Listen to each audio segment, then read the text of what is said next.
Testing, testing. Check, check. Explosion.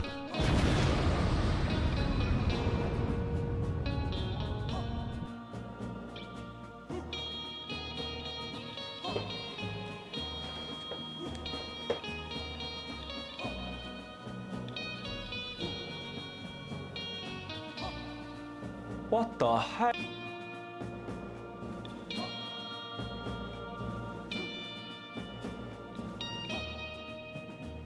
Tax D's nuts.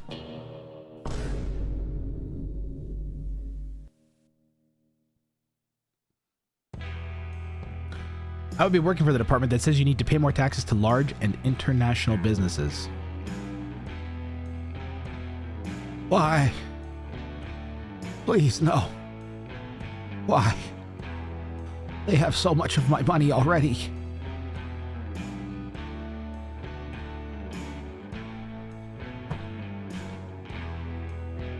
I am 4 hours behind. Let's go. It says 17 GMT, but I meant 17 Eastern Time North America.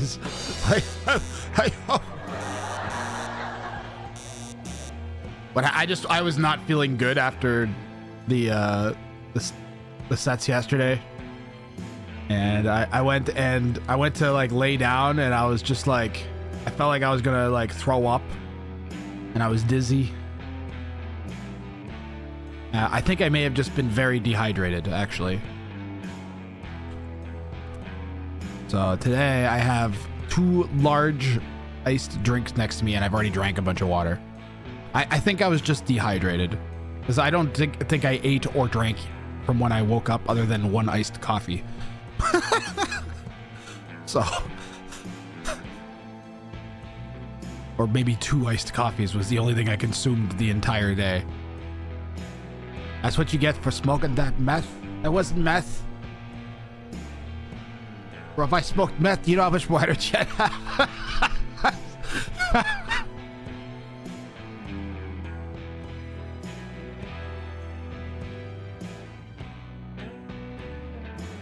Alucard. I made a moderator stream deck. So the mods now have access to a bunch of overlay buttons to help do the stream. But you're not, I don't know if you're in the Discord. I don't know if you're in the mod section of the Discord, because that's where I posted it. I can't put it anywhere else. One of the other mods might be able to whisper it to you.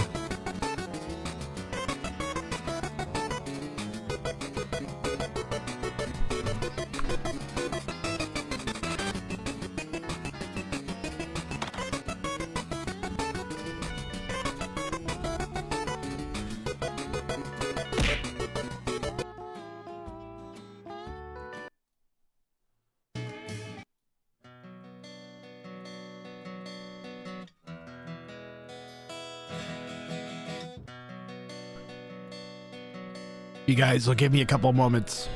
Take him to Detroit. No! No, not Detroit! No! No, please! Anything with that! No! No, not Detroit. Not Detroit.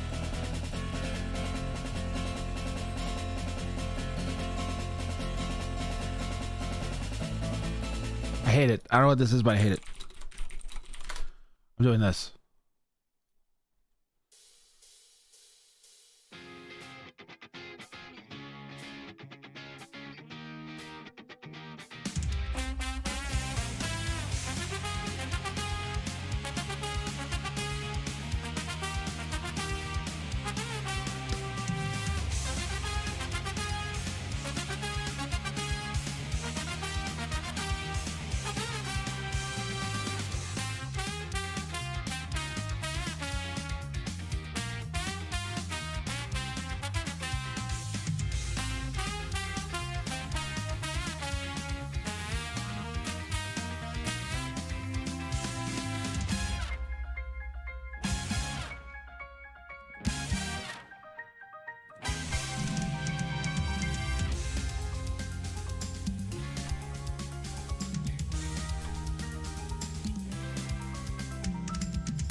You know, this would go a lot faster if Windows Explorer would load when you opened it. How did they break Windows Explorer? It makes everything so slow when you go to do anything in the game. Or anything in your PC. Alright, I think I got everything ready to go here.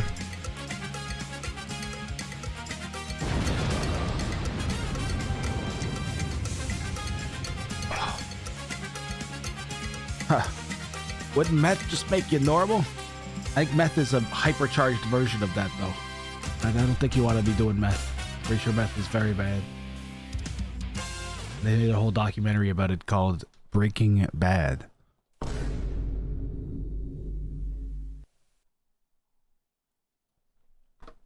Hello and welcome to the Showdown Cup. My name is Grathrang. I am behind. I wasn't feeling great after the stream last night, so I've started 4 hours late. So now I have to try to make up time, which is physically impossible, of course. But hey, maybe we'll get lucky with some short sets. I have the first set ready to go. I just need to, the only thing I actually need to do is do this. Color L blue. Color L red. That's the one. We've got Zark taking on Clear Love. So these are two high elo players. It's supposed to be a play all three. All right. I'm not going to say it's supposed to be a play all three. Well, I mean, you guys know what I know now, is that it's not, we didn't quite get there. So I don't know exactly what happened or to who or to why, but I do know that for game one, trader trading trade with enemy for any amount of gold and win is Zark's bounty. Clear Love going for win with 10 TCs alive at time of victory. So 2 level 1 bounties for both of the high elo players here.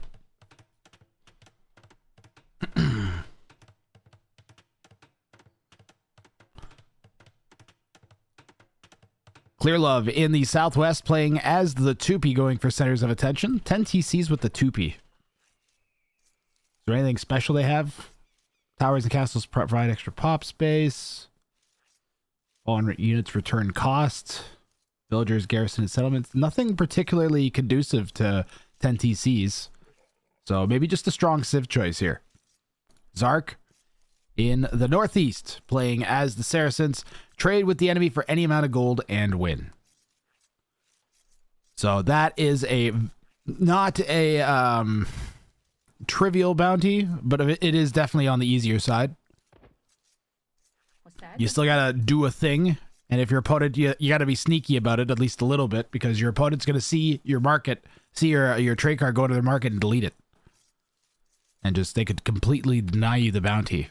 Also, just by having, I don't know, particularly good macro or a build that doesn't use a market, players have become increasingly aware as we've moved through the tournament of these trading-based bounties. And we've started to see markets be concealed at the back of bases, walled off, players with hotkeys ready to delete them. We've seen it all already.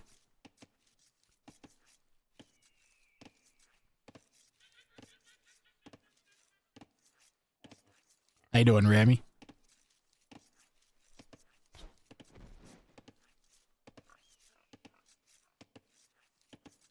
Are the elos on the wrong side? I believe Clear Love is 2306. Yep.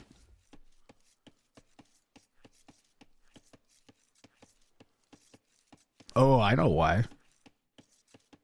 That. And then that. And then this. Behold.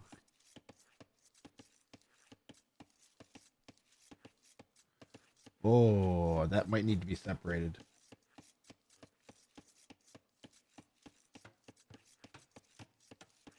That needs to be separated in the thing, and I'm not going to remember unless I do it right now. Crap. It's too complicated. I made my moderators a stream deck, but I need to take one function out of it, out of one thing.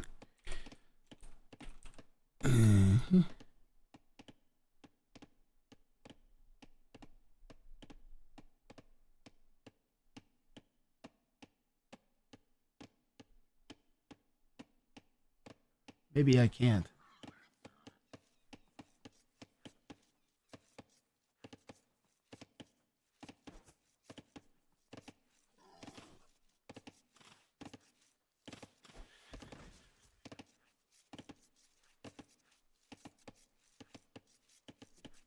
Well, how does the reverse work? If that's how that works, how does the reverse work? Ah.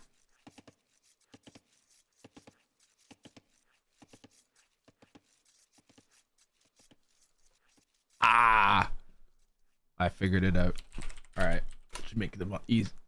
Now the mods won't break things if they swap those. I don't know if they're actually going to use this virtual stream deck that I've made them, but I hope they do, because I did spend some time on it last night. After I couldn't fall asleep, I was like, I might as well be productive.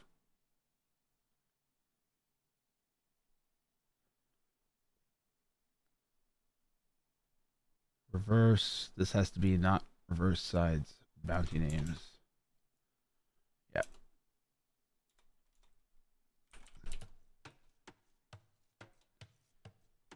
This has to be specifically separated because I can't swap the sides in Capture Age. And sometimes you need to swap the sides in Capture Age without swapping the other thing. So that has to be this way.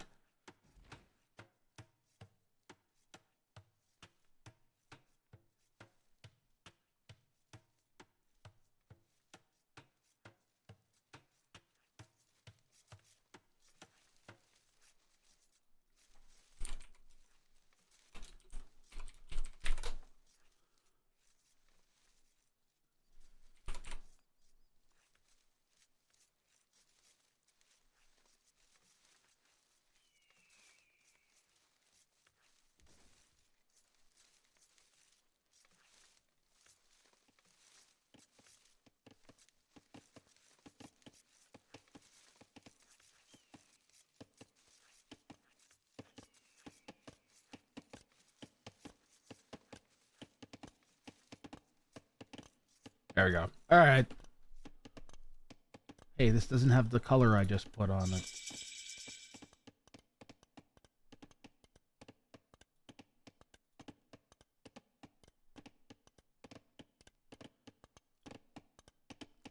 All right, paying back attention should be the only production thing I should do today.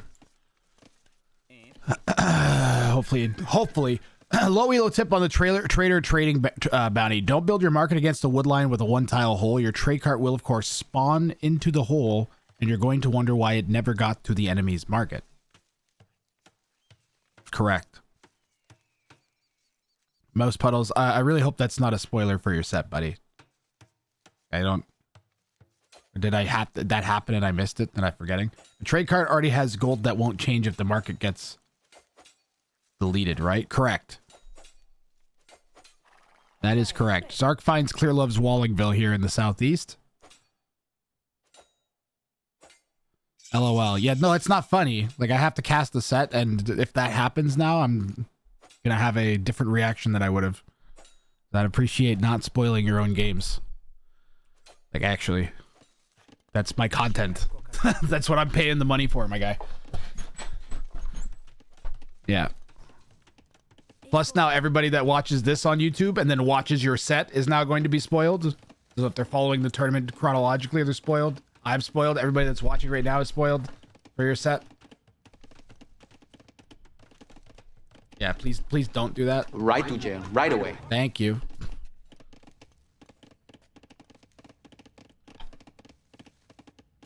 Just enjoy, mouse puddles. My bad. You've already apologized. It's good. That's it. My disappointment is immeasurable. My day in ruin. No, it's fine. I'll probably forget by the time it happens. I'm already trying to not think about it.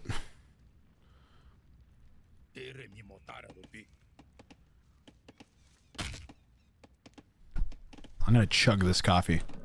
Get this caffeine flowing here.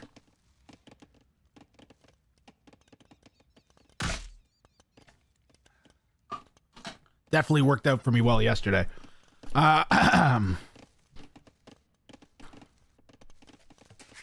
Saracens and 2P. Clear Love's up to Castle Age. Rathrang saying things that are happening on the screen while looking like a mangonel. Chat, throwing potatoes. Random viewers frustrated at the poor quality of casting.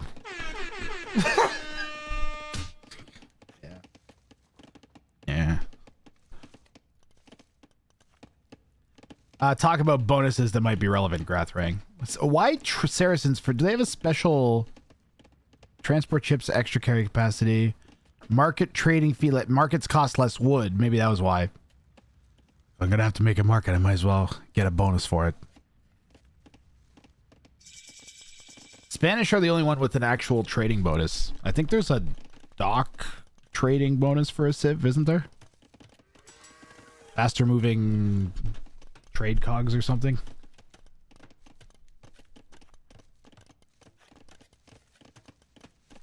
You'll throw on whenever I say it, Zavella. This is a fair compromise. I can accept this. I accept this deal. I accept your proposal.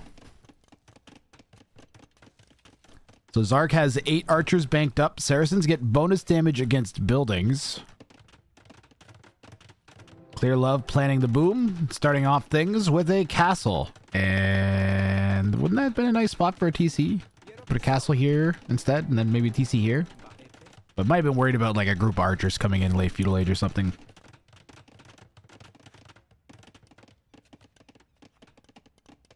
Hopefully you never say next person throw a potato gets banned, and I would never say that.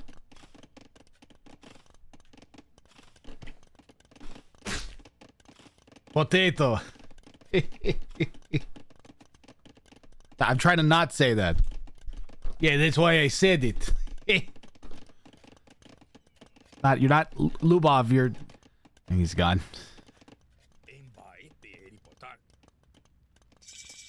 Guy's saying a whole sentence.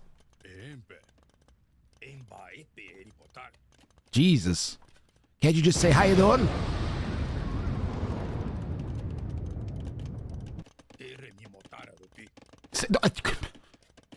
Have you thought of throw a potato cheaper when you call chat to throw a potato?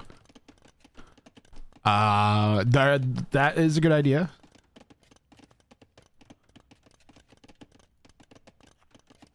I was also thinking of making a thing where I have a Grath potato emote and making another Grath potato emote, and then if people spam them, then potatoes would come during the potatoes moment or something. I don't know. Basically, I think it'd be a bit cooler if, like, I pushed a button and it was just like, how do I put this? If it was just like, oh, potato mode, activate.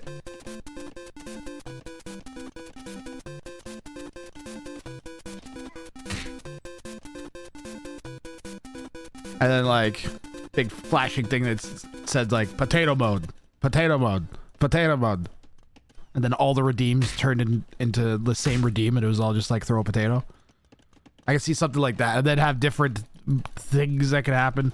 That way chat still gets to interact, but then there's more method to the madness.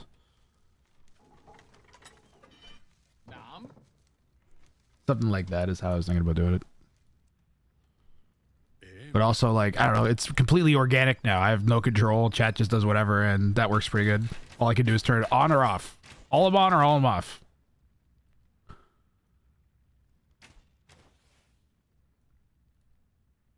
So are these runners, or what's the one after runner? Oh, no, those are Blackwood archers. Oh my god. They have nice hats. Look, those are some nice hats. Do they have feathers? Wait a minute. Those are stolen conquistador hats, aren't they? That's what it looks like, kind of. I could be wrong. It's what they kind of looks like, though, doesn't it?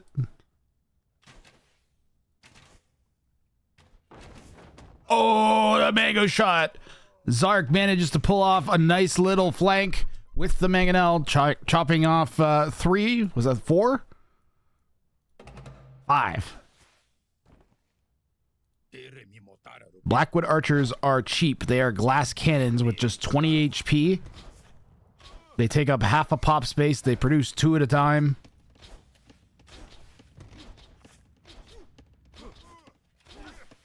Crossbows are so busy with defending, they have not had any time for offense, and a split there from Zark.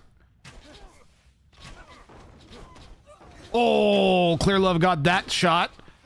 Archers are low HP, still doing splits. Could still win this fight. No, there's not enough of them anymore.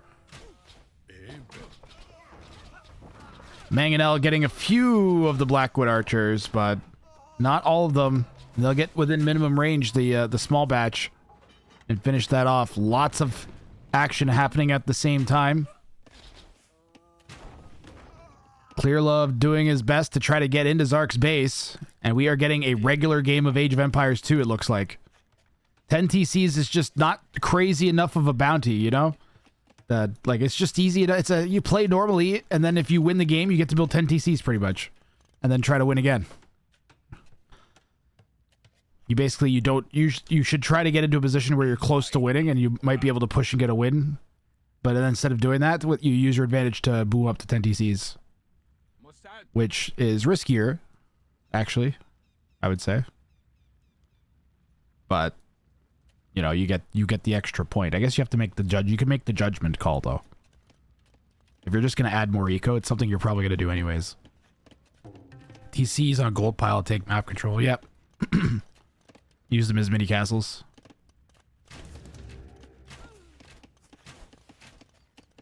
So Zark's going to head into Clear Love's base right as Clear Love gets to this side. Is that open?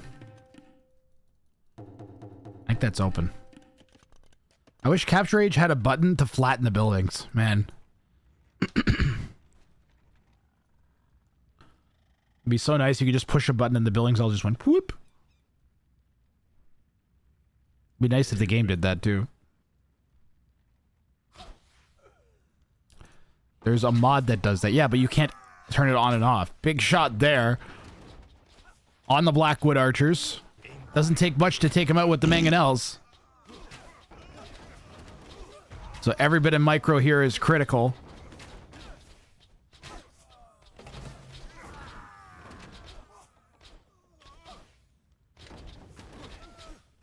There's still one Mango left. There's a lot less Blackwood Archers, but there's no crossbows. Ooh, nice pop there from Zark in the north. That's what I'm talking about. Glass cannons, man. They'll look like they win a fight and then they take 2 bad shots and it's all over again. Yeah, this is a good game. We got some like good conventional AoE 2 here. The strangeness has not started yet. We've had very few games that matched my original vision for the tournament. This is one of them. There's been very, very, very few games that matched my vision. It makes me wonder if we could somehow get, like... Oh, big hit there from Zark on the clustered up Blackwood Archers. Good micro. I'll clip it even if chat doesn't.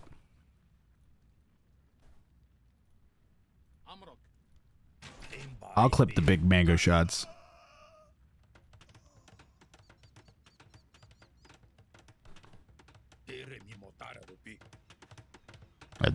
But yeah, these really like back and forths with both players just having to do like one little goofy thing to get an extra point.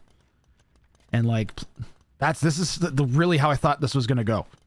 Is we were going to see a whole bunch of people avoiding all of the high tier bounties, sticking to the low tiers and playing as conventional as possible. Another big shot. Zark is just hitting so many of the mango hits. Both players have ballistics. Good split. Man, Zark's been on points with the splits. It's been a long time since I've seen this amount of crossbow Mangonel micro. One good attack ground there from Clear Love before losing the Mangonel.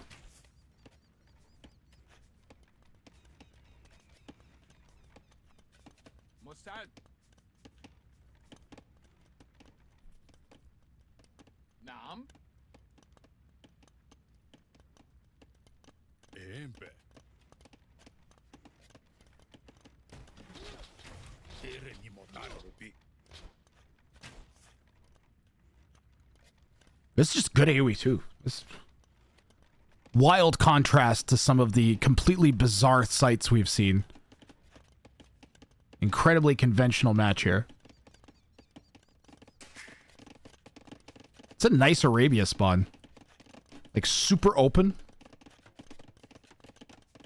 This is a little bit more compact.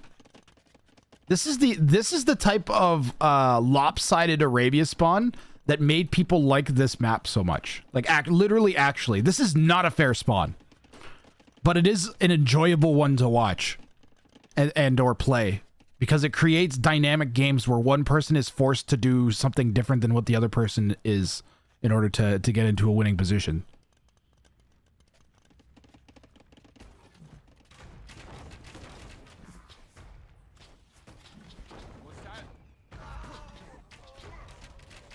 Blue's bounty doesn't specify whose victory.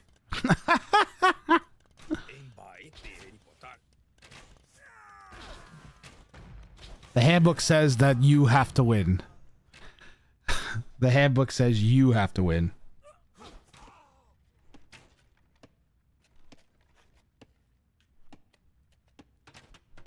Doesn't say your opponent.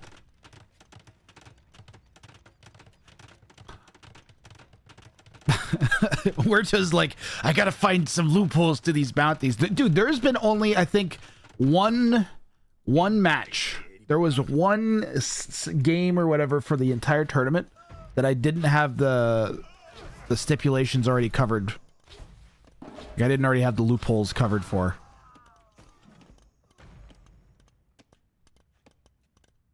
Even I even made an incorrect admin decision.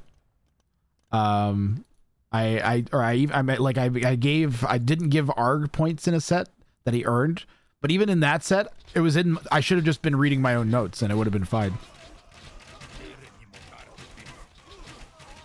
I think Zuvela found it. Wasn't it you, Zuvela, that found the one loophole? Nice micro again from Zark with the little patrols on the crossbows to try and shake some of the shots from Blue. Imp is now in for Zark the Saracen. Thumb ring, chemistry, bracer. Bunch of upgrades are going to hit. So the longer he can delay this engagement, the better. He should not be taking it right now. He should be taking it like 20 seconds from now. He was forced into it a little bit because of the superior movement speed of the Blackwood archers. He didn't want to give up his gold position. Oh yeah, the fishing ship not being villagers. That was the one, I believe. Zuvela pointed out that there was one of the things that's where you're meant to have no economy and you could technically like do a fish boom if you had a like water Arabia. The Scorps again, dude, that's like the second time I think this game where Zark's pulled off a nice flank. Clear Love had one at 1.2 with the Mango, but Zark has gotten multiple army positioned, good army positionings. How do I phrase that, chat? He's positioned his army well multiple times through the game. There we go. Bing bong. How you doing, Fancy Cat Pigs?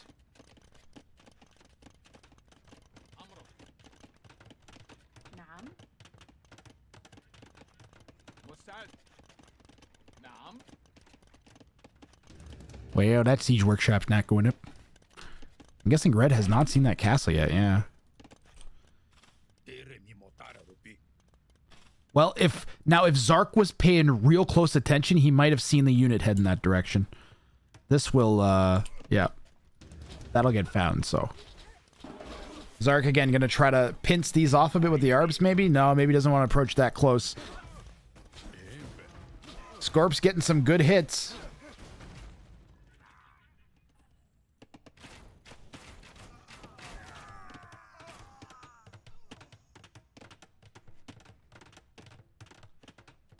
Clear Love has far superior economy.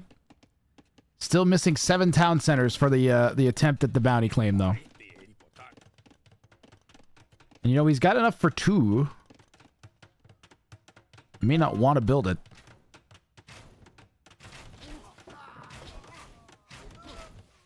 The Vil micro there from Zark. Both players putting on a micro show. We've gotten some excellent technique play here.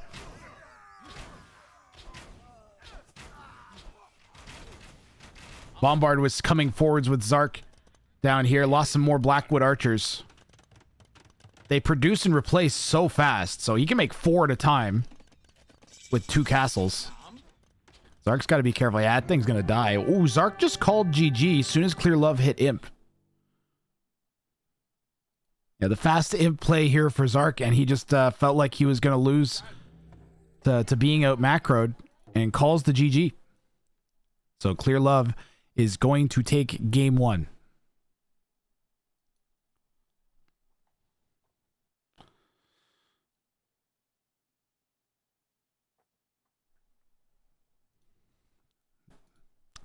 That was a pretty good game. You know, it didn't have the most dramatic ending. One player hits Imp, the other one calls it, realizing they're completely out macroed, but it was a good, there was lots of solid micro in there. That was a solid game. You don't like the early resigns? At this level, it's not an early resign. Ooh, I know why it does that. So if my mouse touches the top of the screen when it goes from here, sometimes it auto clicks itself. I don't know why. I did not click the mouse and it pushed the button there. At least now I know why it does that. Anyhow, I don't think this was an early resign. Zark is at a high enough level that he's going to be able to sense the game state. He is up in score, but he's up against the Tupi and Imp as the Saracens with 60 villagers at minute 40. And he's gotten a total of 11 kills on his opponent. So if you're doing math, if he's 3 TC, which he is, then he's going to be 100 plus vills, which he is. So it's a 40 villager lead. Zark knows that he needed to win the engagements, and he was about to lose another bombard cannon. Couldn't hold the hill as well. And he has no gold he can take. So he just decided to call it. There's some other stuff he probably could have done. But he could potentially have 2 more games to play here, so... Game 2, we've got Barrel of Scorpions, level 1.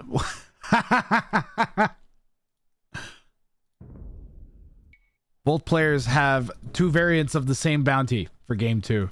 They're both going for win with Scorpions. Clear Love has to win with 40 plus alive. Zark has to win with 20 plus alive.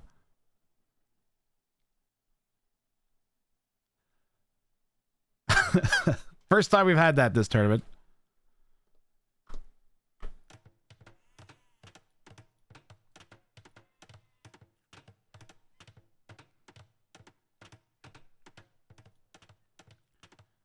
KD also looks significantly better because of Blackwood archers. Yes.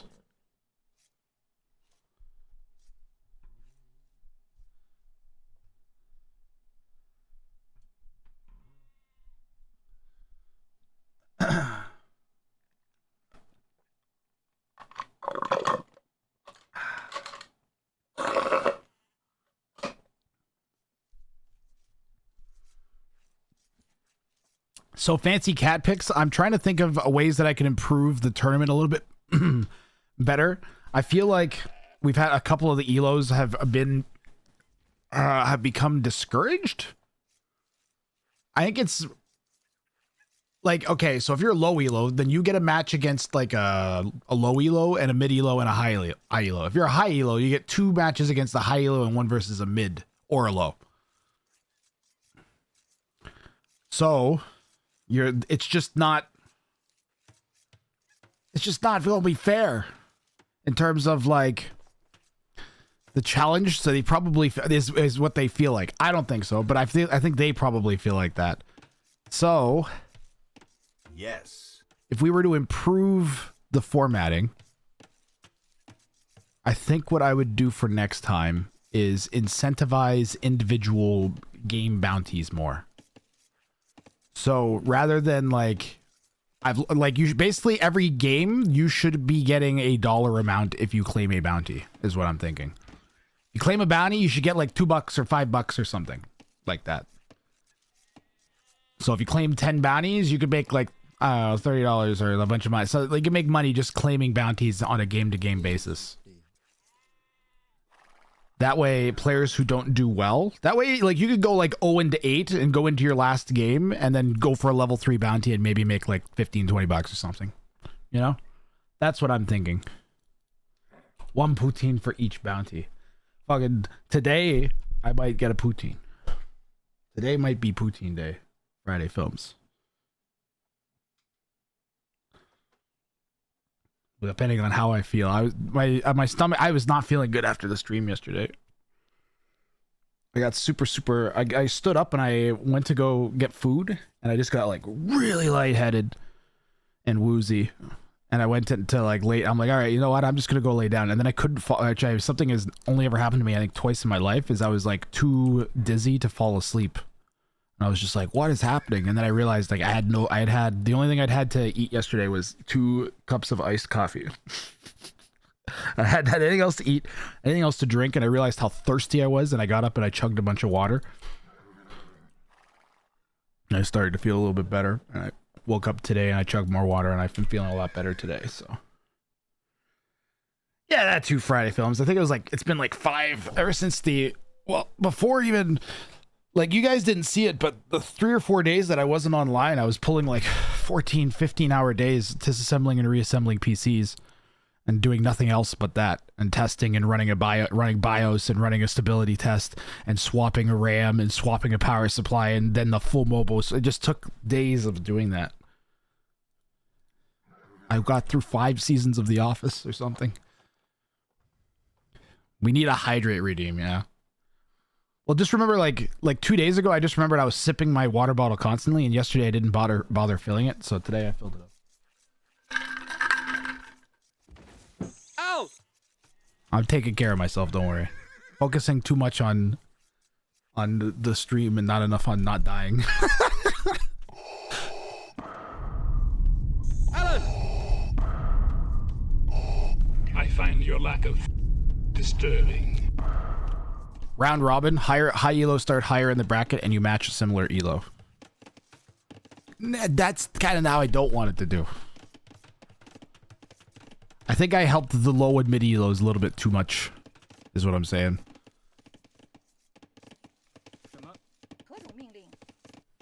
What I was trying to do was make it so that it was like everybody was on the ranked ladder-ish or something.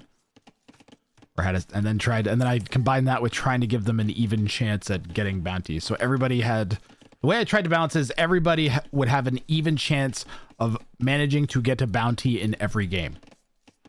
As close as possible to that. So in any given game, either player has roughly the same amount of effort, time, and whatever. The only thing is that starts negating the skill a bit, because you're balancing for balance as opposed to who's the best. So I don't know. Steve didn't say hydration. It's doing that again?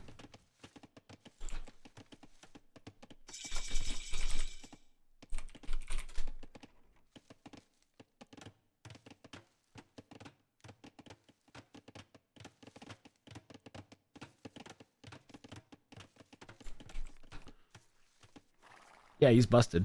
Here, I'll restart that. Robot overlords don't have to hydrate. You can make some bounties that you don't need to win to collect. No. That would be the least entertaining possible option, most puddles, trust me.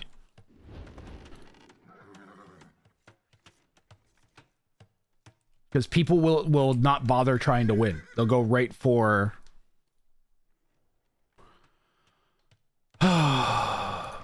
They'll go right for just trying to go for the bounties where they don't have to win, because they'll be so easy to do. As an example, when I originally started the bounties, that is how they worked, and people could do every bounty in one try.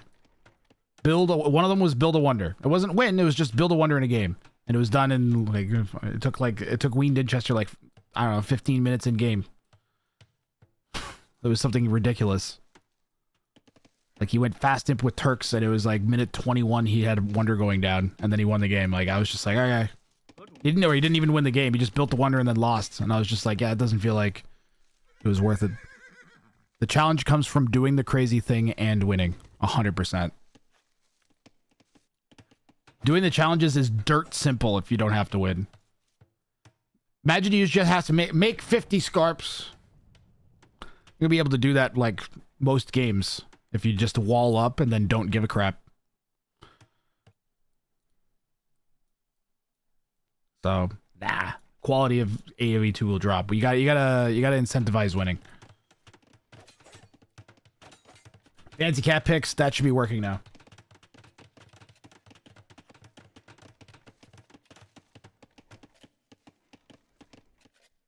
You don't have to win. It has to be an insane bounty. Yeah, it has to be like something, and it also has to be so entertaining that you don't care that the person didn't win.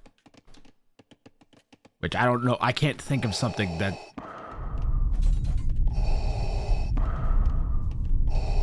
I find your lack of hydration disturbing. There you go.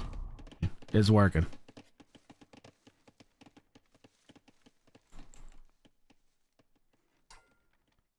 I'll turn Steve down a bit. I figured he was loud.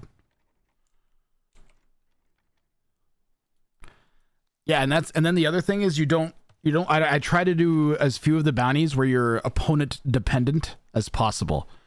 Like, it shouldn't be win a game where your opponent does this and then you manage to do this after your opponent does that, because if they don't do that, then you can't do the bounty.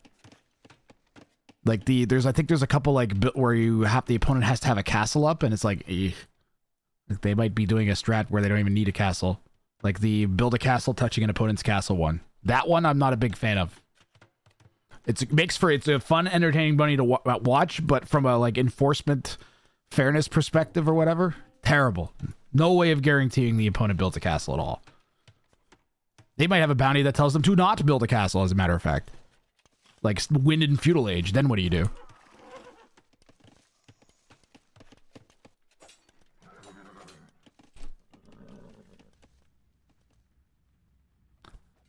I think you could. You've got crazy ideas. Well, you know what? I appreciate the optimism and the compliment. Probably is a way we could make it work.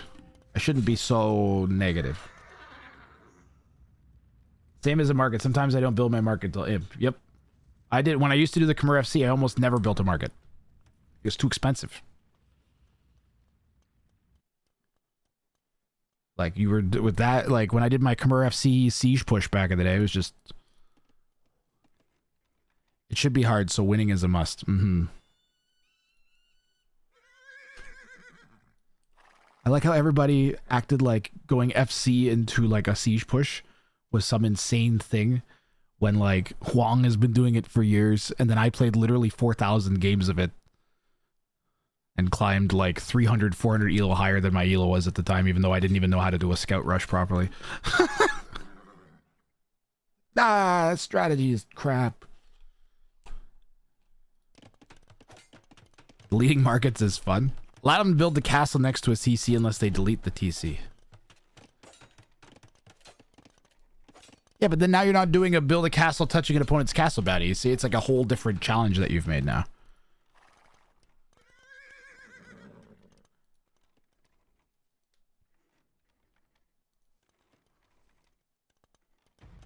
This is goofy. Both players having to make scorpions.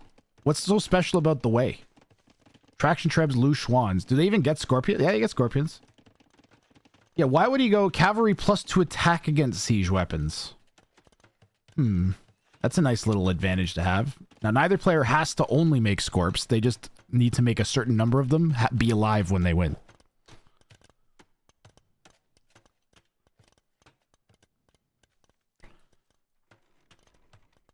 Yeah, some things that we need to do to improve the tournament is definitely going to be like standardize the wording of all the bounties, right? So if something says create, it always like means the same thing. Have like a sets of wordings for different types of or categories of bounties, like a produce bounty, do not produce until bounty type thing. So standardize like the type of language and the wording and the definitions. Definitely needs to be done. And then translate it into, like, ideally, like, 3 or 4 different languages. I didn't start getting better until I found your stream.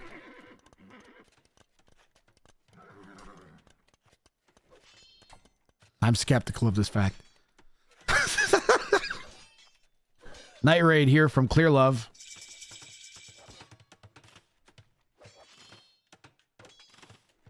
I have to turn this off. I keep looking at it. I have to turn that off.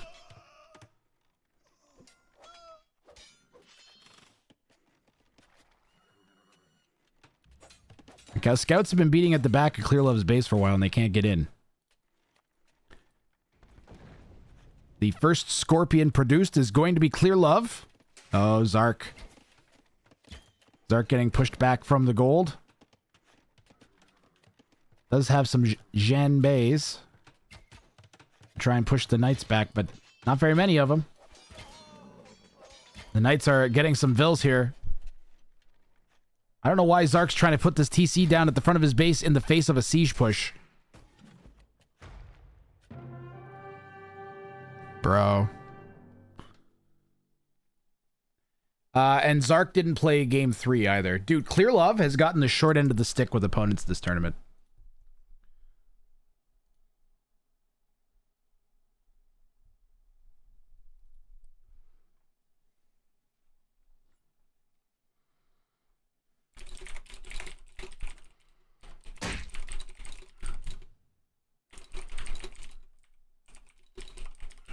Believe it or not, jail right away.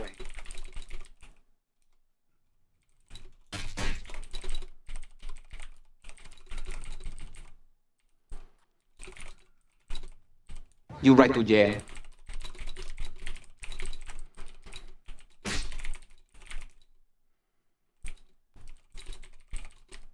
Believe it or not, jail right away.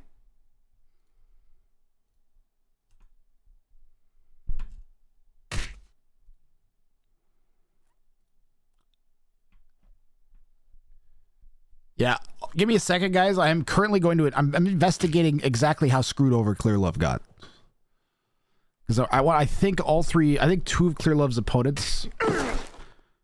Yeah, well, I'm gonna go build my own Scorpions. with blackjack and hookers. In fact, forget the Scorpions. Give me a moment. Who are his opponents here? So Clear Love is filling in. So another player dropped out and didn't play their third set either. bruh. So Clear Love does have a makeup set against Duduju. Okay, so he is going to get, we've seen him, I think this was his third set, so just so you guys know, we're going to have one more set for Clear Love. I think he was against Motzi too, wasn't he? Did he have the Motzi set where Motzi just like kind of refused to play the last 2 games like this? Why do these dudes hate my tournament? What the fuck is this shit, dude? Like, what was this? Game 1 was solid, and then I don't know what the hell happened here. There's no reason to call to resign at this point. And then not playing the third game is classless. Straight up classless, Zark, dude. I don't know what your issue is. You could definitely have contacted me and talked to me instead of taking it out on your opponent and ruining their chances in the tournament. That's just not a very classy thing to do. At all. That's my honest take. So I don't want to throw Zark under the bus other than that. I know Age of Empires 2 is a frustrating game.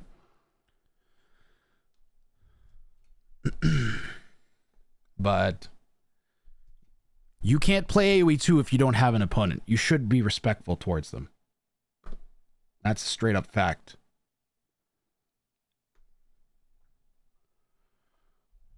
If you have an issue with me, bring it up with me. I'm very approachable. I accept DMs and I argue from a point, only like from a place of logic. Cold, uncalculating, robotic logic. Uncalculating?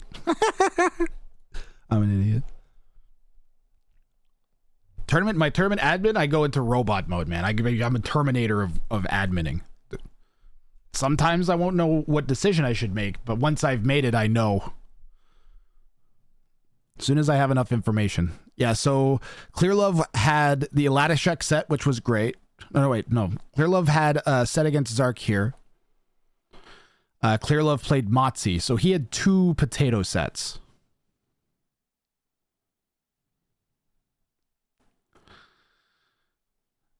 So he is going to get a third makeup set. He also played versus Levi. Yeah. His Levi set was normal.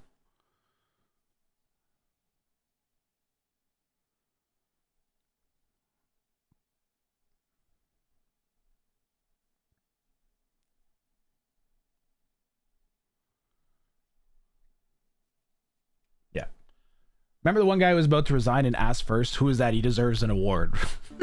Well, you shouldn't. I don't think you should necessarily ask your opponent if it's okay to resign. That's like kind of too far the opposite direction. It is a tournament and it's competitive, but you know, just say GG and then resign. Say GG and resign. That's all you got to do. At least Zark said GG. I'll give him credit for that. I'm assuming that's what that says. I have no idea what that says. I can find out. Let's find out. It's on my screen. I'm allowed to know what is on my screen. On my stream. What does this say? Let's get a very poorly translated version from Google Lens. Yay. Poorly translated versions of things. Doesn't say anything. It just says upgrade to Castle Age. Just a quirk of Capture Age. So he didn't even say GG before he called the resign. Also against the rules. I'm not stoked about these things, I have to say. What's up next? Mouse Puddles and Dragon Lord Freya. At least a rotten taste in my mouth. Rotten taste in my mouth from that one. Dragon Lord Freya and Mouse Puddles will be good. The low elos will put on the entertainment that we so desire. I guarantee it.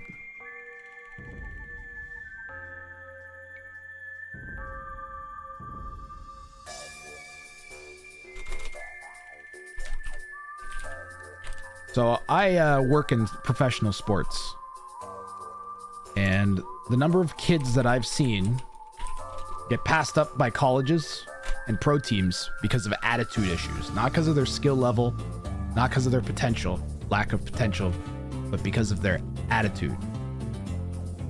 So many times I've seen this happen. And the AoE 2 pros in the scene are incredibly coddled.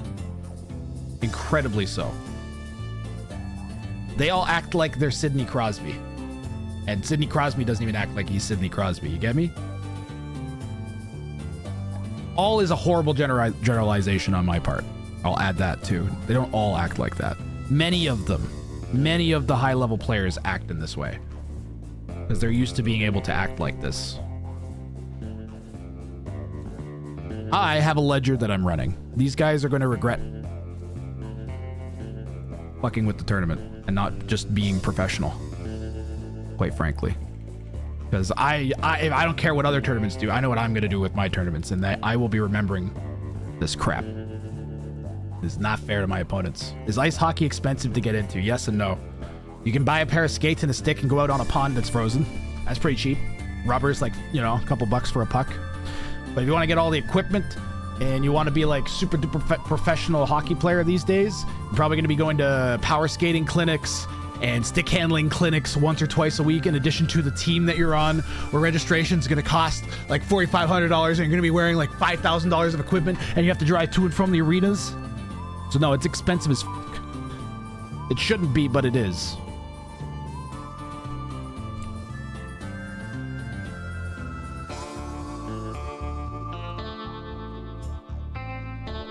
I'm actually like kind of ticked off right now. Like I'm a little bit, I might be a little bit too emotional to do this for a few minutes. I'm like angry. Dude, I actually want to hear from Zark. I hope if Zark, I don't think he'll watch, but if he does, I hope he reaches out to me. Tell me why you did this, man. Give me feedback so I can make the tournament more fun for you. Tell me why you didn't enjoy it, why you didn't want to play the games. You feel like you should have got money and I wasn't paying? Tell me that.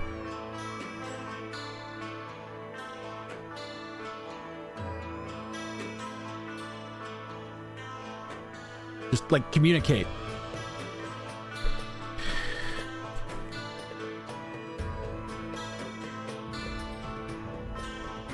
Actions speak louder than words. This is true, but like also, oh my God, it's like I'm being yelled in my ears with these actions. It's unnecessary. I'm listening already. What's up next? I gotta focus in. Mouse Puddles and Dragon Lord Freya. Let me put the score in here for the first set.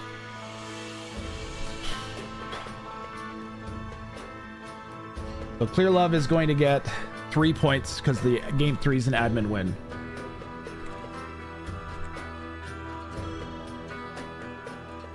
I want to like give another point because it's an admin win.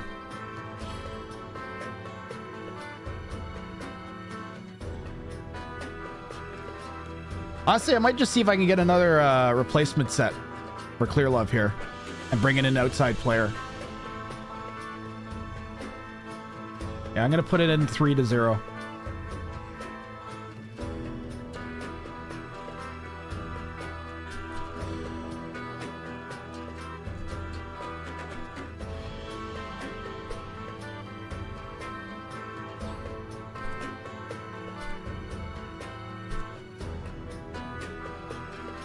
Dude, I'm like, here, I'll make the tournament better. I'll make, like, you want to drop out? Say you want to drop out.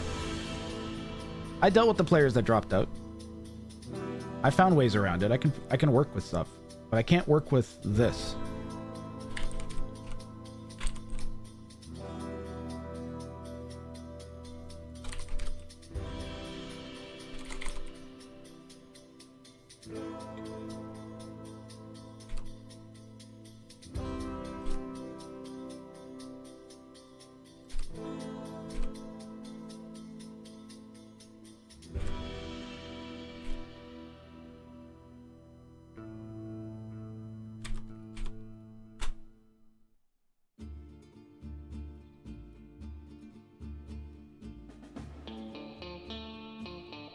How far down is Clear Love here? He's at 6 after his 3 sets. So see, like, this set has cost him from getting in to the semifinals. So did I give him any points for the Motzi set?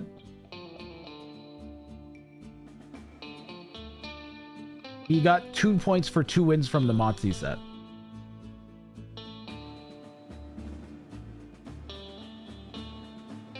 What was the option that I gave him?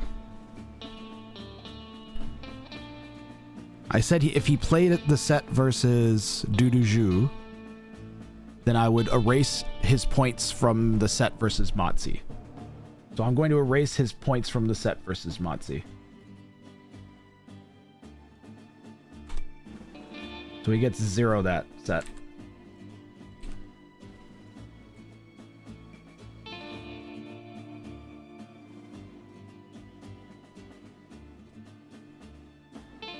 Will that update there?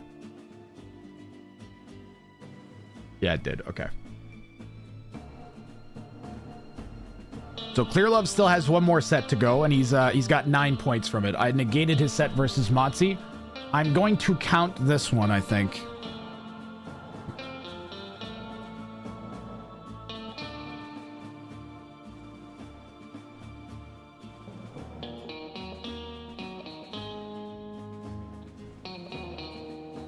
Yeah, I'm gonna negate his points from the Motzi set, and we're gonna count this one.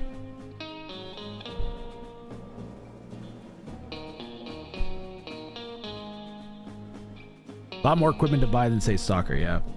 Hey man, you can't please everyone. That's actually what it is. If you need a break, would you get one of your admin to cast a few games? 99% of us are having a great time here, buddy. All right, you guys. Thank you, Fancy Cabbage, Zavella. I'm gonna soldier on here.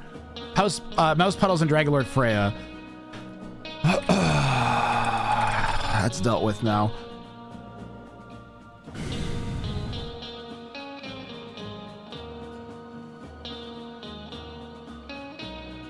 Another one. The one nice thing about being the streamer that's doing the admin is that all the decisions are transparent as f, especially because I am speaking my mind as I'm doing it. I don't know if it's for the best or not, but and it definitely could get me into trouble. But also the transparency is hard to beat. Where is the rec here for this set?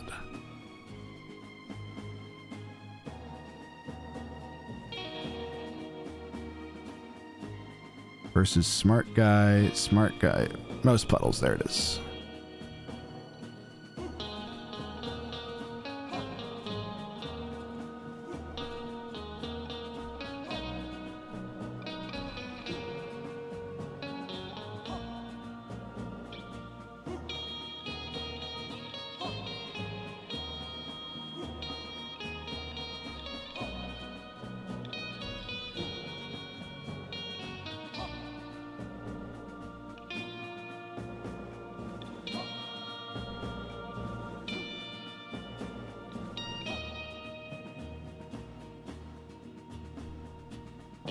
You get the draft up there.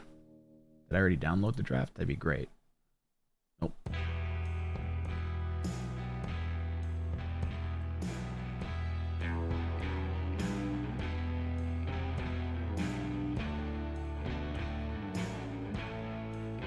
Dude, Zavell, you know what I'm tempted to do? Even though it's gonna mess things up. Just because I want to fix vibes.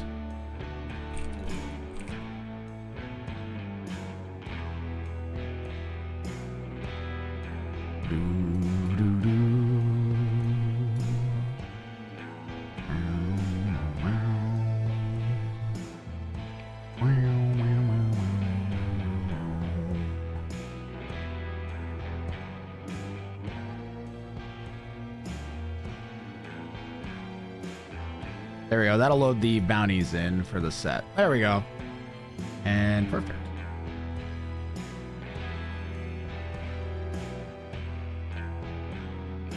Cheer up, buddy. Yesterday was actually amazing. Yesterday was fucking great. Yesterday was so sick. Gotta lock it. We gotta lock it. We gotta lock it. We gotta lock in. An ad is running. All right. I'm gonna clear my head. I'm gonna come in hard for this third set. Phrasing. You know what I meant.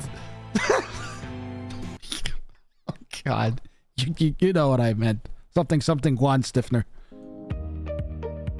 A good wizard needs a nice stiff wand. Hi, I'm Jeff, and I'm here to let you know about my all-new wand stiffener. When you reach a certain age, it simply becomes impossible to keep your wand stiff at will. That's why I've developed this herbal supplement to help give your wand its magic back. Formulated with over 50 different strains of marijuana that I personally tested.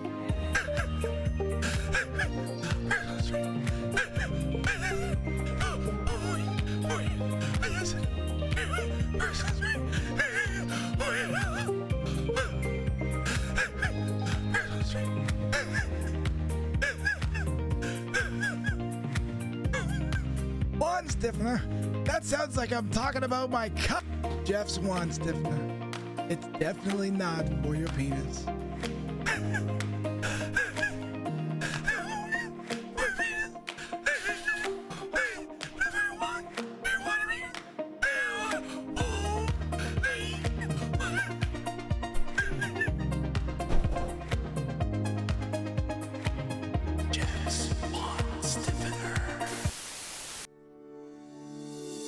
This is your first time on the channel.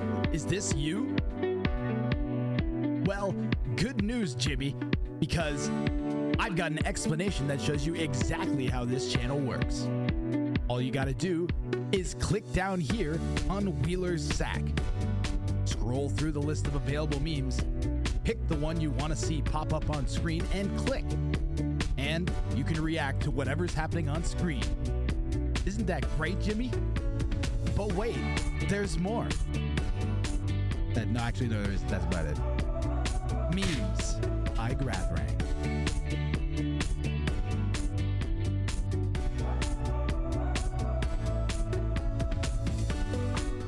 You're getting your Grath stats up. Let's do this.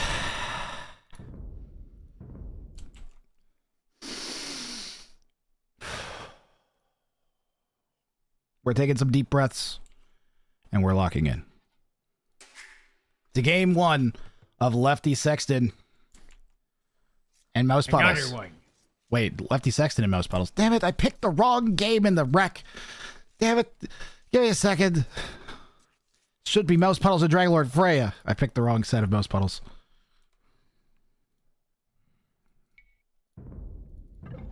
Now is the appropriate time for potatoes, by the way. Thank you.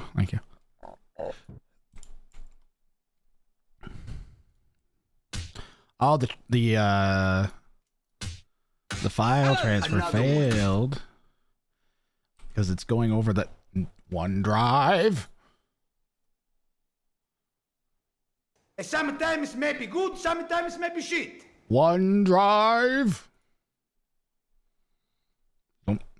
Don't f with me, OneDrive. We may have dropped frames. Yeah, we dropped some frames. We dropped 5 seconds of frames, so you might be 5 seconds in the past. Just be aware of that. Maybe consider refreshing while nothing's happening.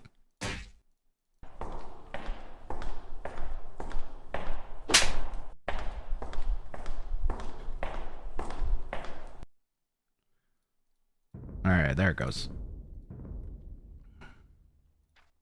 You can hear the noise of Grathrang loading into the game. The tension rises. At the starting line, wheels thumping, bumping, and turning in time. What is it? The flag goes down. I'm gonna go build my own Something comes up. with blackjack and hookers. Something. As they push forward the cup. A dastardly maneuver and something. A something, and they something else. Where is the bounties? Bounties enact! Thank you. Lazy construction for mouse puddles. Alan! The colors are horribly incorrect. Let's fix that. Alan!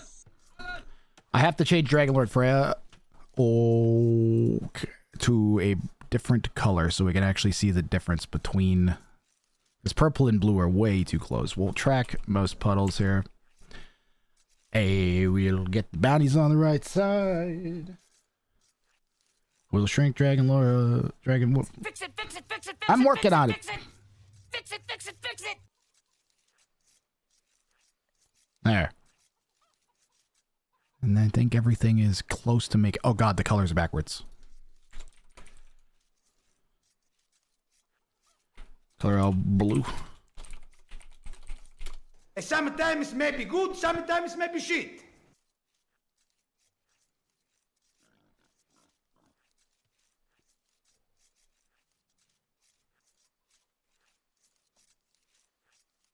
I think it is good. Lazy construction. Uh-oh. We have to already track. We're already missing Greg action. Which is the Gregville? This is the Gregville. He actually has 2 options for Gregvilles right now. So we're gonna have to track. So the way this rule works is, okay, so this, either one of those can be the Gregville at this point.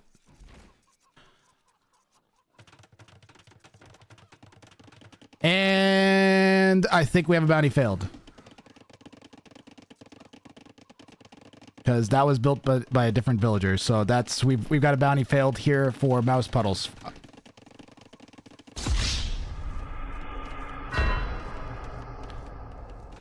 That didn't take long. Is it? Dragonlord Freya is win with a... No, God! Wait, did I... God, please, no! No! Did I misread the bounty? Hold on. No! Oh, it might be beer time. How Potato was entirely construct a castle. No, Grath's a fucking idiot. Bro. Yeah, no, Chad, I'm wrong. I thought it was the other Greg bounty. I get it. I understand. I potatoed. I thought it was the other Greg bounty. Just made all of the channel point redeems cost 1 point. Today's a disaster. More potatoes, yeah.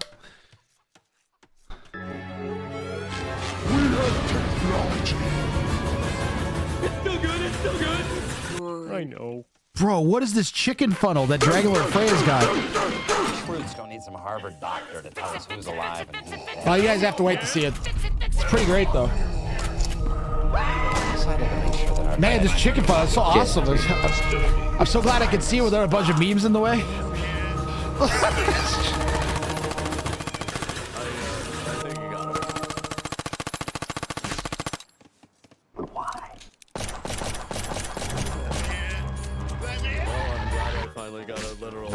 Emotional, damn it! Who's alive and who's dead.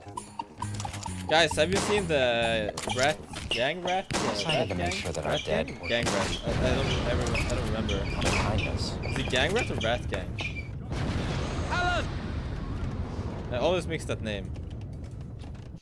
The streamer, gang rat gang rat. Hang rat. Gratwang. Oh shit.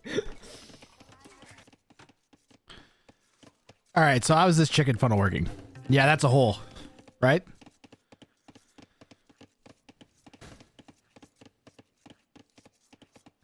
The concept is good. I think there's a hole right there, though.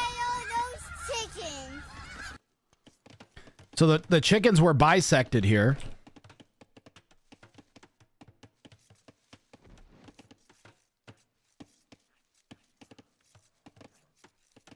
The chickens got bisected by this wall. So as long as this was complete, they would be funneling towards the TC. It is sort of working still. Because if you push them in, they want to get all the way over here. So they're going to walk around. But there's a hole right there, I think.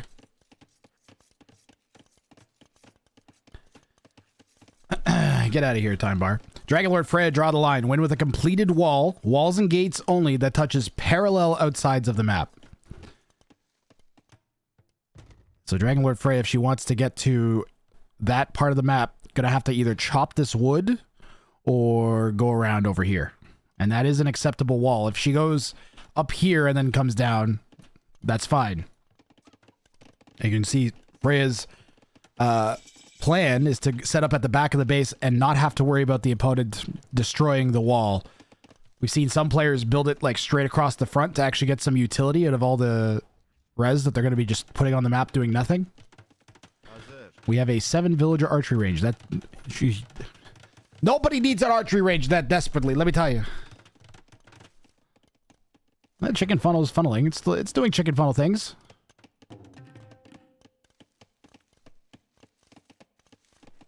There's no villagers to get the chickens, though.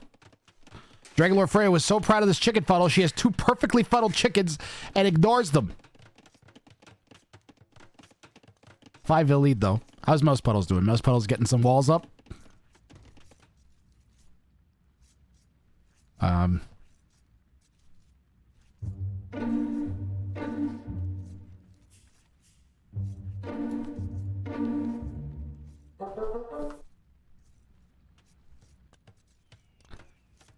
That's not how walls work. I have it on good authority that your wall does in fact need to be a wall. Yo, Shadowflower with the 3 streaks. Why is it on fire? Capture age glitch, most likely. Someone was on smoke break by the Palisades. There is no dugout there, so... Is that actually closed already? Yeah, it's already closed. It looks like it's not, but it's closed. This is open. And this is open. So if Freya just kind of follows the path of the walls around Mouse Puddle's base, it's going to lead to berries. It's going to lead to a wood line. Okay. It'll lead to anything you might want to attack with your archers.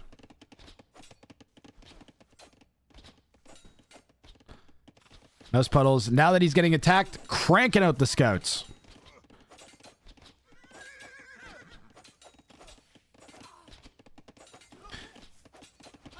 Still a bunch of idle time here for Puddles. And also is sending these scouts in 1 at a time. They are Frank scouts, so they get a little bit of extra HP.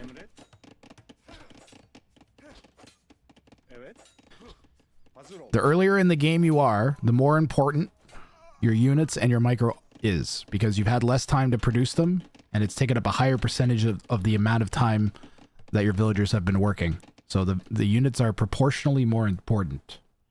So the time you should be spending the most focus on micro until maybe like, I don't know, Castle Age is definitely like mid-feudal if you're playing feudal. Human link on _D_1ST just forced 5 to consume 1 amount of ran juice.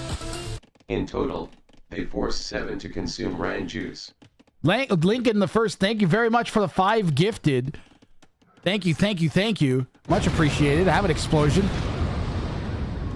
Someone else helped me on backwards gave you an explosion. Thank you so much. If you got a gifted sub, make sure you thank Lincoln. Thank you very much. Thank you, thank you, thank you.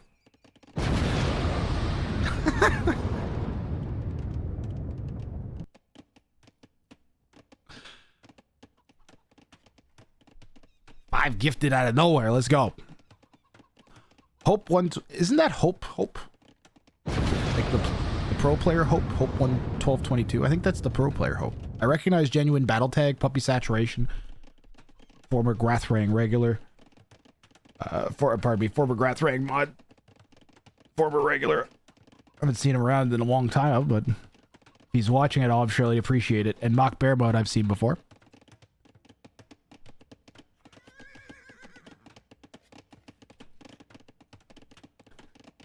I think Cultivated Meat was in chat a while back too. Maybe like a month or so ago. Mouse Puddles, gonna get some counter aggression in with the scouts. Vil count is not horrible yet. 28 to 33 is still kind of a close-ish number at this elo. The main thing is that Dragonlord Frey is going to be up to Castle Age, and Mouse Puddles is not. He made a whole bunch of scouts. Got some kills, though. And he's going to have the Eco KD tied up now with that.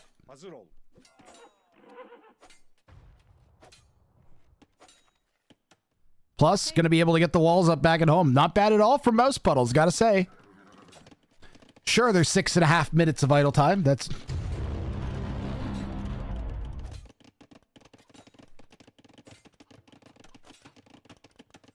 But is being proactive at the very least.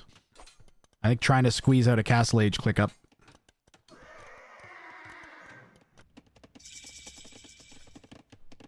Didn't go back to berries.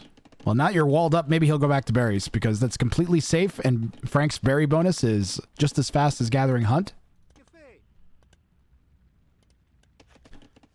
And he could unqueue one Vil and go up.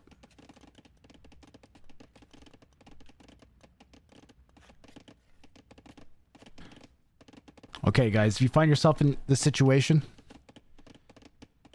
you should be, your mill is very important. Putting your farms on your mill, getting your after your TC is fully surrounded by farms, you got to get your farm. There's no reason, especially in this particular case with the mill literally as far away as these farms are from the town center, you might as well just have built the two farms here and here and got them efficient. But also, like, we didn't even need to go to farms yet. We can go to berries. Dragonlord Freya is going to add TC on the main stone. This is risky. I'm going to point out a little bit of a logical inconsistency with what Dragonlord Freya is doing here. You just built this nice wall. You're all nice and protected, and you're immediately exposing yourself. And if your opponent, let's say Mouse Puddles, had been continuously producing scouts on the way up, which is definitely possible, or even archers and going into crossbows, this could really hurt you. You're not really gaining much by going out there. If you are going to do this, you should definitely at least be quick walled in with your walls. This is a much more sensible TC, and I think it would have made sense to put it like inside here instead of the mining camp. Put it just right there.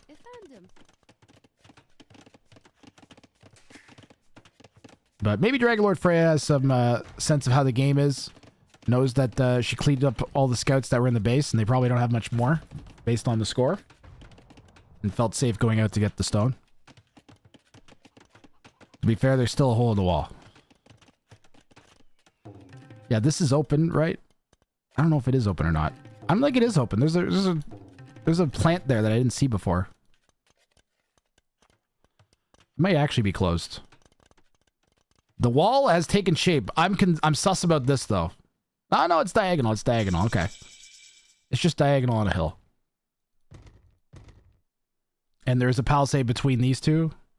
So we have a continuous wall to the outside of the map. Dragonlord Frey is going to go try to go all the way around and get to the other side. Puppy Saturation is such a good name. Puppy Saturation helped with a whole bunch of the tournaments I used to host. When I hosted OnlyBans, he made the website, and that was way before AI was even like close to being a thing that was helpful yet. He like built a whole drafting website for OnlyFans back in the day. I think it was him, Sharper Guy, and someone else. All helped.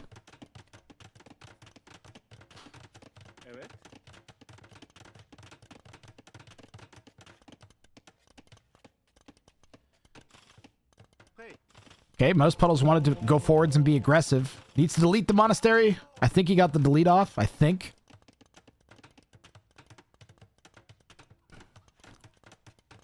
$20 vills behind Dragon Lord Freya. Players are within 100 elo of each other here, down at 1,000.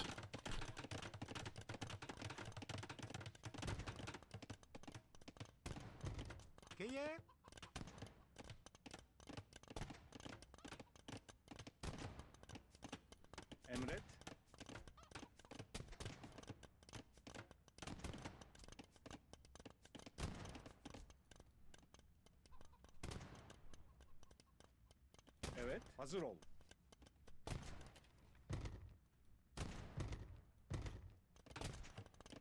Emret. Grathrain getting lost in his own thoughts. I was starting to think about Janissaries and the guns, and then how they have guns, and then like how they're reloading, and I was just like totally in my own brain for a minute there. I couldn't tell if I clicked the gate there or they just missed every shot on the Vil. Ah. The wall is about 50% of the way. It's taken probably more than 50% done based on how much palisades it'll take. But more than physically 50% of the way to the wall now. On the other side. Dragon Lord Freya, it looks like she's in line for a 4-point game. As this is a level 3 bounty for Dragon Lord Freya. We've not seen Greg the Builder yet for lazy construction. And there's no restrictions on where Mouse Puddles builds the castle. He could put it anywhere he wants, whenever he wants, as long as it's before the game's done, completed by a single Vil. Yeah, earlier I thought he was doing the every building has to be built with the same villager bounty. I was like, that's crazy. Well, yeah, it was crazy. That's why he didn't do it. He did this one, which is much more sensible.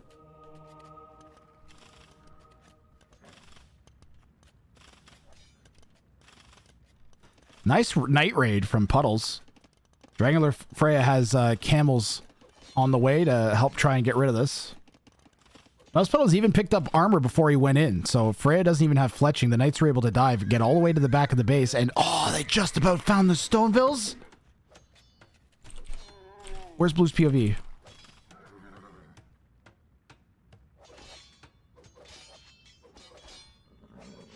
Good amount of bonus damage on the camels against the knights.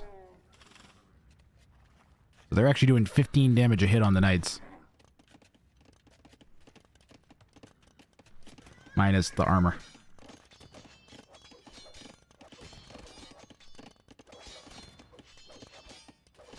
This was a really good idea from Mouse Puddles, but Dragon Lord Freya has defended it well. And clear the knights up. Mouse Puddles sees the Janissaries and has started making skirms. I like this. And he did add a second town center, but he is not making any villagers from it. Now he is.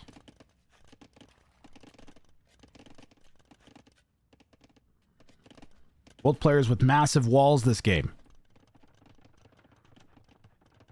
The line is drawing closer.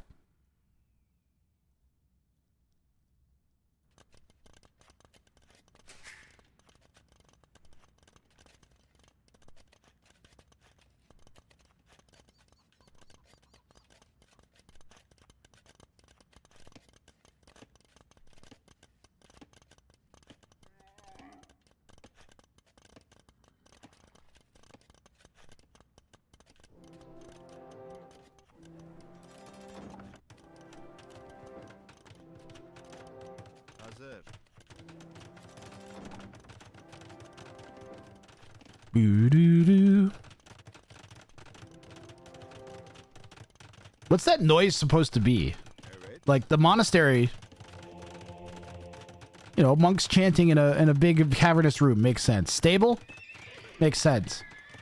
House It's different, but you know what? Somehow it makes sense. You know, type of noises you'd hear coming from inside of a house making dinner or something. They dropped the pot on the floor. Archery range. All right, we kind of got the monks again, don't we? The harp for the university feels appropriate. Mill sounds like, I don't know, wood creaking from a rotating mill. Blowing in the wind, kind of. That's good. I like it. Palisades sound like somebody hitting a piece of wood with a hammer. Great. Mining camp sounds like someone jiggling a bag of gold rocks in their pocket or setting it down on a tip. Great. Everything makes sense. But the archery range? Why is it... what the hell? Blacksmith. Sound of a anvil being hit. Why doesn't the archery range sound like... and maybe like... some instructor yelling. That's what the archery range should sound like. In the castle, at least, it sounds like it might be a horn introducing a king or something. The party from whatever has arrived. The line is almost complete. After that, Dragon Lord Freya just has to win. Currently has 34 army to the 10 of Mouse Puddles. I was hoping Mouse Puddles would look a bit stronger in this set. But currently half the eco and no army. And no discernible strategy. But he does have Greg the Builder. That's right, Greg is here. His name's Greg. He's a castle technician. His name's Greg. He's a castle technician. Yeah, there's no apparent reason for there to be a guy named Greg building a castle, but he is. Because I'm paying money. What the hell doesn't do it?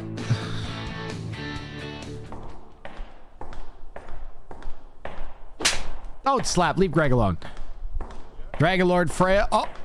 She got the wall down. She got the wall down, so that is going to be a bounty claimed for Dragon Lord Freya just in time.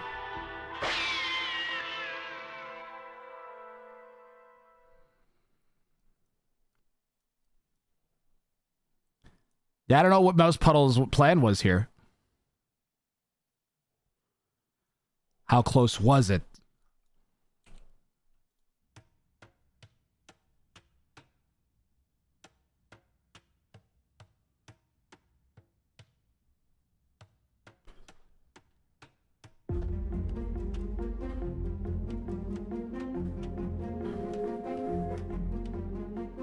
Wow. It was within 30 seconds. That's how close this was. This is how much time passed. Wow.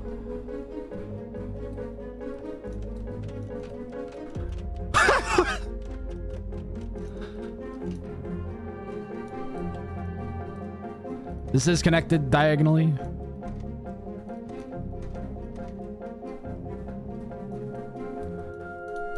Literally 30 seconds away from not getting that bounty claim. Dragon Lord Freya pulls it off. Nice. Nice. Nice. Nice. Quite frankly, the story of this game is Mouse Puddles not really making eco fast enough, taking too long to get anything done, and Dragon Lord Freya doing a good job of getting up to Imp and getting army out on the field. And that's really how that match went. We'll go to game 2 right away.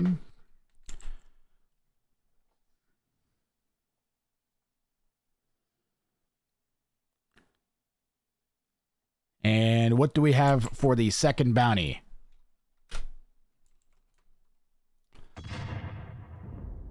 Actual gatekeeping for Mouse Puddles. Every military unit has to pass through the same gate. It may be rebuilt on the same tiles if lost and win. Dragon Lord Freya has to go for stop hitting yourself 2, kill at least 50 of your own units, and win. So if Dragon Lord Freya knows she already got a tier 3 bounty after that game, that one's indisputable. And Mouse Puddles thinks he could. I think the actual gatekeeping is deceptively easy if you're smart about how you set your base up. So if you just build an enclosure around all of your military buildings, oh man, tons of idle time for Mouse Puddles off the start here. Dude, I don't know what's going on with Mouse Puddles start, but this needs to. I'm calling this out for Puddles Boy. You can make your start a lot better. House instantly. That's your first thing you do is you queue vills, build a house with this villager, build a house with this villager. Send your scout, get your sheep, bring your sheep under your TC. Your villagers should be about 50% done the houses. Drag over all your villagers, hold down shift, and right click the sheep under your TC. And you should practice that every time because he's going to have a bunch of idle time right at the beginning of the game. And that's the worst possible time to have it. Especially with a Persian town center, a faster working TC. Like, look how housed we are. Why did we get our vills and go build it over here? You don't need to build them at the front of your base. Your first two houses go down where your villagers are no matter what. They don't go somewhere else, ever. He's going to start behind a vill as a result. 2P here for Dragonlord Freya, going for stop hitting yourself 2. Dragonlord Freya is going to have to kill 50 of their own units and win. Mouse Puddles going to have to build a gate to send every military through. That includes the starting scout. I am never choosing Wallflower. Wallflower is like a level 4. Yeah, there are definitely like harder and easier bounties in each tier. So it's a bit of a luck of the draw which one you get. That's why I gave them 6 bounties and gave them refreshes. I almost did 8, but we don't really have enough to do all the the bounties would be. We'd have even more of the issue with the players gravitating towards specific bounties. Like, for instance, in this set, we have not seen... Oh, actually, we've seen all of Dragonlord Freya's bounties so far, or variation. The only thing we haven't seen before is Build It Nice, Build It Twice. But we've seen... Wow, we've done so many games, we've actually seen all these.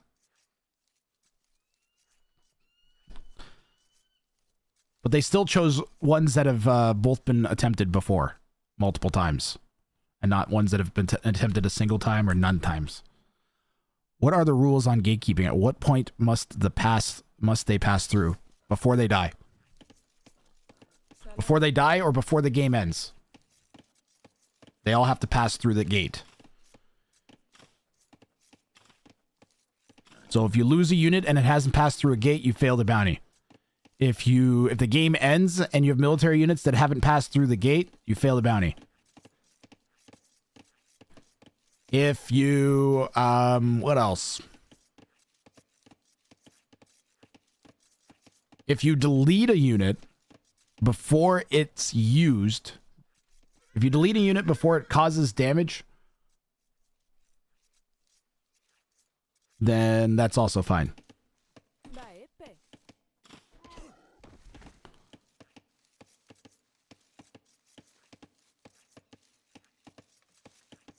Yep.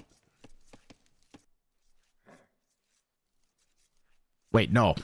No, that wouldn't count either because you lost it before it pounded. Yeah, no, you can't do that either. That would be a fail as well. You can't delete units to do that. It has to pass through. If the game ends and you have a military unit that hasn't passed through the gate, you've lost.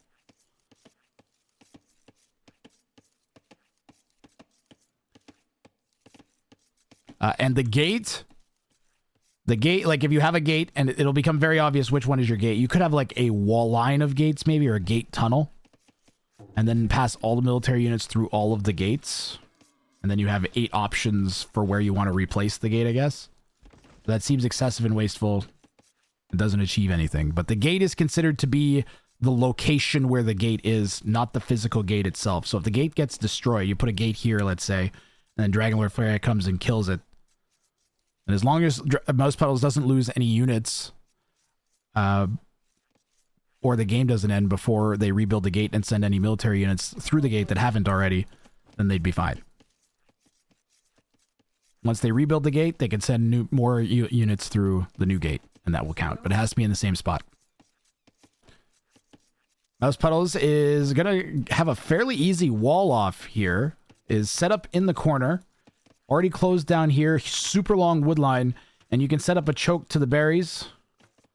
Or just around here. And this will close up most of the map. So nice position there for Dragon Lord, for Mouse Puddles. Dragon Lord Fred is similar, but not as nice with super exposed gold in the north.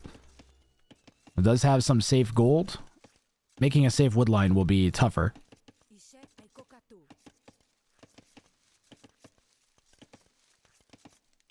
Maggie, these two bounties sound very doable. I agree, Eden. Well, I'm missing some chat here. What if a military unit spawns and is heading towards the gate when the game ends? Then they fail the bounty. My strat was to wall up completely with one gate and then build all my production buildings inside my base.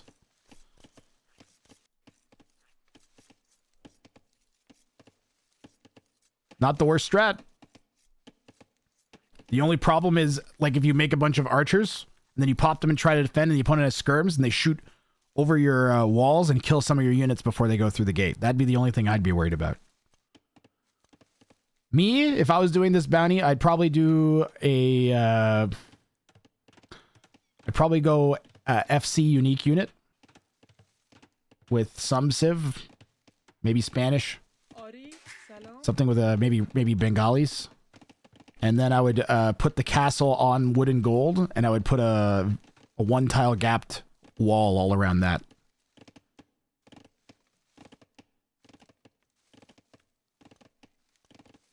And I would set the Q point just outside the wall at the back of my base. And I think that's how I try to do it. Rathas or monks or conks.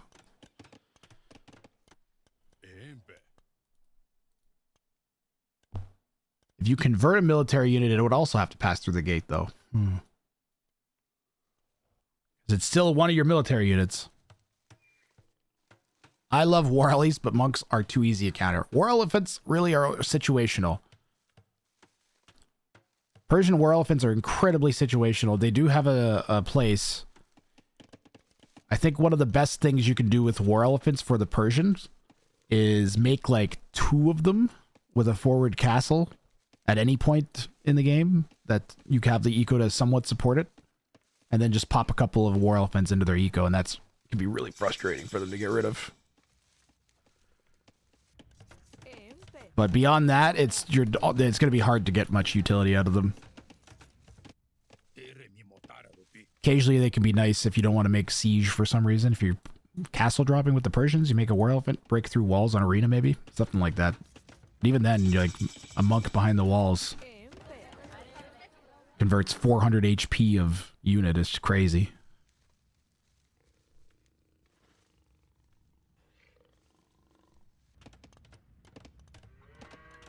Speaking of FCs, Dragon Lord Freya says she's going for a Phosphorus this game. She's 7 food away. Sell wood, please. Sell wood.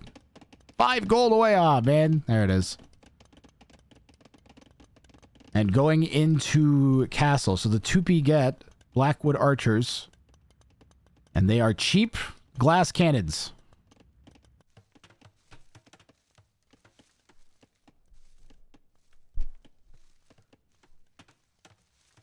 You had to buy 7 food. Mango, do you think you're more of a mouse puddle or a Lord of Dragons? I definitely identify with mouse puddles more. In terms of, because, you know, there's one thing a mangonel can do. It's crush things in the goo.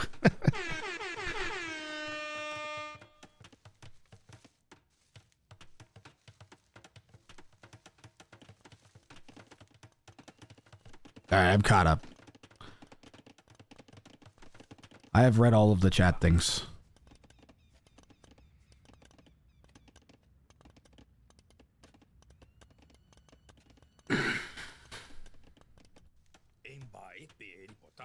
My goodness, the whole sentence.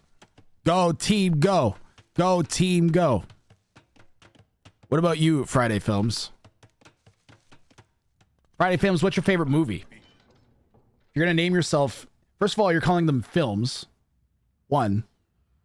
So I already probably am interested in your opinion more than normal. Paris, Texas. Well, Fallen Angels. I've not heard of Fallen Angels. I recognize the title Paris, Texas, but I don't know if that's just because I recognize the name of the city. But I seem to recall maybe at one point hearing about that one.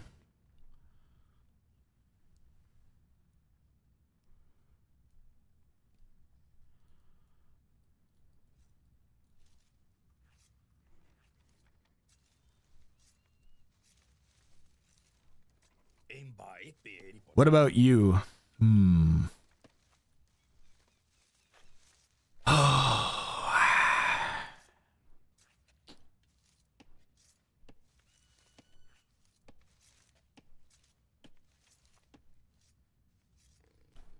have to think a lot about my actual answer, but I would be leaning towards Jurassic Park. I don't know that there's been too many movies that have made me as intensely fascinated and interested and been captivating like the first Jurassic Park was. That kind of has everything you would ever want from a movie, I think. You've got crazy graphics, actual relevant plot, good message, amazing cinematography, and fantastic practical effects that hold up like 40 years later. Hard to beat that one. I think it beats like even Star Wars because it's just more accessible of an idea.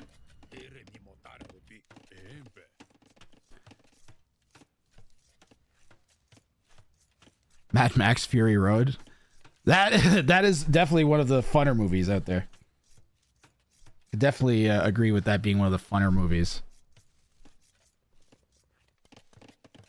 Pulp Fiction's pretty good. Inglourious Bastards is pretty great. I don't know, Ballad of Buster Scruggs is also really solid, but I just feel like I'm missing the point.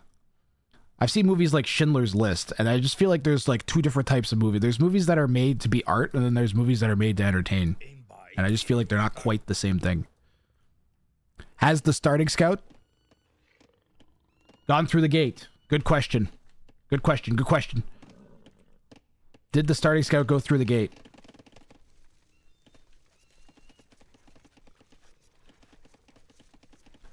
Do everything turn, turn, turn. Do, do, do, do, do, do, do, do. All we have to see is if the scout has moved since the gate was built. So the answer to that question is no. Mouse Puddles has made it very easy to determine that by not moving the scout for 10 plus minutes in game almost. 5 minutes in game, pardon me. So no, it's not gone through the gate yet. Thank you for asking, Eden. Much appreciated. Back to the Futures. Oh, that's a good one too. I feel like Friday Films choices are much more thoughtful and art driven. Your pretentious top 3 and your comfort top 3.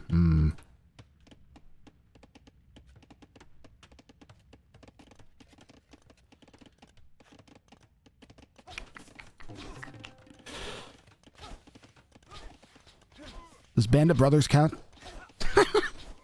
Stupid American war propaganda.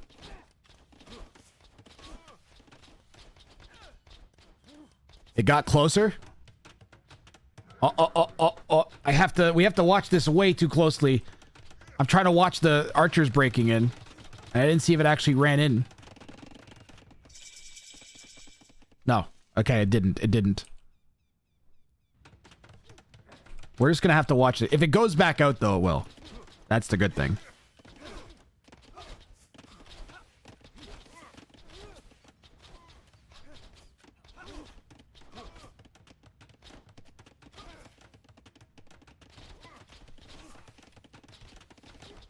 City of God, a Brazilian movie.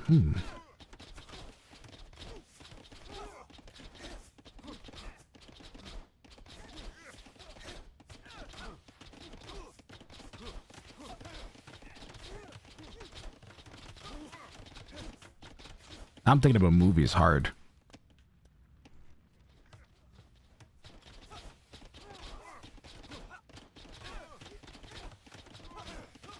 Star Wars feels like such a cop-out answer these days. Mouse Puddles is doing the right thing with re-walling behind the break-in, if he manages to get it up.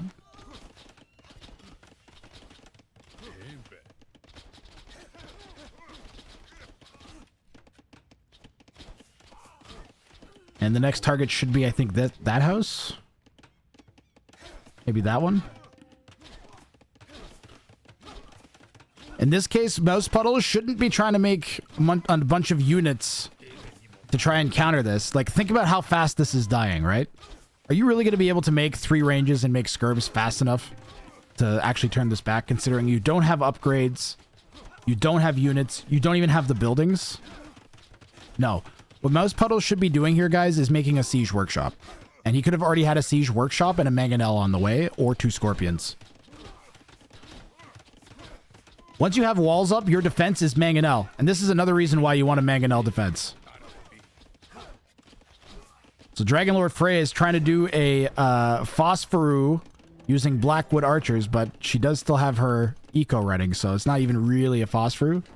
Can't quite get the, like, efficiency good enough that it would actually count as a Phosphoru, okay? There's no reason to not be making Vils right now, unless you're trying to fast imp. Oh, maybe she's trying to fast imp, we'll see. Yeah, but you could very easily, like, you have map control. Anything you would pull, if you're actually doing phosphor, you would pull a bunch of these Vils off of the farms, not let them remake the farms. You would turn off auto reseed, and you'd be sending them to wood and gold. Mouse Puddles calls GG, and we definitely haven't had 50 units. Nope! Delete does not count. Deleting does not count. I thought she was going to try to mangonel them. But deleting does not count, and this is going to be a bounty failed, and 1 point only for Dragon Lord Freya here.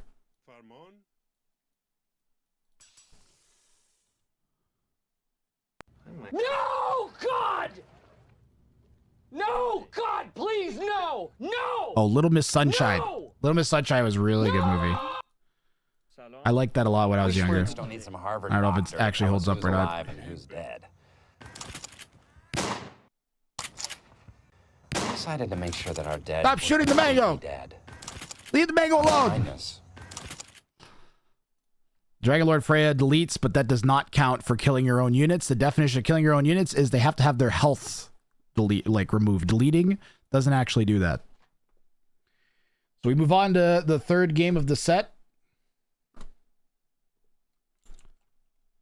Commercial art director. Interesting. Got to add a point here to Dragon Lord. There she goes.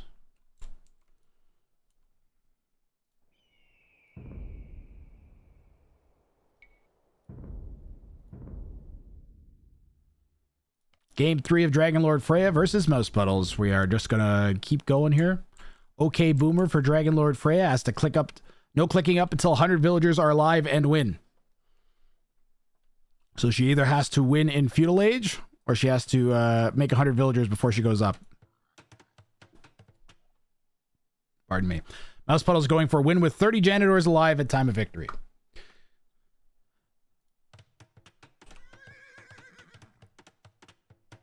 Well, you got to give props to Mouse Puddles here. Okay? Because Mouse Puddles very easily could have just not entered the tournament and not even tried. And he's given it the old college try. Did he do the same mistake again? Hold on. There we go. This is better. Other than the standing around a whole bunch at the beginning, but much better. She should be building the other house. Grab house. Grab house. Shift Q onto Goose. There's got to be what your opening is. Or something like that.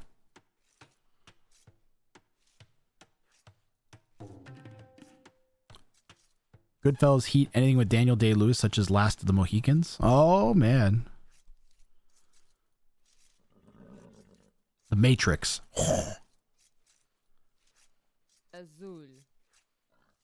Matrix also broke my brain like Jurassic Park, now that I think about it. You like this challenge, Eden? Which one? The OK Boomers or the Clean Victory? I had fun. I had to learn a lot from watching the cast of the games. Okay, that's the most important. That's what I was trying to get at, is if you were enjoying yourself.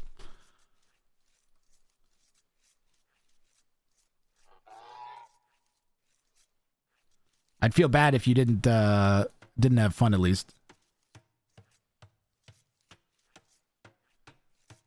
AW2 with Mango stand-up talking cinema. Jackie Chan movies? Jackie Chan movies taught you how to read?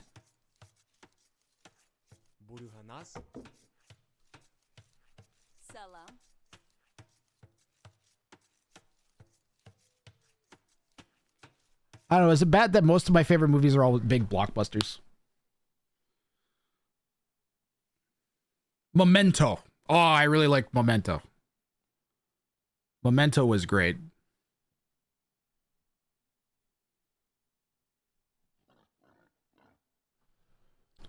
That'll break your brain. If you've never seen Memento, you should watch that at some point in your life. I don't know if you need to, it won't get the same. Maybe a second watching would be good because of the foreshadowing, but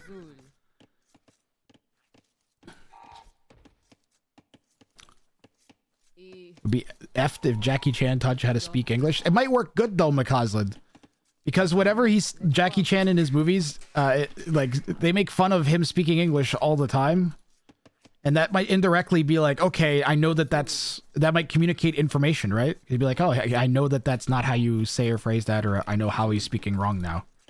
Especially because Chris Tucker is happy to explain that he doesn't understand the words that are coming out of his mouth. Is that racist? Was that racist?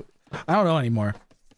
It didn't feel like it. The whole movie was about them becoming friends and learning each other's like cultures and stuff, so can't be that bad. But at the same time, Jesus, things were way different back then. Baby Mango, you should have hard-oiled what? Oh, Cool Hand Luke. Okay, you guys, now we're getting into it. My dad made me watch Cool Hand Luke when I was young, and not made, but like strongly suggested that I watch it, and I enjoyed it way more than I thought I was going to. 1980s, 90s, drunken master. Yeah.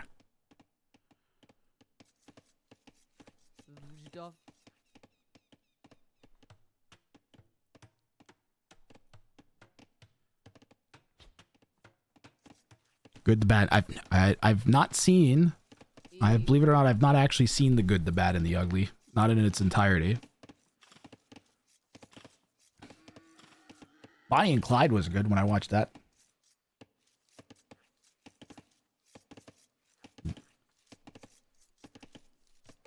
I'm liking this combo. Made me want to get drunk and fight.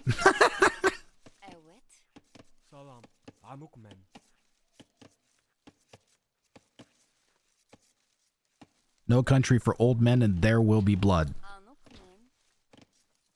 I have seen both, but it's been a long time. I drink your milkshake.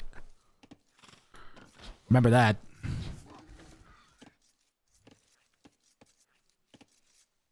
Let's get the bounties on the right side here. Yeah.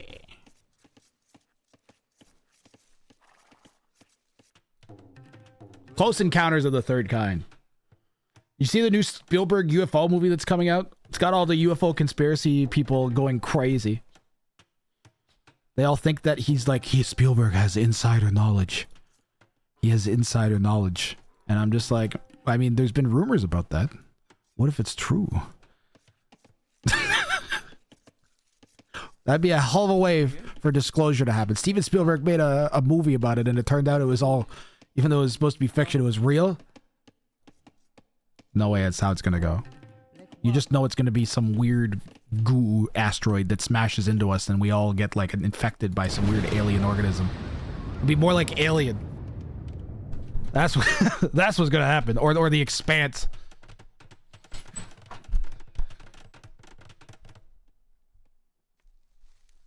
The way Jackie Chan shows honor. Tenacious D? There's two Tenacious D movies, right? There's Tenacious D and the Pick of Destiny. Isn't there another one? Pick of Destiny was great. The Meatloaf song is a fantastic piece of rock and roll, like, lore, even. You have a track that has Ronnie James Dio, Meatloaf, Dave Grohl drumming, I think there's like famous guitarist that's on it too. Didn't Slash play on it? There's some, they got some famous guitar for that too. Like,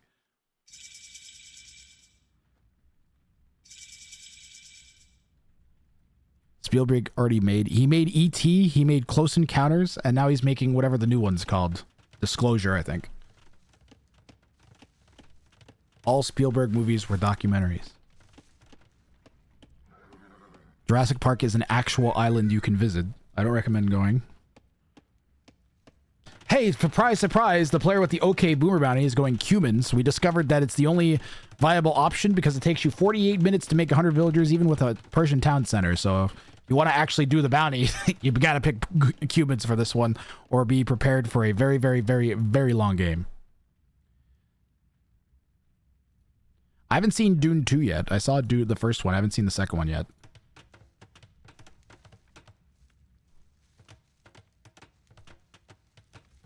Also, all of this discussion is arguably predicated with a huge asterisk that says, except for the Lord of the Rings. We're pretending they don't exist for this discussion, right?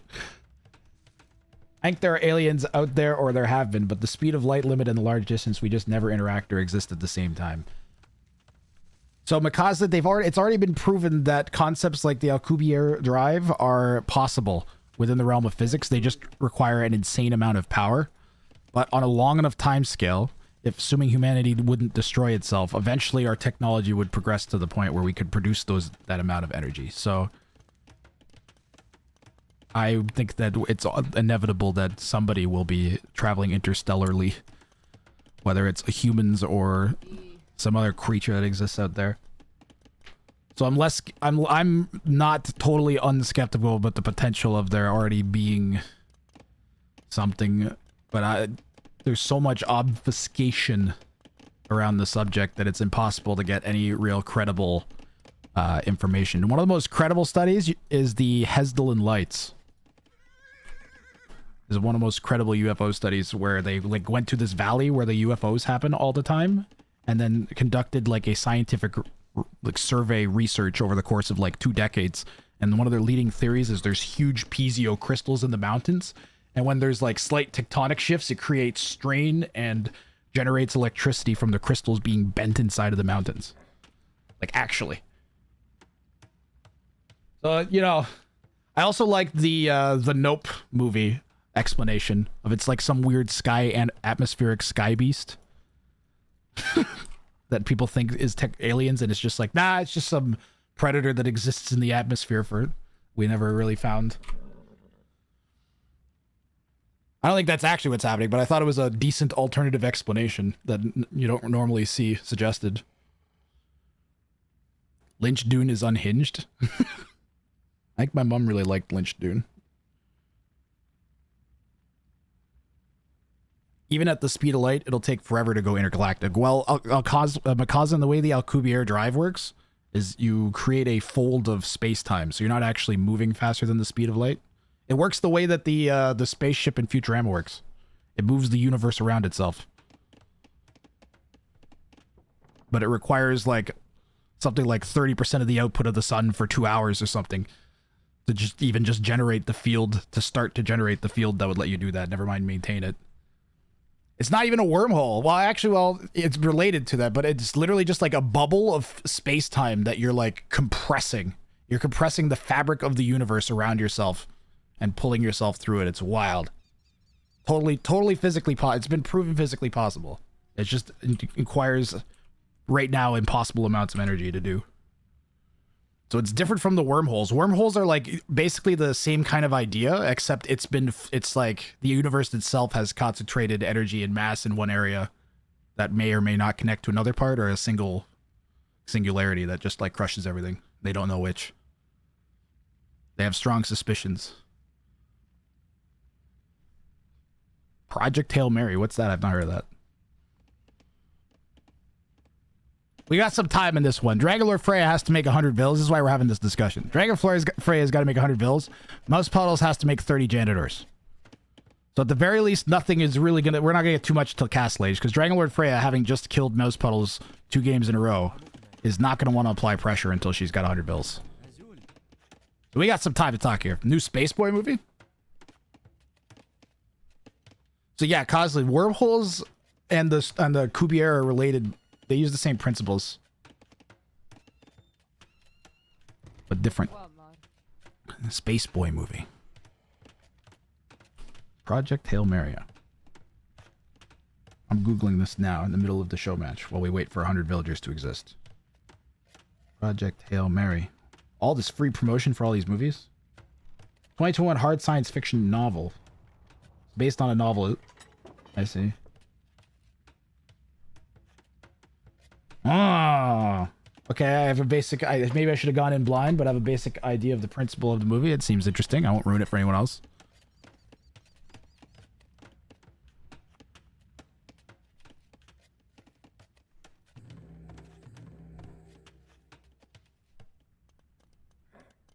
And my favorite piece of science fiction, probably The Expanse. Like non-Star Wars science fiction, probably The Expanse.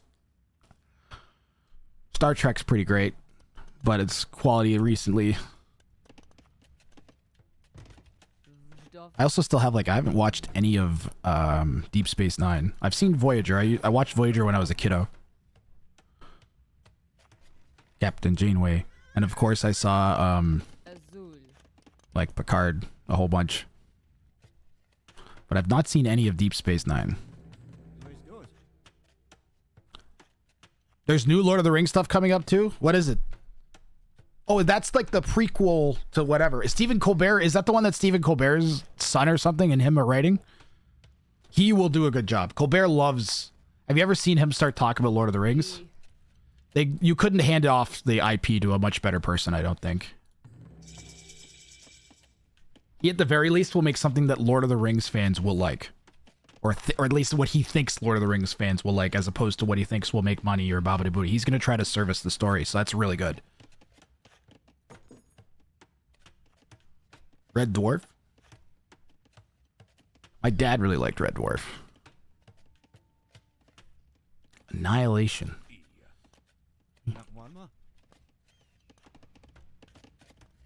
So there's Armageddon. Oh, okay. I've got a not space movie. I've got a not space movie that is unironically my favorite bad movie of all time. All right, we've talked about what your actual favorite good movies are, chat. What is your favorite bad movie? And I got a good one. All right. My favorite bad movie is The Core. If you want something stupid that is just delightfully terrible, you should watch The Core. My favorite part of the movie is when lightning strikes the Greek Colosseum and it explodes. The lightning channels around the stands and then concentrates itself into a central plasma ball, which explodes. Because the electrical storm is so bad. One of the best things. Starship Troopers is not a bad movie. Starship Troopers is glorious. That is a fantastic piece of movie. That is not a bad movie. The fact that you enjoy it, though, I'll take it. I'll take a Granappa. If you like it, I'll take it. I don't think it's bad. I think it's like intentionally campy. It's supposed to be 1-800. Go fuck yourself.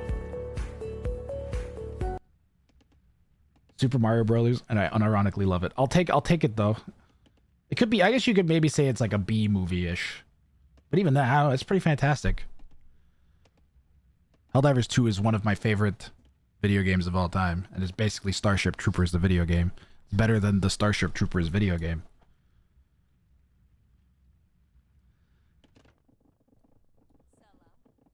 I don't think either player has crossed over the center line here. Oh well, the scout's been auto-scouting.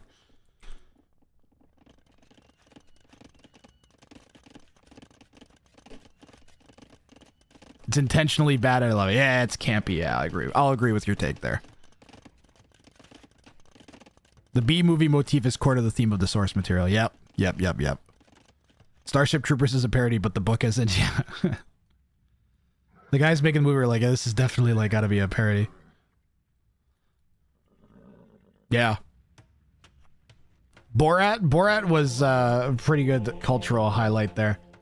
In the vein, but in that genre, even though it's not a movie, I would say Nathan For You does a way better job.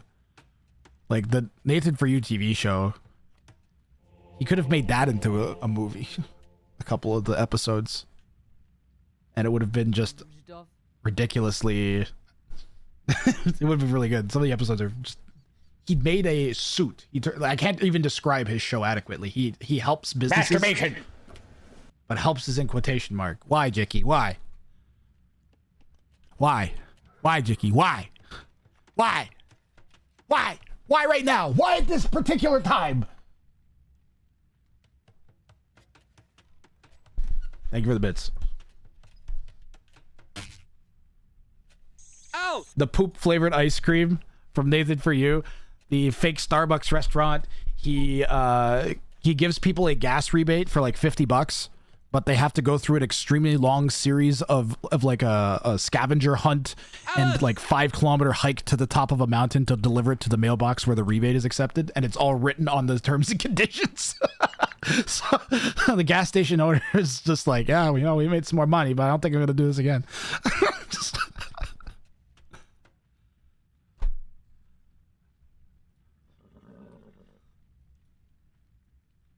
Kenny versus Spenny was absolutely a must-watch when I was a kid. That and Trailer Park Boys. How do I not have a Kenny versus Spenny meme, though?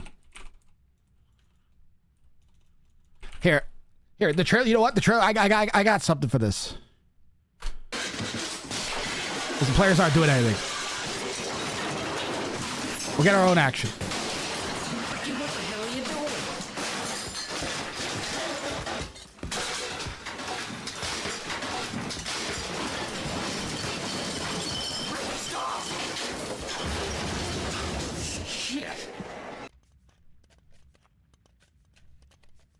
Idiocracy a bad movie, Lori?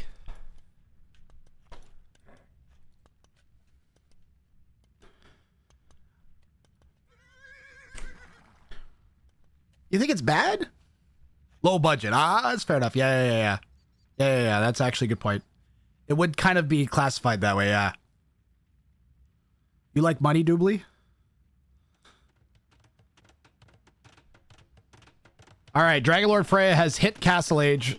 No clicking up. Uh-oh. All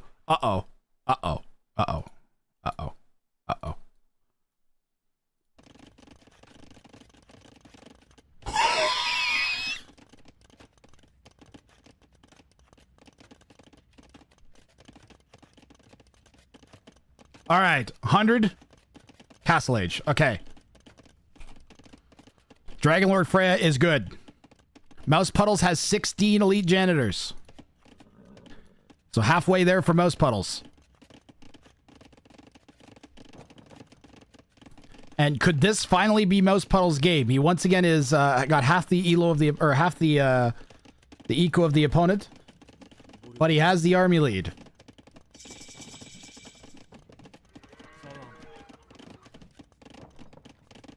He could use Bodkin and Ballistics would be nice. But he's getting some damage at the very least. What happens if he kills a Vil? It's fine, Coke Slushy, because Dragonlord's conditions just says she can't click up until she has 100 Vils. So she had 100 Vils and then she clicked up. So even if Vils go down, the click up already happened. Dragonlord Freya is producing camels to try to deal with the janitors. They won't do terrible because the janitors, again, don't have Bodkin. And they don't have ballistics, so the camels will be able to close the distance and get the bonus damage against cavalry on the janitors, and they'll go down pretty quick.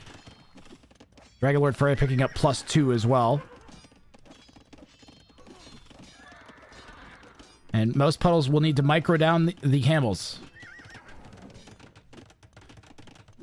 It's going better than I would have thought it would, but you can see like how many shots are missing with the lack of ballistics there. But Mouse Puddles continuing to pressure with the janitors.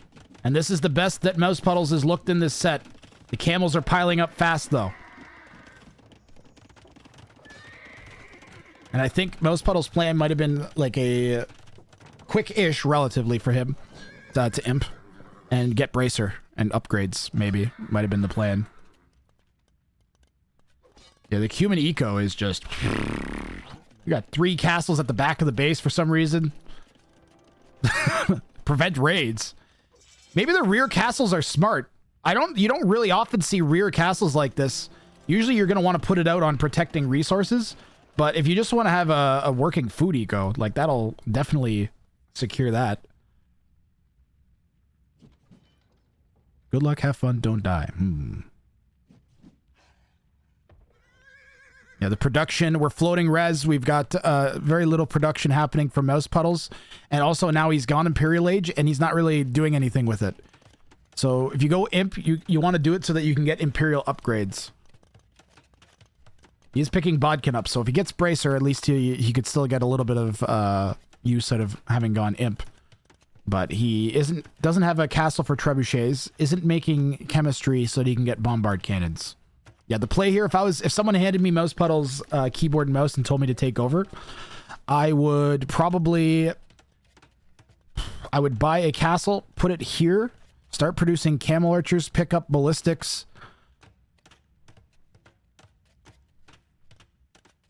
Maybe figure out a way to squeeze in bloodlines.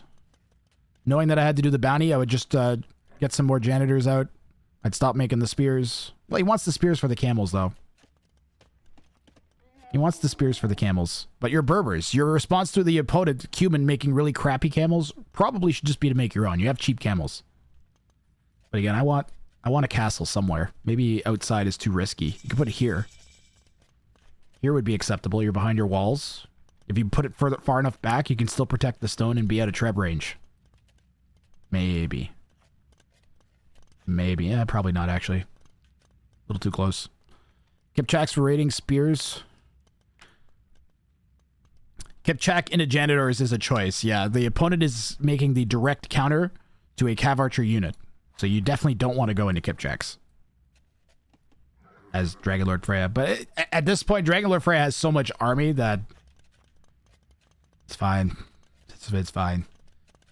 Ooh, and Thumb Ring. I'd like to see Bracer. Did you say you saw chemistry? Still no Bracer or chemistry for Mouse Puddles. Pikeman is also... We have enough res for Pikeman. I don't know why we're taking the fight without picking it up. This is fine. I'm okay with the events that are unfolding. Upgrades before fights, especially when you go up to an age and you have new upgrades available. A lot of Age of Empires 2, one of the most important resources you have in Age of Empires 2, you can't collect on a map. It's called time. And oftentimes, time will get you more wins than anything else. So you buy yourself time to switch into the right unit, get upgrades, make enough army, you can stay in games. And you know, Mouse Puddle's composition wasn't horrible. You just didn't have enough of it, didn't have upgrades. A lot of resources in the bank for both players here. Dragonlord Freya should buy a forward castle. We have 4,000 gold. You could buy 3 forward castles right now, and the game would end, right? But it ends anyways, and Dragonlord Freya is going to walk out of this set with 9 points. I pushed the wrong button. I pushed the wrong button. I pushed the wrong button. I have to move those away from each other. They're right next to each other. Try again. There we go. That's better. 9 points for Dragonlord Freya.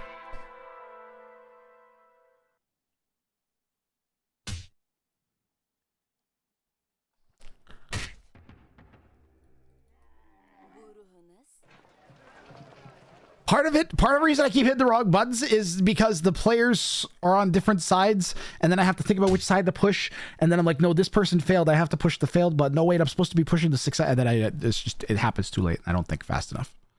So I just need to... I get excited about the end of the game, too. I'm just like, I gotta push the button. I gotta push the button. Mouse Puddle showing upwards of 12 APM in that set game. Azul. 12 APM. Mouse Puddles, do you only click? Do you use hotkeys? Need an announcer for 9-point sets like they have in darts for 180? You use hotkeys? Azul. I'm just old and slow. Well, I think you were very. I think this game you were the strongest. You actually managed to break in and make Dragonlord Freya's life a bit more difficult. But overall, Dragonlord Freya was very dominant, and she's gonna get the points to reflect that. Let's get GGs in chat for Mouse Puddles and Dragonlord Freya for that one, guys. Take some guts to sign up to a tournament where you're 1,000 elo and there's 2K6s floating around.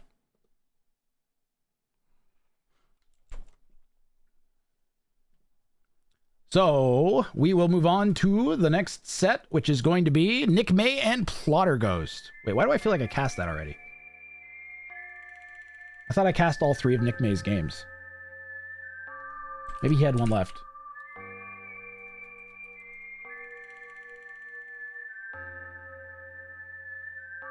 Yeah, he has one left. I was wrong. I thought he had cast all 3, but he's got one. So Nick May with 6 points. Ooh. So if Nick May gets 7 points in this set, 6 points or more, then he'll unseat Levi. And the opponent, Plotter Ghost. Let's see where he is on the standings. So what does this mean for Plotter Ghost here? Where is Plotter Ghost? What? There he is, number 7, number 7. Number 7. Wow, okay, this is a very important set. We could see a new semi-finalist after this set. Plotter Ghost needs only 4 points. Nick May needs 6 or more. So we could have a huge swing set. We could even potentially get a new 3rd place. Togawa might get knocked out even this set. If both players pull off a tier 3, that'd be 4 for Plotter Ghost, would put him ahead of Levi, and then 4 for Nick May, plus like if you got like 2. Yeah, this is potentially a massive set in terms of implications for the standings. Holy moly. Let me put the score in for the previous set. While I do that, you guys can watch the highlights, and I'll try to get everything ready to go before the highlights are done. I make no promises, but I will do my best to keep things moving here. Enjoy the highlights. Nels are the biggest threat. Plotter's just like, what do I do about 69 scorpions? 71 scorpions. But it was a good game, though. Zark is going to walk away with a bounty claim.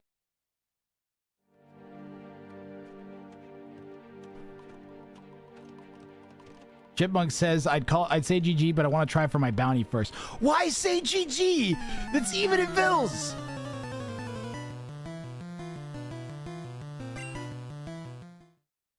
Not a bounty failed. It's not a bounty failed. Ignore the giant obvious graphic. It's incorrect. It's a bounty claimed. Now you can be excited. Now you can be excited. Miscellaneous Leopard is going to get...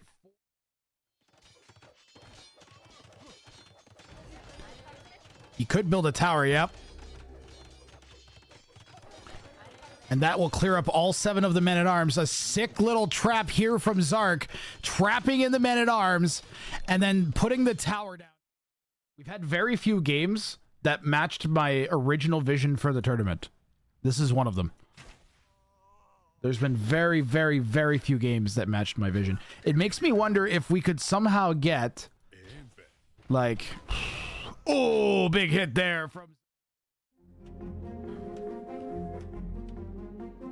Wow.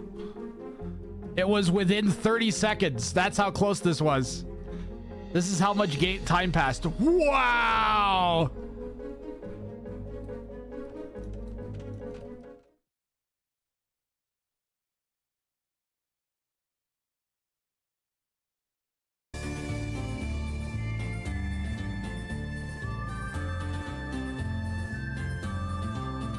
Almost there. We'll get the ads out of the way too, so you don't get hit with those during the next set. I'll be going in 30 minutes. Hold on, let me catch up with chat a bit. The claimed failed bounty button is like a USB stick, always works on the second try. Grath, thanks for organizing. Dude, Mouse Puddles, thanks for playing. Thank you, thank you, thank you. I don't worry about the 2K6 guys. If I get anything off them, it's a huge victory. If I lose, well, I was never supposed to win in the first place. Yep, we were talking yesterday about how the bounty tournament has low stakes, so it's a bit less intimidating. To make a highlight, do we have to type clip? So there's like a clip function that's built into Twitch, but I tell you what I'm gonna do. Fancy cat pics, just for you, because you've asked a couple times, and I think you like want to help. I'm going to add just you. I think I can do this. I'll give you alone the ability to create clips. Don't ask questions.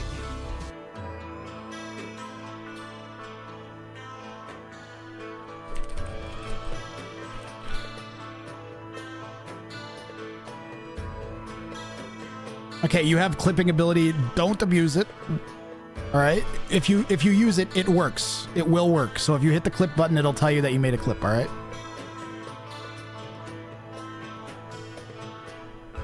Nice. Shouldn't have to worry about. I don't know. I don't know if it'll. I think it has a cooldown on it, so you don't have to worry if a mod gets it at the same time or anything, or another VIP.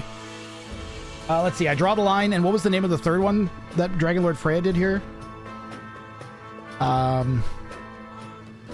Okay, Boomer. 2 bounties claimed. And I can move this to the completed set section and...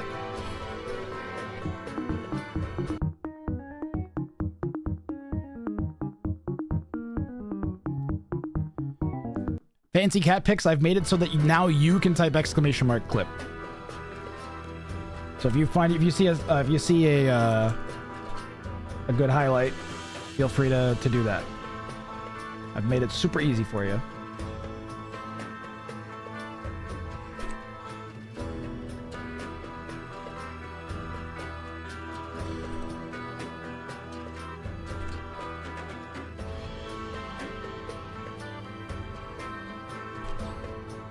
The mods have a command, and I even gave the mods a stream, like a virtual stream deck.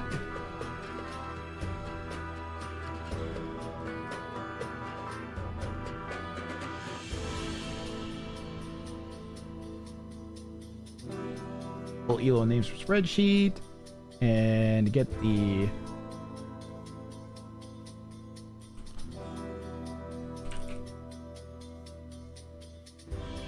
draft here loaded in.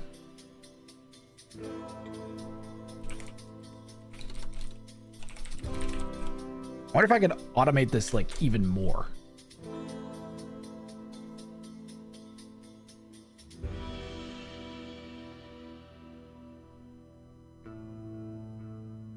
Let's see here. Show match overlay.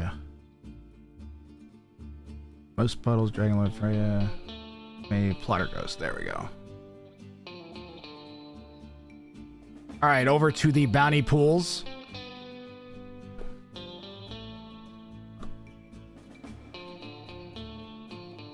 Do I have the Rex? Tell me I have the Rex.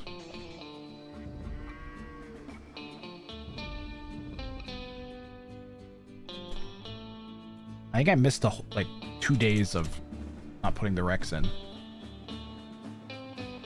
Come on, replay folder. Stop being a glitchy piece of garbage, please. Thank you.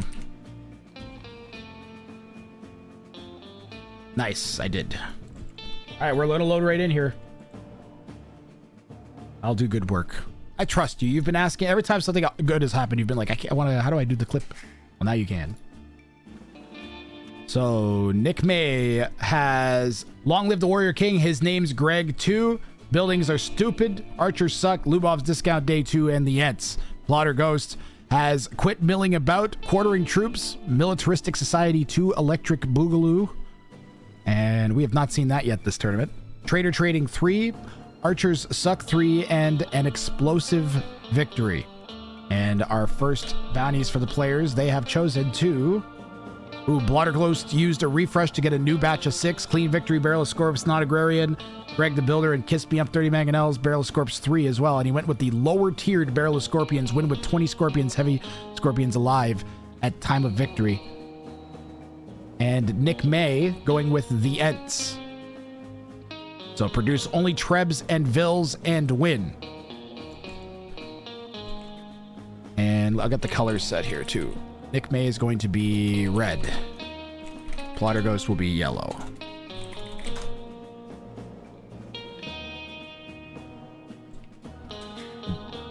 It's an interesting combination of bounties here, and we are loaded in to game one. Plotter Ghost playing as the Romans, a very common choice for this bounty. And we've got Nick May. Yeah, I'm going to make it a little bit easier to read Nick May's name on the overhead scoreboard. We'll leave his gamer, I'm assuming that's his gamer team at the front on his thing here. Oh, that looks bad too. It makes it harder to see who's who. That's all. I'm sorry, you to GG. I don't know if you guys are a gaming org or whatever, but I just want people to be able to see who's who. So Plotter Ghost, Barrelless Scorps, and Nick May produce only Trebs and Vills. Plotter Ghost with a lot more freedom as he can make whatever he wants in addition to the 20 Scorpions. But Nick May has gone as the Spanish. Yeah, only 20 Scorpions against a Vil Rush is not going to go great for Nick May. Some of the tier 3 bounties are, I'm going to say, painfully simple. And this is definitely one of them. So if you're in tier 3 bounty territory and you see a simple bounty, you should probably be guessing that it's going to be very difficult to pull off. And I think this one has, I wonder what the success rate on this bounty is in the tournament, because we have seen it a bunch. There's like a meta developing in the tournament, especially around particular bounties where players like have seen other people do it successfully and then they ape that strategy, which is, I mean, it's smart to do. He could win produce only trebuchets. Yes. So Nick May doesn't actually need to make trebs. This is true. Because it doesn't stipulate that he has to make a minimum number of them, it's just an option for him. Yeah, he could go for a Spanish like Vild Tower Rush, like just all-in towers, maybe like 18, 19 pop right off the gate.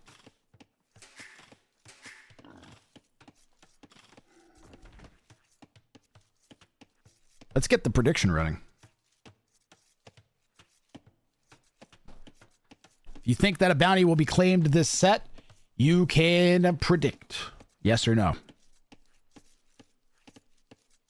Win some memes. Yo, yes. Wait, I said it wrong. Yash. I missed the extra couple A's there. I apologize.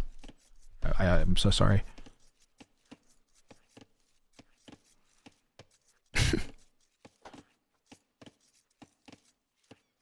Am I going to switch to the other chair? I think I might. This chair is not comfy. I'm switching to my other office chair. Give me a second.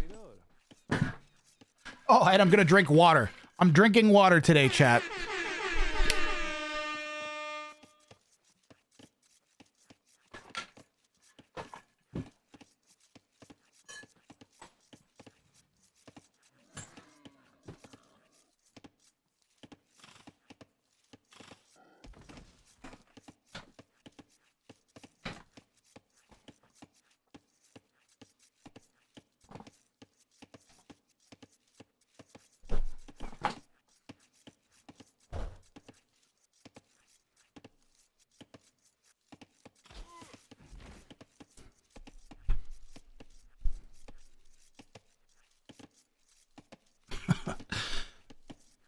That's the real trick is have a second chair. It forces you to just sit differently, and then all little parts of you that are achy and sore are different. You just cycle. I have a really cheap, crappy gamer chair that ironically has better butt support. Like my butt doesn't get sore sitting on it as quickly. But it's terrible for my back and my hips and my legs. Whereas my other chair is like it's a steel case Leap. Like it's a steel case Leap 2.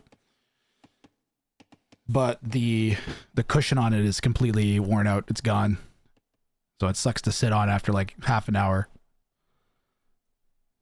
So I don't have a good option for my chair. So I've been rotating. Oh, great. Twitch wants to run an ad. Didn't we just run an ad? What the heck? It's like it's ignoring the fact that I ran the ad, and it's just going to run its own no matter what. Really stupid.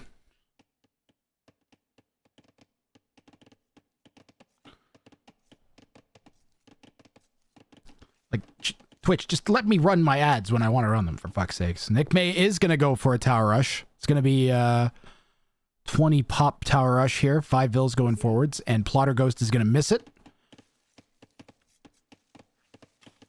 At least for now. He might come back. If he comes back with the scout this direction. The score suggesting maybe something. Some sort of drush or some sort of rush if I saw that big of a score gap. We'll see what happens.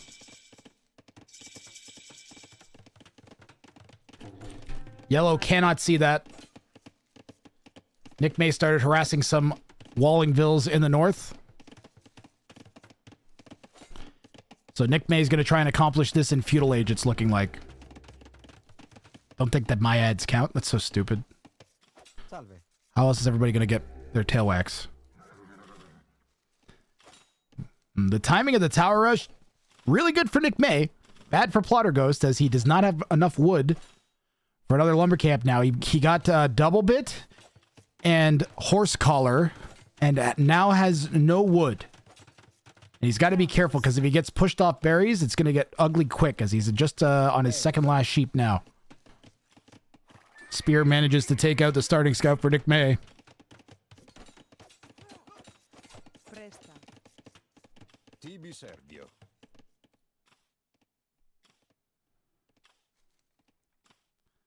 So far, Nick May is untouched at home, but with 5 villagers forwards not gathering res, expect to see Plotter Ghost's res collected start ballooning up. And Plotter Ghost did manage to get another lumber camp down after gathering some stragglers.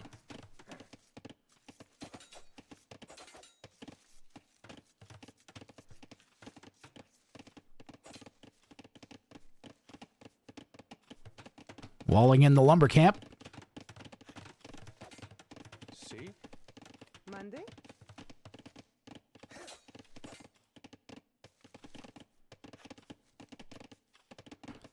And there it is, already up to 150 res more for Plotter Ghost. I'm surprised it's not even more than that. That is a... I want to call it a questionable tower, but because Nick May can't support with spears, pretty much forced to keep all the towers in range of each other. 3 on stone back at home. Where are those? There they are. Maybe could use a couple more. Keep the momentum of the tower rush. Really needs another tower going down right here. Wherever just the inside of the range of this tower is. Probably like right here would do it.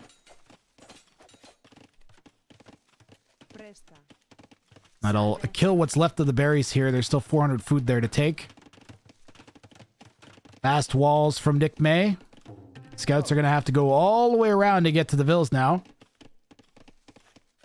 Or he's going to have to delete a house. Or open up the palisade. And I think that's what Nick May wanted. Retreating back to the tower, trying to fight on the hill with arrow fire defending. Elects to take the fight on the scouts. And the scouts lost a lot of HP in that engagement. 1 vill for all the HP. For 2/3 of the HP on the scouts collectively.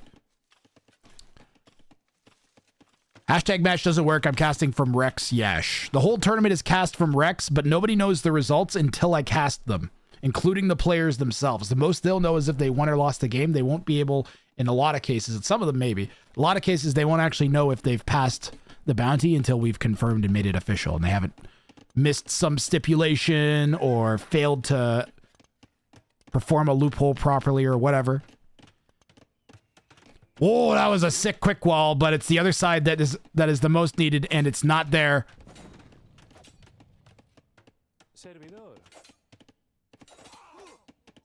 One vill down. There was another tower that went down for Nick May on the wood and berries. Nick May now has more vills on stone. Could opt to just go to stone and then try to sell to get up. The wood line and the stone vills all safe now with the quick walls. Berries are about to be depleted, so limited window here for Plotter Ghost to try and get damage with these scouts. These guys are going to be able to go to stragglers or even that gold and be relatively safe. The pressure is continuing back at Plotter Ghost's base. Nick May trying to bash past this house wall. Plotter Ghost losing vills, trying to keep it funneled towards the TC. You gotta be thinking, you gotta be getting a little suspicious at this point if you're Plotter Ghost that you haven't seen a single spear yet. However, Nick May hasn't made a barracks, so if you're thinking that, oh, he's doing Spanish, I'd be leaning more towards probably doing conks in a regular game. Knowing the bounties, I'd be thinking, is he doing the Spanish trebuchet or that bounty where you have to kill a TC with vills or something?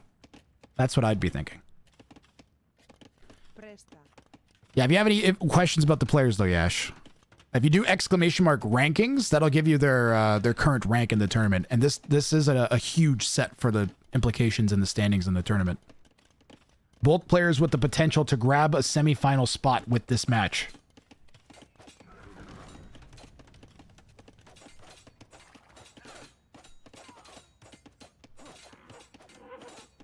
The elos at the top are their all-time high elos.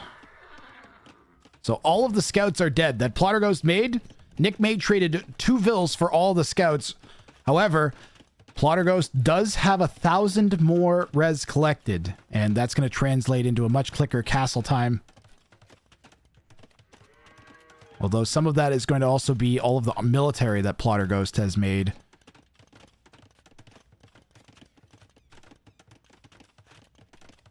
And Plotter Ghost managed 1 vill pick back at Nick May's, and then 2 of the 5 forward vills. This is the right play for Nick May. Another tower right here is next. It's got to go right here. Right on that green bush. Right on that green bush. Too far forwards. It's got to go right. Even this, I don't think that's in range anymore. Monday? What are you doing, Nick May? The scouts are going to try to head off the vills on their way back to the towers. And they should get... They might get all 3 of these. Well, they got 1.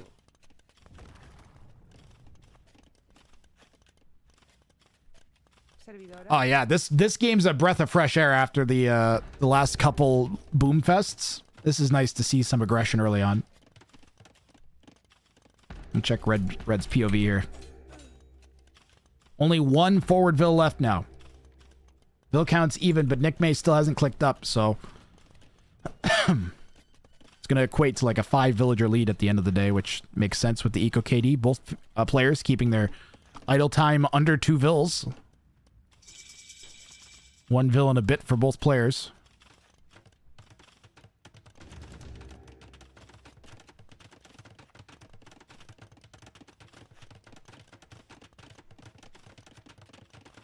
Boo-da-doo-da-doo.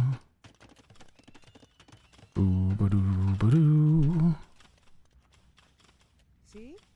I have the non-copyright bounty music caught in my head.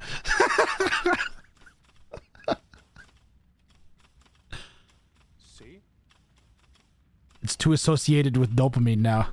My brain's just like, the music means the good fun stuff is happening. You think Nick missed the winnable window? The tower rush didn't win the game, that's for sure. Another forward vill going down. He still had no... And he's... Uh-oh. Uh-oh, chat.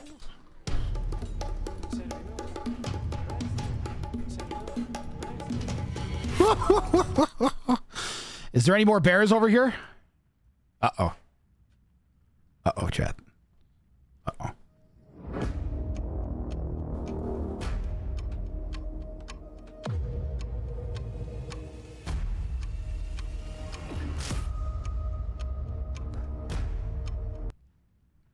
Get your bets! Place your bets! Is the villager gonna walk into the bar?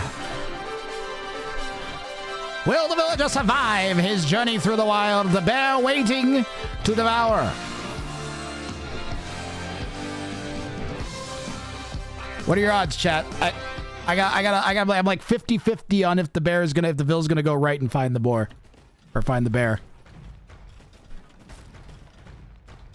That bear may be a Greg killing technician. Let's go! Let's go! I actually love this. What a fantastic town center from Nick May. That's actually way better fate than running into a bear in the wild. You would have TC dropped or something lame? Yeah, that's exactly why. That's one of the reasons TC dropping is banned, is it makes things less interesting. If you TC drop, your opponent has almost no opportunity to try their bounty in most cases.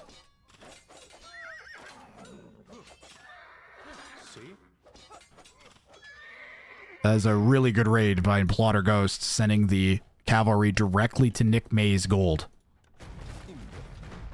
Rams and Scorp starting to clear everything up. Plotter Ghost is 6 Scorpions away from the bounty claim, and that'll get him 2 points in the set. Every point matters here. Survive Redeem is gone. It's a command now, help me. If you just type !survive, then it works. It ascended. It ascended to command status. I need an updated command. I would make a command list, but I think there's literally 90 or 90 plus commands. A good portion of them attached to memes. There's also ! Wipe yourself off, man. That's another quality one. There's ! One does not simply, and then space, and then write a message. There's a bunch of them.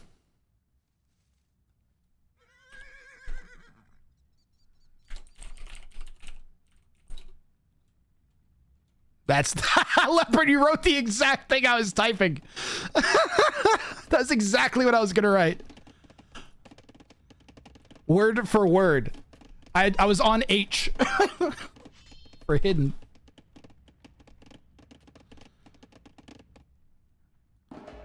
Speaking of reaching things, Plotter Ghost has reached 24 Scorps and is very smartly continuing to add Scorps to make sure that if he loses a bunch of them in some sort of counter attack from Nick May, that he has a chance to still get the bounty. Because if he lost 5 Scorps right now, he would fail, right? If Nick May like mangoed 5 Scorpions and called GG.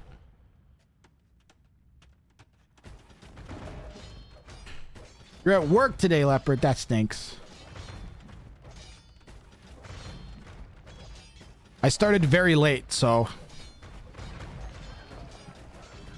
I felt very, very, very bad after yesterday's stream. I was very dehydrated.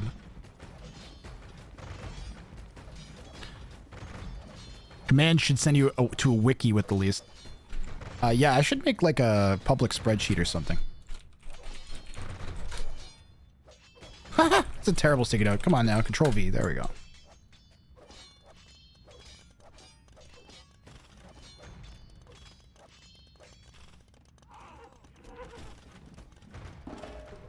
We did get one new bounty out of the tournament with Scorpions already, which is one shot, no, kill a TC using only Scorpions and win. So we'll have one new bounty. When we go back to the game show, we'll have at least one bounty inspired by the tournament for sure. And the way it's going, it's looking like that we might get that future bounty claimed in addition to Plotter Ghost's 2 points he has at stake in this game. It's looking bad for Nick May. I wouldn't say he's out of it yet. You know, he's still only 16 villagers behind, but he needs a castle somewhere. He needs a castle somewhere on, like, wood and farms. Maybe here.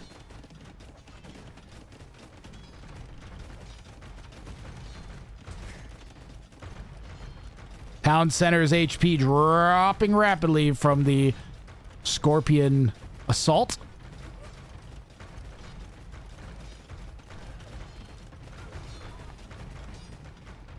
Oh, back on the film subject. The Mummy with Brendan Fraser, the original The Mummy. Imhotep.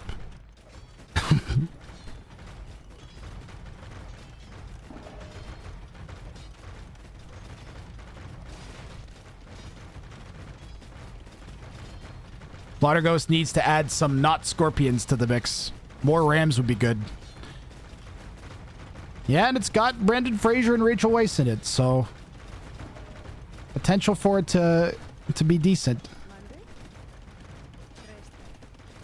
Supposedly, Brendan Fraser refused to do another sequel unless it was a specific plot line or something, or of a specific quality, or if he got to review it, so I've only heard good things in that regard. The buildup is a bit. He's getting more and more town centers down as we speak. Towers. And yeah, I wouldn't count Nick May out of this one yet. Plotter Ghost is in range of that tower, and they are guard towers now. Nick May upgrading them. The longer this game goes now, the better for Nick May, as he's going to be looking to just completely outboom the opponent. His entire economy has relocated to the north, and he has 2 gold patches. It's not a bad secondary economy location, but Plotter Ghost is just going to go up and try to start pressuring it. How many scorpions does it take to one-shot a tower? Tower's got, what, 2 Pierce Arbor. We're doing 11 attack plus 3 building damage. So 14 times 37 versus 1,500. I feel like it should take like 6 to 10 volleys to kill the tower with the Scorps. Oh, if the tower aggroes onto the castle foundation, yeah, that's not a good spot for Plotter Ghost. Still might get it. Oh, it's a good thing he had so many villagers hit it at the same time. If he had single Vill tapped at the beginning, it would have died between the 2 towers shooting at the foundation. But Plotter Ghost is going to have a commanding position here with a forward castle killing a bunch of the eco that Nick May just got finished rebuilding. And literally 40 scorpions behind it. District 9. Oh, yeah. Land before time. Yeah. Step on a crack. Break your mother's back. And then his mom dies. And I was just like, oh, my God. Why did he step on a crack?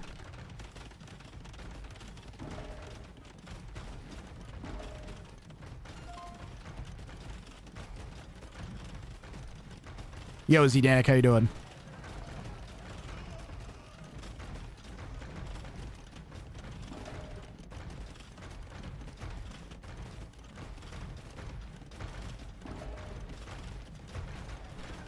Well, I guess you know that that Plotter Ghost isn't doing the market bounty. $913 prize pool. Yep. 50 for the top clip, 50 for the player with the most bounties claimed. Minus 50 for PayPal fees. Or whatever. It'll probably end up being less than that. And then the rest going into the prize pool. For the players. Or top 4 players will all get a piece of the prize pool. Nick May manages an imp click up. Started to catch up in Vills with the 4 TCs. Plotter Ghost gets a trebuchet out. What could Nick May... Could Nick May switch into Cavalier, maybe? Wouldn't have enough for Paladin. Might be able to get Cavalier. And some Cavalier out. How many Cavalier does it take to kill 56 Scorpions? Oh, man. You know what? If we look at the bounty draft, too... I'm going to go back to the bounty draft here because it's relevant right now, guys. He could have gone for Barrel of Scorpions 3. Win with 60 plus Scorpions alive. But he only went for the level 1 version. I wonder if he tries this again next game with Khmer or Celts.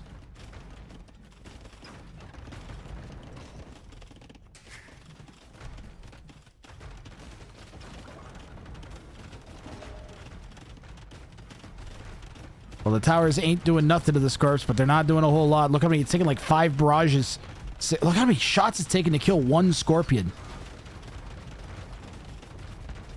Towers are not a good answer anymore.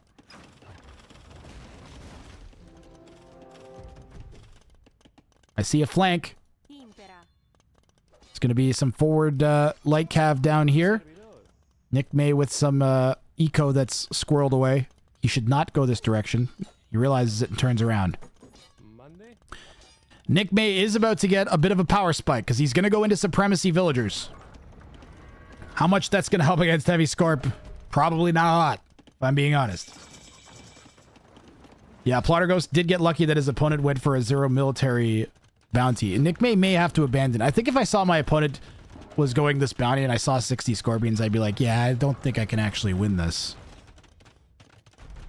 And then I'd make the switch. This would be a very justified time in switching to, I don't even know what. Again, I think he could buy Cavalier.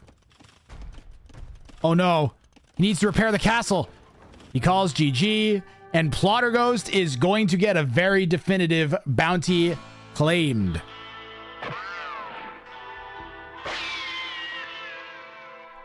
Solid game one from Plotter Ghost. Nick May did a really good job of making a game out of it, that's for sure.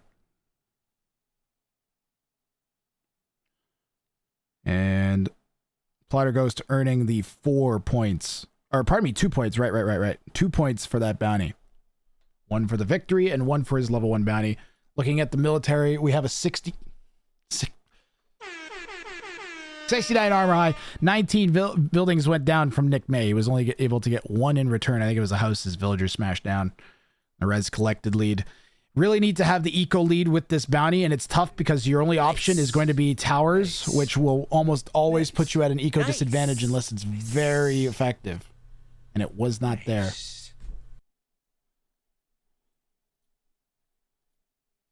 Yeah, he had to switch to Onager.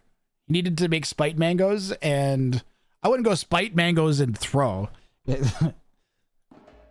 Although with how they're both competing on the bounty board, maybe you do something to try to prevent your opponent from getting a claim. In this case, though, Plotter Ghost, I'm going to actually go over to the rankings and just get an idea of how that's going to affect. So Plotter Ghost is now just 1 point out of the lowest semifinal spot. So the implications continue to increase. Nick May, I believe he has, did he have 4? What was it for Nick May again? I'm scrolling down. Give me a sec. Leaderboard. There it is, 14th. He has 6 points. He still can get he's still in the running here. If he were to pull off, manage to get 6 points in the next 2 games, which is conceivable for sure. But he's going to need something big in game number 2. He basically, at this point, if he wants to stay in the tournament, he needs to go for a minimum of a tier 2 bounty. So let's see and hope that he did that here for this next one. What do we got for game 2? And he's gone for basically the Huns for Plotter Ghost. And Nick May is going for Lubov's Discount Day. Okay, 2 tier 3 bounty attempts for both players here. And this could be exactly what Nick May needed. Hold on, I'll leave this up while I get the next game loaded. Give me a second. How are we doing on ad? 7 minutes till an ad. Let's run the ad. Since this is such an important game, I'm not going to let anything play here. Especially because we're going to get action in Dark Age with the 75 militia, all right? So ad coming in. We'll be right back after this.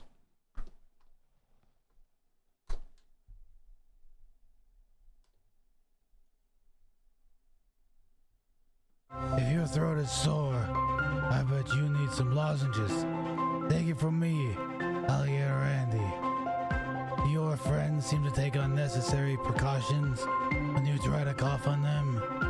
Do they spend an inordinate amount of time at the sink or otherwise cleaning their hands, trying to remove your phlegm from their body? Or for some fucking reason, you're still working around asbestos in 2024. Or maybe you spend all your free time breakdancing and playing rock, paper, scissors in a dusty warehouse. Maybe you're someone who spends lots of time underground or trying strange new throat medication that hasn't worked. Perhaps you're the subject of a series of strange Black Ops military encounters that have left your throat dry and parched. Or maybe you even almost drowned to death at your local pool like an idiot. Hi, I'm Alligator Randy, and all of our Alligator Randy's alligator lozenges are made of alligator-tastic alligator babies to make sure your throat can bite back. Don't Don't struggle to be understood just because you're a throw. You cut your throat. Trust me, Alligator Randy, because I'm never misunderstood. Competing brands pills are over 15 times larger. Alligator Randy's throat lozenges are safe for children, probably. Plus, if you pick up an Alligator Randy's throat lozenge packet today, it comes with 1 free meal at my restaurant. Alligator Randy's throat lozenges. It's better than getting bit in the throat by an alligator. We are back. A game with a significant implication for the leaderboard, a set with significant implications in the tournament. We are underway. Nick May in the south playing as the Goths. And we got Plottergoth in the north playing as the Incas. Plottergoth has to make 200 pop of houses. Incas are a solid choice for this. Another one. But Nick May with the Goths is going to be making 75 militia, or at least trying to. I love that tagline. Better than getting bit in the throat by an alligator.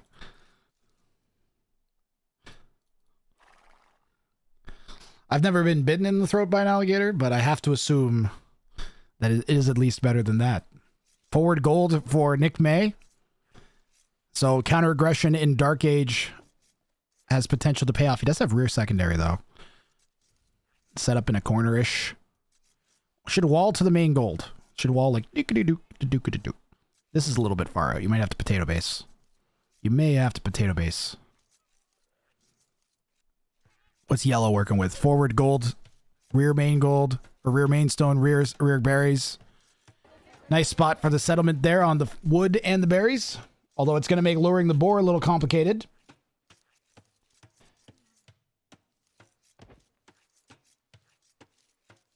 Don't, it's pretty bad. Nick full crazy with the bounties. Nick has gone for the bounty every game. I can't remember who his other opponent was, but I do remember his effort in going for the bounties almost unwaveringly. A resolute determination from Nick May. Both players on the cusp of semifinals. And yeah, I'm legitimately pretty excited to see how this one goes. Yo, hi Jinx, good to see you. You guys are coming in at the perfect time. One of the highest stakes sets we've had, arguably. And the long boar lure for Plotter Ghosts? No, he's going for the houses first. Incas with the bonus pop from the settlements, the bonus pop from the houses. Water.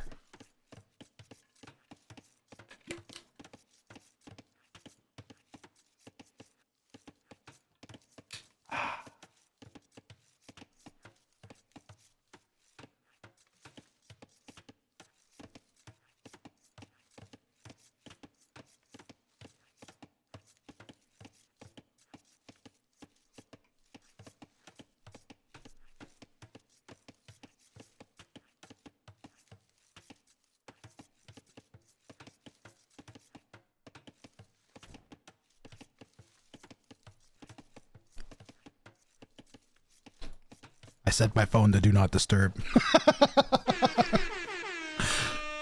Yeah. I was like, I want no interruptions right now. Forward Vills, I'm guessing forward barracks for Nick May.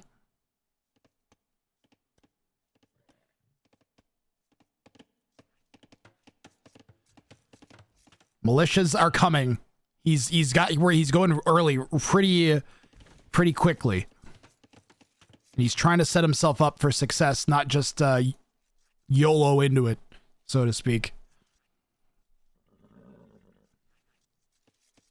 Actual Grathbog, though.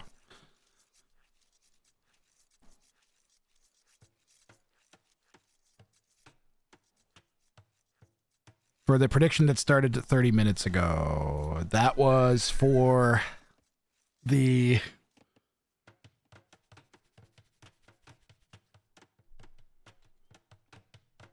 first Dragon Lord Freya game.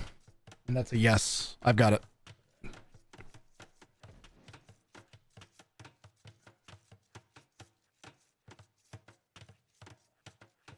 At least I think I pushed the button at least. See if it works.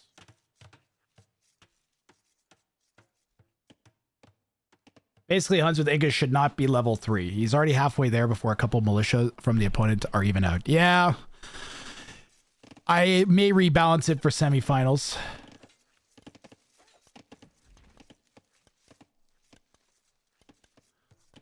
I should try and get the player name auto added into the prediction.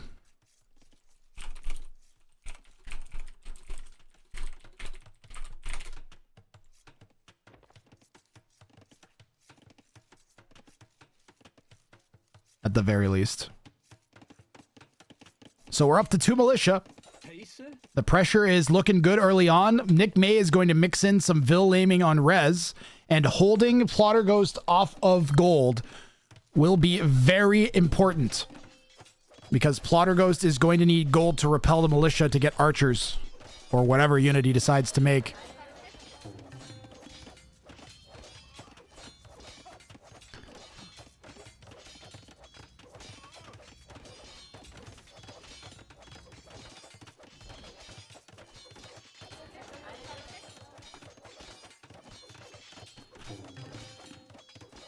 He needs more militia. Another barracks even would be good already. He could already justify even 3 barracks. He just doesn't have the wood for another one. He could really use another forward barracks. These guys should back off that house. I like the dive with the militia. If he can just get past the range. I just couldn't make it. He couldn't make it quite past the Vils. Good micro there from Plotter Ghost to stop the militia from getting in. So different to the last game. Remember, Nick May doesn't actually need to have 75 alive at the same time. Just has to have produced 75. And I believe we've had 3 militia die so far. He really needs another barracks now. No one at home building one. The forward Vils are currently poking the settlement. Plotter Ghost manages to click oh! He clicks up, but he doesn't have pop. He's still at 195 pop. He's got 1 minute 17 seconds in game to get another house or settlement up. And he hit... Okay, he's at 200 pop now. There's a potential disaster unfurling here if enough militia take out a settlement. Plotter Ghost has a potential to be overhoused. Actually, I don't think the settlement would do it because he would still be at, I think, 205 right now, total pop, technically. Nick May has 2 barracks humming now. Defensive barracks going down for Plotter Ghost. I'm guessing he's going to put a range somewhere over here. And now it just comes down to, can Nick May win the game with this bounty? This bounty has one of the best win-loss rates in the tournament. The Goth, the Lubov's discount day.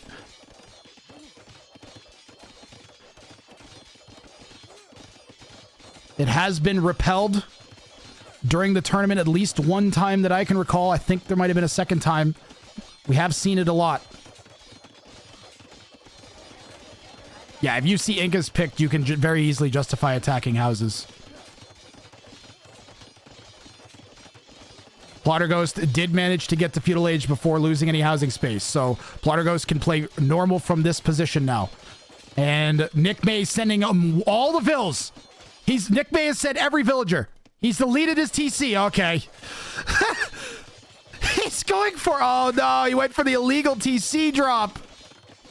Ah, no. Oh, my God. Instant bounty failed. This is a bounty failed, Twitch. For Nick May. It is in range. Cheer 5,000 Grant bounty failed 3 Grant bounty failed 4. It is in range of the opponent's TC. And in addition, guys, this is literally Nick May just took himself out of the tournament here. TC dropping is banned in the tournament.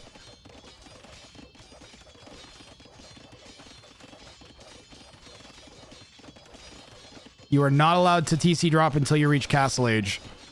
So in addition to failing the bounty in this game, he's going to be deducted points and a bounty claim. I'm guessing he didn't know that this was the rule.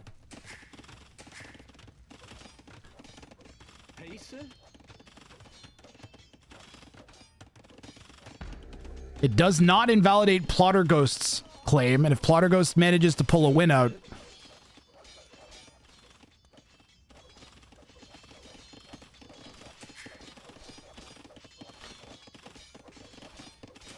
and I mean, to be fair, this is it would be a great strategy if this was allowed. Might be really one of his only viable options to make it work.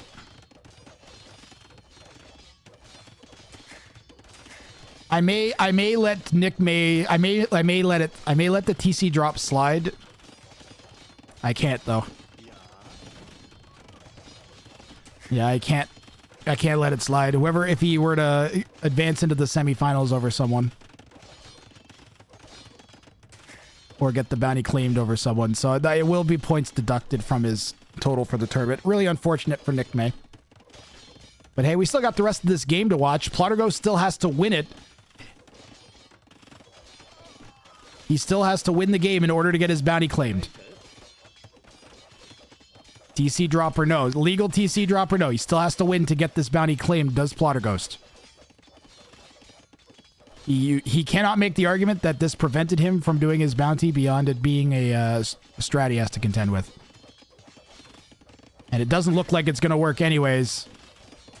Got TC much lower HP than Plotterghost, and Plotterghost has enough archers now. And not enough food yet for fletching, though. So the hopes for Nick May remain alive.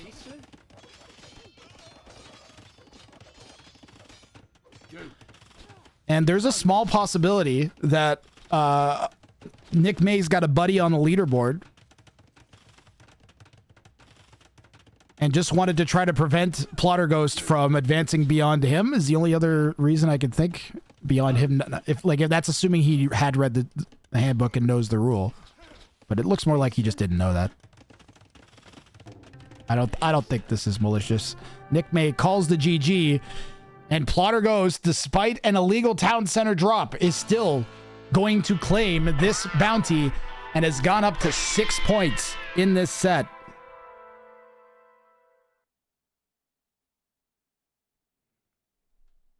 So well played by Plotterghost. That's really unfortunate here for Nick May. That's going to ice his tournament now.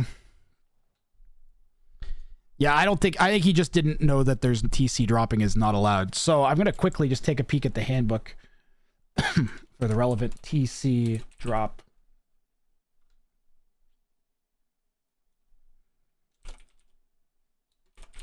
Town center, control find.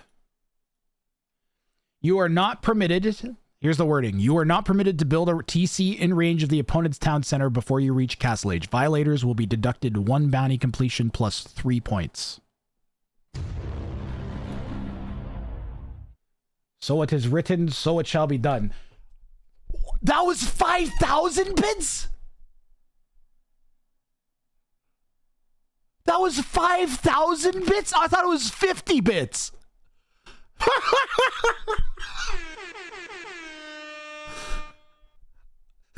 thought it was 50.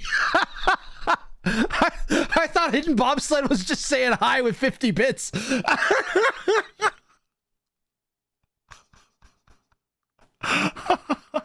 Thank you very much for the big 5,000 bits, man. It's $50.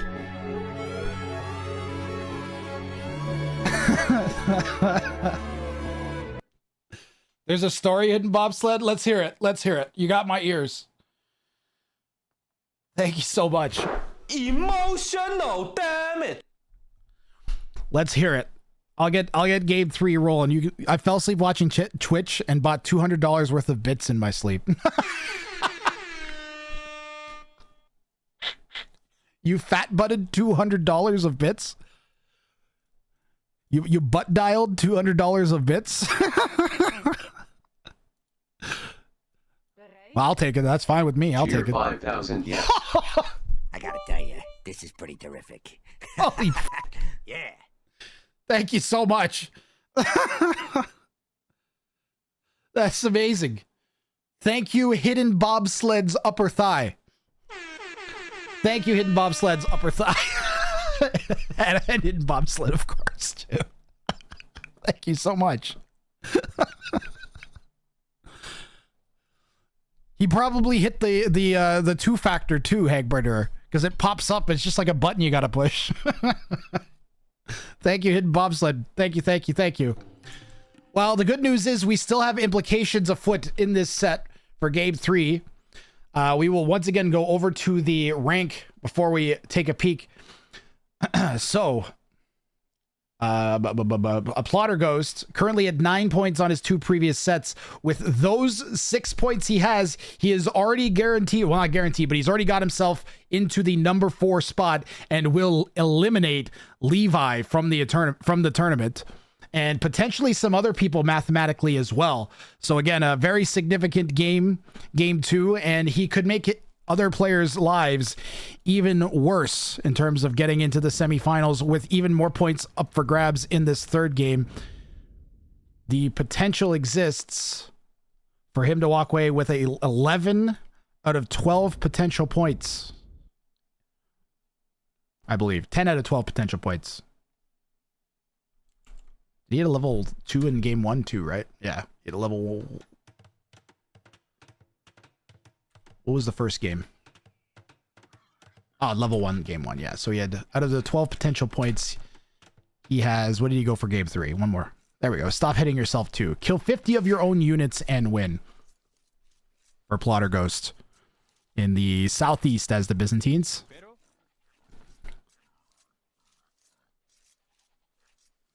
Nick May in the northwest in red as the Khmer this time. We like Nick May. We're pretty sure that he didn't know he couldn't TC drop. It didn't seem malicious, and it's not going to affect the outcome of the tournament for Plotter Ghost, thankfully, so we don't have to worry about any admin actions beyond anything. Plus, Nick May's eliminated, so even pulling his points off of him, I don't think is the end of the world. He needed to win the game anyways to avoid elimination, so for some reason I can't sub on my browser, so I have to really commit and put up another browser and log in. I appreciate the extra effort. For me too, whenever I try to gift a sub, it doesn't let me do it if I'm doing it from the streamer page. I have to like go into another window and open it back up, and then I can gift a sub. There should be a button I can push. I should have a quick action button that I can push that automatically gives subs to my stream. I don't know why Twitch doesn't have that.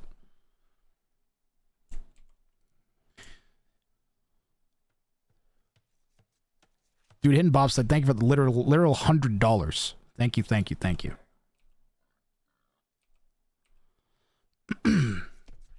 Keeping the lights on here. Byzantines, how are the Byzantines going to do? We'll get the bounties on the other side.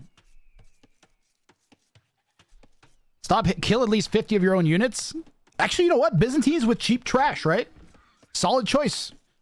Because it's gonna hurt you way less than another civilization's presumably cheaper units. What's the cheapest unit in the game? What's the cheapest unit in the game? Oh, this chair.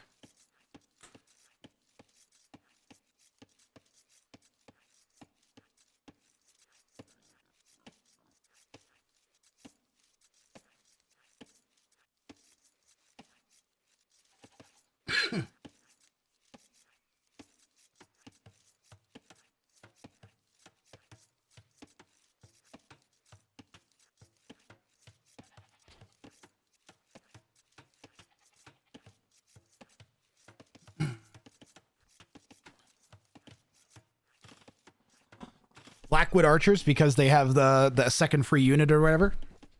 Good to see an SES. Makes sense. You get 15% res back when you die. Oh, of course. Yep.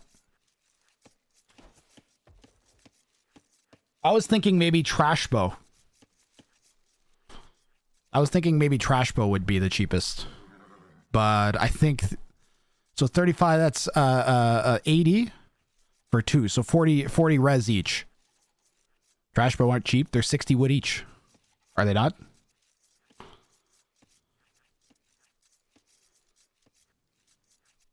Oh, there's upfront cost. Oh, yeah, it's true.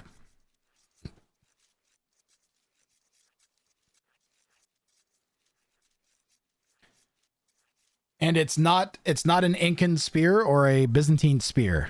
Interesting. Well, I still think Byzantines are a good choice because you're going to probably want to play defensive if you have to kill 50 of your own units. So if Plotterghost gets these 3 points, he'll have 18 total. And that'll move him into, I believe, number 3 on the leaderboard and knock Tagawa Sakikoi down to 4.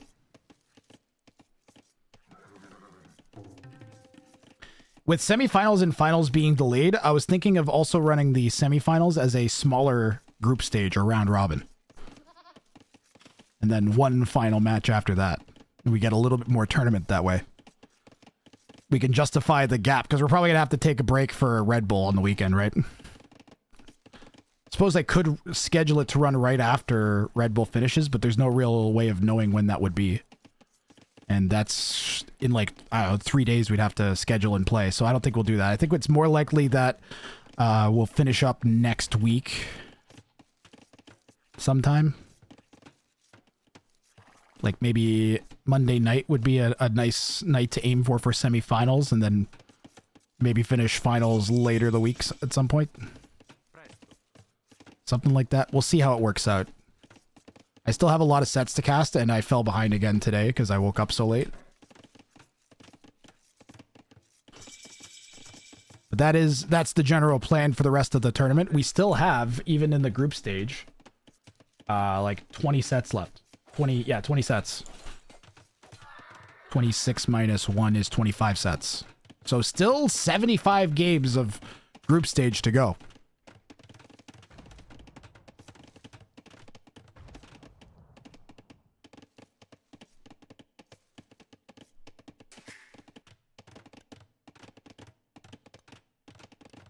Build it nice and build it twice.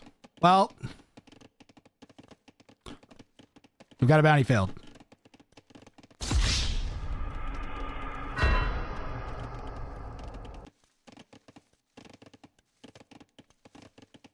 So Nick May evidently is just going to be going for the victory here. Try to prevent Plotterghost from getting any more points. Or maybe just make sure he picks up at least 1 point out of the set. If you're Nick May, you just lost 2 games in a row. You want to make sure you get at least 1. But he's definitely not going for build it nice, build it twice. Maybe thought of it for a second.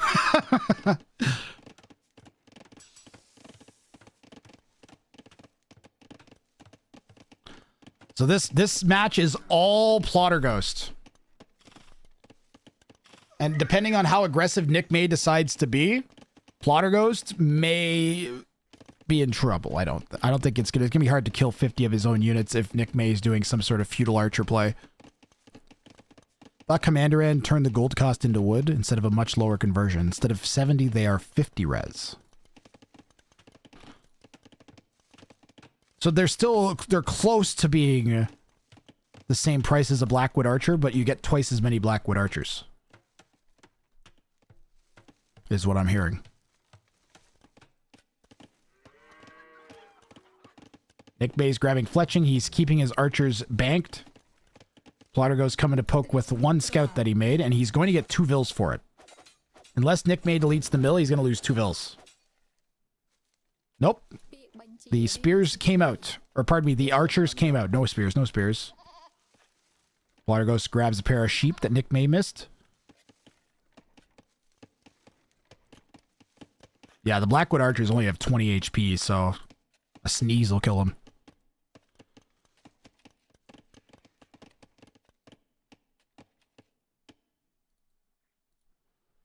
It's like both players knew this hill was important. They went to it. But not going to work out for Plotterghost. Losing one of his 2 scouts and low HP on the other one now.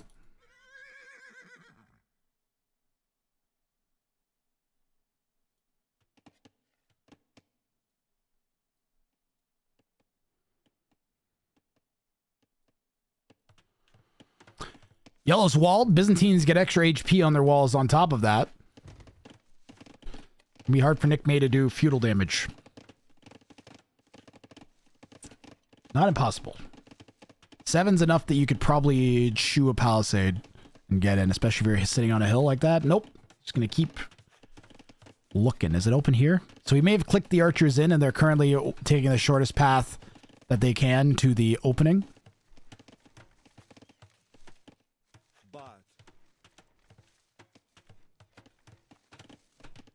Water Ghost hurriedly tapping up these last few palisades to get his wall closed. He just manages it as the archers are coming in. Goth Imperial Spears are cheaper than Blackwoods. Oh. Would not have expected the Goths.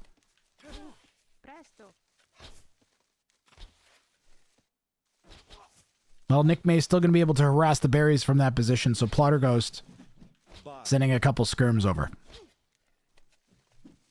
Nick May's about to go up to Castle Age. He'll be able to just pull these back, go up to crossbow. Add TCs, boom. Squeeze out a couple knights, and he will have a commanding lead in the game. The Khmer have such good eco with their farms. The onus really on Plotter Ghost to be aggressive in this game. Although, Byzantines... The problem is he can't just boom. He won't be able to outboom the Khmer player, ever.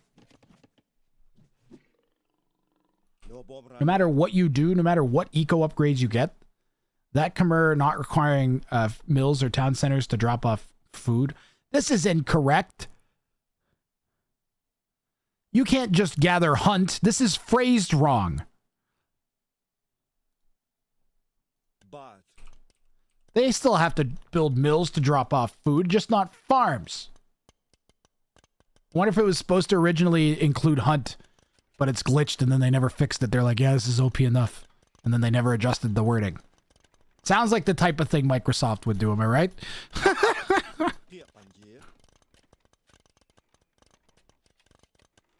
Farmer.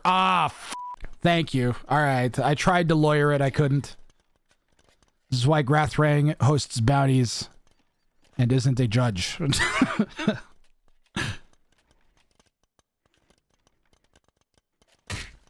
Thank you. Yeah, I deserve the potato. Should have an animation the potato hits me and I get squished. Sticky note. Potato, squish, Grathrang. Fuck Microsoft! Accurate. It's time to stop. It's time to stop, okay? No more. Where the fuck are your parents? Who are your parents? I'm gonna call Child Protective Services. It's time to stop.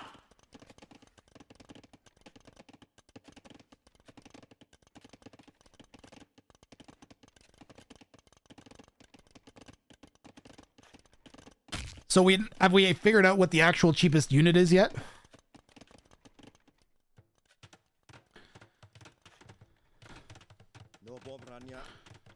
You want Pink Guy? You want Pink Guy's Friday film? I miss Filthy Frank. Introducing the new TV show that nobody asked for. Judge Grathrang. Want to have your case decided based on his misunderstandings? Done. Dun, dun, dun, Judge dun. Grathrang. Airing at 11 Oyuzespol. Dun, dun, dun. Ponuscortese Beristi. A. And Sadiciado says.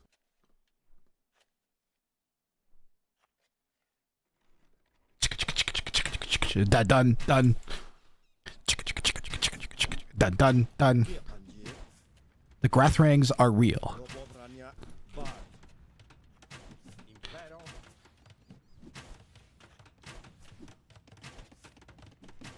Pink Guy memes would be exploded.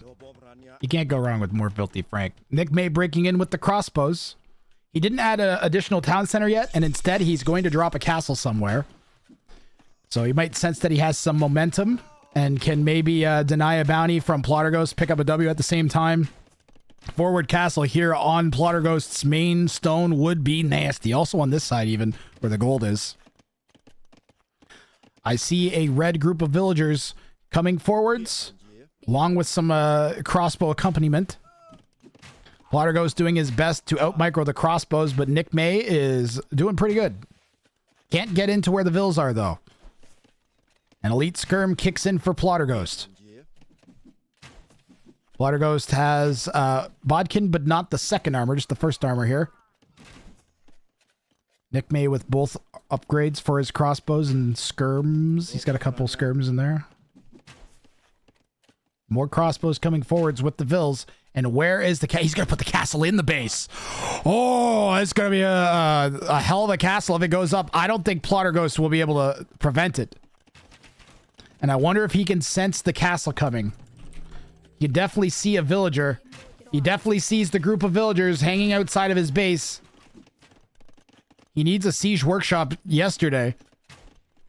And there it is. And we are going to get an exciting conclusion to this game at the very least. Plotterghost has not been able to get into a position where he can start killing his own units. That's for darn sure. And the castle is going down in an absolute great location, as it allowed Nick May to pressure right into Plotterghost's base if it goes up. You should dive with the crossbows right now. Right now, dive with the crossbows and the game would end.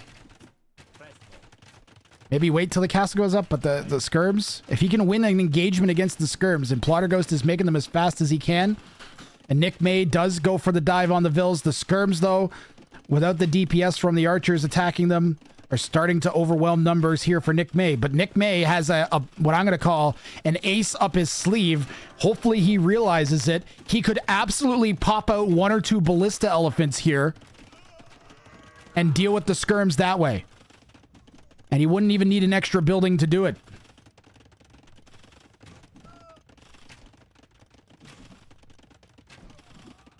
Loses his army.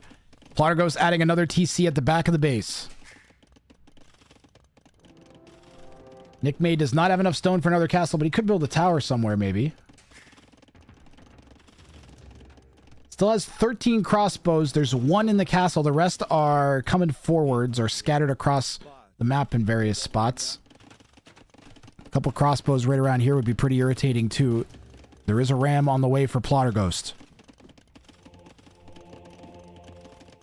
Goth Imperial Age is still 2 more res than Blackwood Archers. So Blackwood Archers are the cheapest unit then, it seems. Are they cheaper than the Civ that gets Vils for cheap?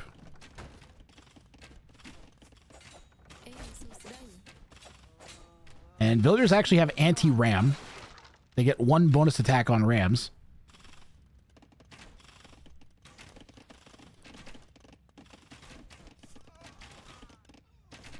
Isn't there a civ with 38 food villagers? Bengalis? That would be cheaper. But you still have to convert it from wood, so maybe not.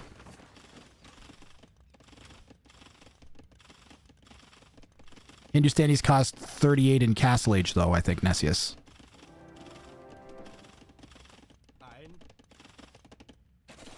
Nick May has pressure in the north. Skirm's there to try to fend off the crossbows that were coming in to snipe some of the gold and woodline Vils. The Vils stop yet another ram. Plotterghost goes kind of trickling the rams in, and he should have gone out all at once.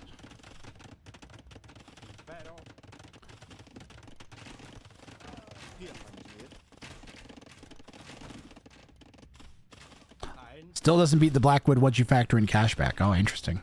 Okay.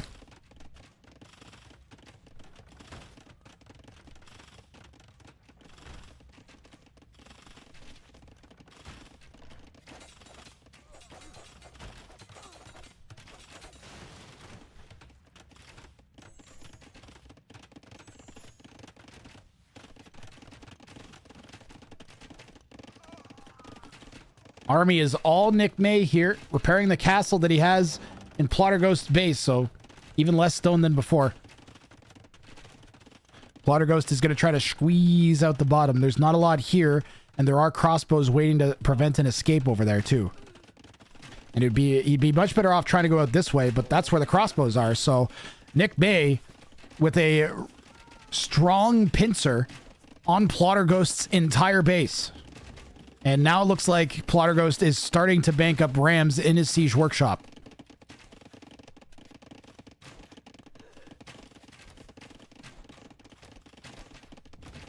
The economy for Plotterghost is very efficient, down under 40% there for a while. Between the 6 idols and just atrocious wood lines. The 2 crossbows come in and start harassing the wood from Plotterghost. Plotterghost does have a villager lead, but that's it. And res collected.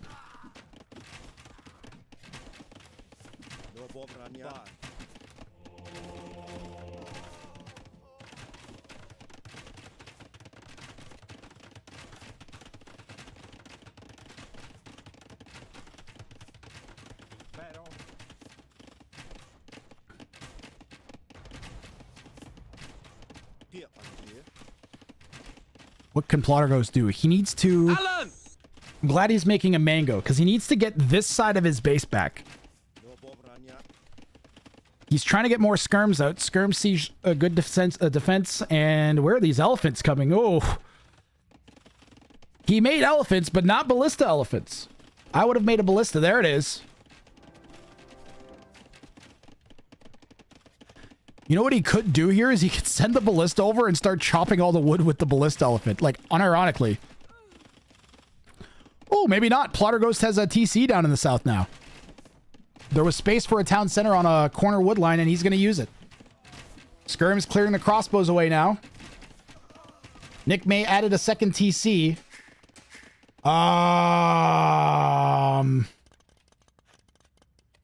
No. I can see what he was doing now. Nick May was going for the bounty. But that is not... I'll review the official wording. But I believe he still failed the bounty. I don't think you can... I'm pretty sure you cannot add them after. We'll have to look up the definition of build. Because the wording is... You're going to take the bounty failed off just because we are going to reaffirm, make sure later. All buildings must be built touching in pairs. So I'm pretty sure that with the definition of built, that means the construction has to happen in pairings.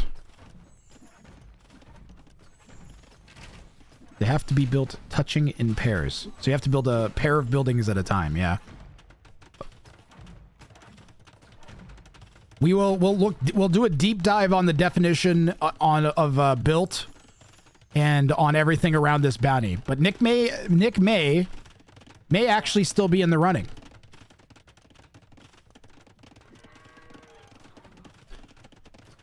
And, well, exactly, Protagi. His interpretation of the rule is that he can build it later. So I'm going to have to see if that is disqualified by handbook definitions, but he might actually be okay. I'm going to have to double check. But he may actually be all right. I may have been wrong to hit the failed button. I'm taking it off for now and we'll review it. And the nice thing is that adds a bunch of drama back into the game. I had no idea that he was still going to do it up until I started, until I saw the 2 TCs on the map. And I was just like, oh. Nick May feels like he's in a winning position, and I think that's why he's doing this now. He's like, okay, now I've got it. Now that I've got it, I can start adding the second buildings in. It's tempting to just let it count this way.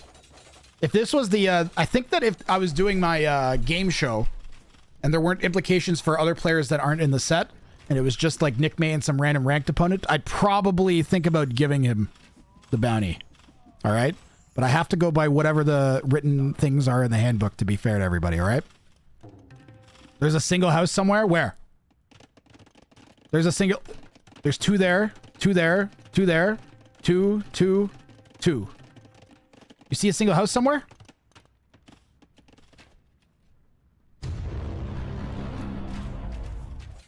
Well, that would make it easy. Then I wouldn't have to make a ruling, at least. He's got some crossbows harassing the southern eco. Is that Imp?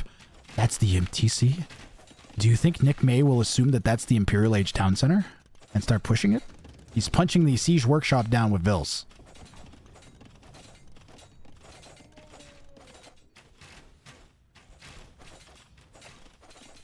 I'm much happier with 2 bounties happening at the same time, I gotta say. It just feels better. Plus Plotter Ghost, I mean, it also makes Nick May's TC drop last game seem even more like accidental.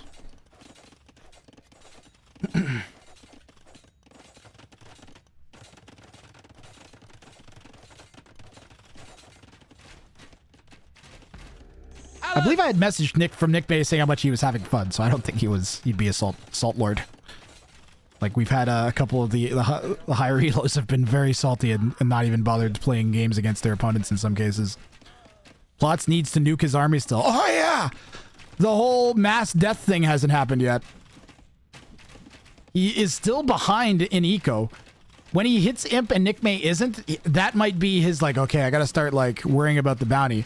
But also, Plotter Coast, he doesn't need this bounty. He won't know exactly if he's done the last 2 bounties, but he'll have a pretty good idea, having won both games, that he likely has at least one of the 2 bounties he picked. I think one of them was, like, one that he could self-determine. And Ballista Elephants are an excellent counter for skirmishers.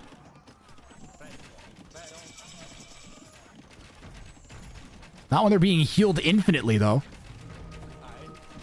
What? Okay, that makes more sense. Converting the ballista. That was such a fast conversion. I'm sorry, Thunderbolt Zayok. Thunderbolt again! I can't do that right now. Thunderbolt, bring in the viewers. 188 pathetic humans will now be disappointed. Thunderbolt, thank you very much for the raid. Thank you, thank you, thank you. Much appreciated.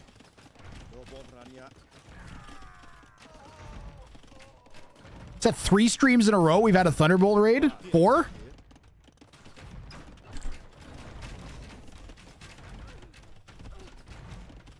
You gotta get a shout out for Thunderbolt here, mods, please and thank you. I'm gonna make sure that I'm following. I'm pretty sure I am. I was not following. I'm following now. How was I not following? I must have unclicked after the last raid or something. I don't know. When I went into someone else's stream yesterday, my follow was gone from Dr. Trollermeister too. And I know I didn't unsub from him. Look at all this pressure. You guys are coming in at a great time. This is a very high stakes game. If Plotter Ghost... Thanks, Decius.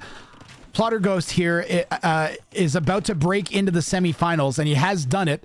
If he gets any more points in this game, I believe it pushes him into 3rd place on in the qualifiers. So this is the qualifying group stage, so it would put him into 3rd place in the group stage, which would qualify him.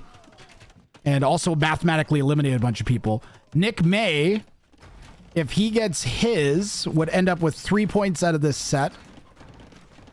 And I think that would put him... I still think he's mathematically eliminated Nick May, but he won't know that at the time that he was playing this game. I haven't seen Plotter Ghost start to take out his own units. I'm assuming everyone from Thunderbolt has a basic idea of what's happening, because you guys have rated it multiple times. But both players get 6 challenges before each game. They pick one and then try to complete it. And Plotter Ghost is not going to get his. He did not kill 100 of his own units, to my knowledge. I didn't see 100 units die. And Nick May has 101 kills to Plotter Ghost's, or 84 kills to Plotter Ghost's 84 deaths. So there was no stop hitting yourself attempt here from Plotter Ghost. He's going to get a single point. And that is going to qualify him for the semifinals. I don't know if he's locked in as a semifinal qualifier, but he definitely is in 3rd place. I think there might be a couple people that could still theoretically push him out of the top 4. But a strong tournament for Plotter Ghost overall. And he never did end up making the 2nd house. We will not look at the definitions to see if Nick May would have got the bounty on this one. I'm going to assume that he would not. Actually, I am going to look. I want to see the definition of built real fast.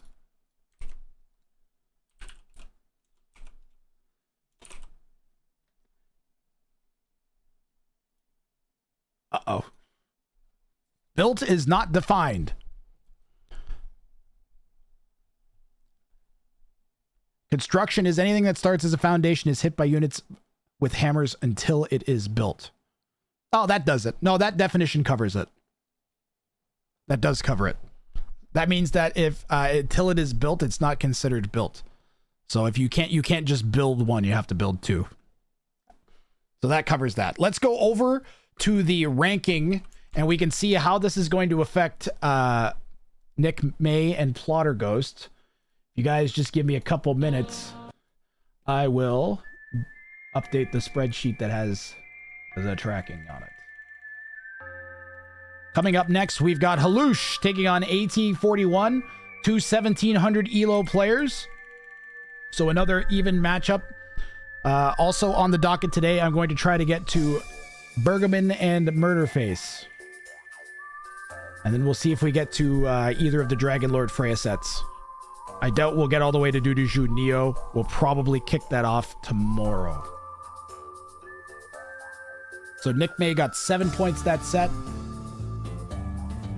Pardon me, 0 points, 1 point, 0 points that set. Plotter Ghost with 7.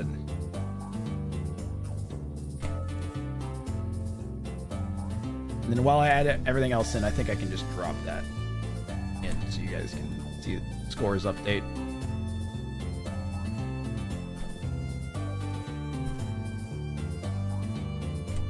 Did it update the scores? Plotter Ghost, there you go. 4th place, 1 point back of Togawa, Saki Koi, and Levi has officially been eliminated from the Showdown Cup. That's a bit unfortunate for Levi, but he has been eliminated. There is an error. If not considered built until finished, then you must finish both the buildings in the pair at the same time. Yeah, it's not considered built until they're finished. So the definition, Mo, would be you have to have both foundations exist at the same time. Does Levi still have a set? Oh, Levi does still have a set. Levi does still have a set. Don't worry about the overall win-loss for Plotter Ghost. I'm still inputting stuff, guys.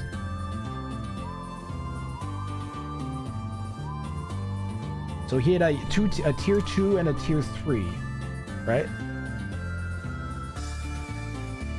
Did he have a tier 3 and a tier 2 bounty claims? Or was it a tier 2 and a tier 2?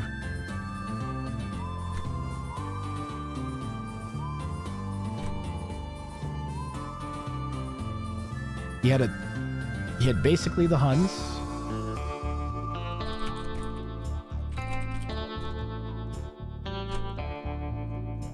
And a barrel of scorpions. He had a level 1 bounty for the first one.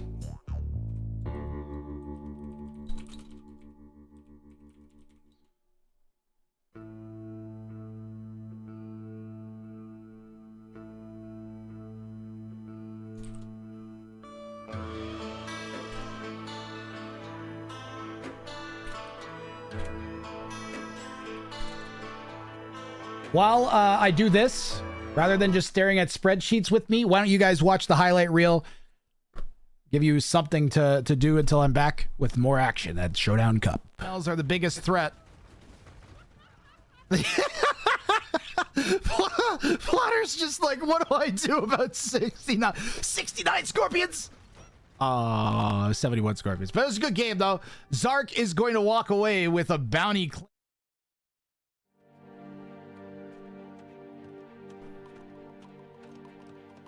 Chipmunk says, I'd say GG, but I want to try for my bounty first. Why say GG? It's even in bills.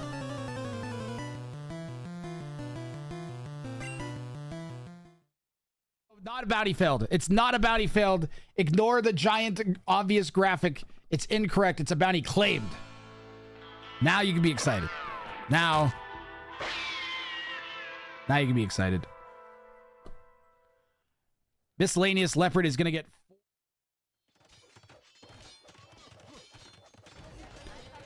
He could build a tower, yep. And that will clear up all 7 of the men-at-arms. A sick little trap here from Zark. Trapping in the men-at-arms. And then putting the tower down. We've had very few games that matched my original vision for the tournament. This is one of them. There's been very, very, very few games that matched my vision. It makes me wonder if we could somehow get... like... Oh, big hit there from... Wow. It was within 30 seconds. That's how close this was. This is how much time passed. Wow.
Alan!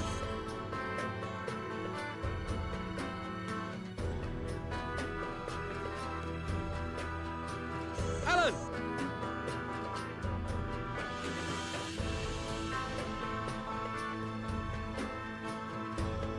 Alan! Alan! Alan! Alan! Alan! Alan! Alan! Alan! Alan! Alan!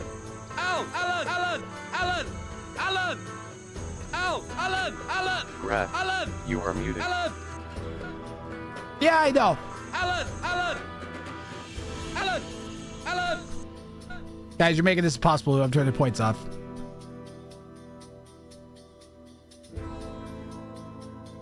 I'm sorry, the memes are making everything freeze, so I'm just you guys gotta wait now. It won't let me choose the thing. Why won't this work? Okay, I see why now.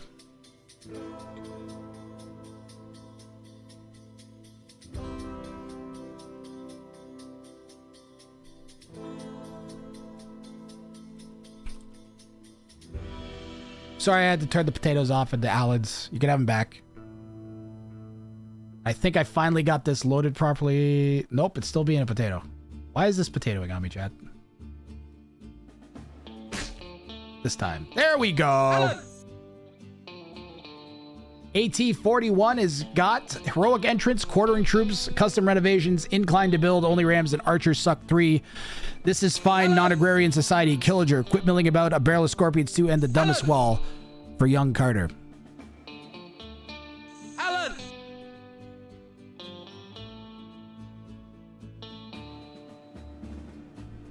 And their first bounties are going to be inclined to build and centers of attention. So inclined to build, you're only allowed to build houses on hills. Alan!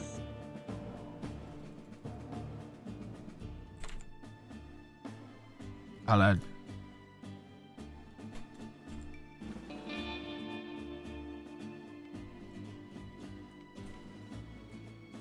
I may need to download the Rex again.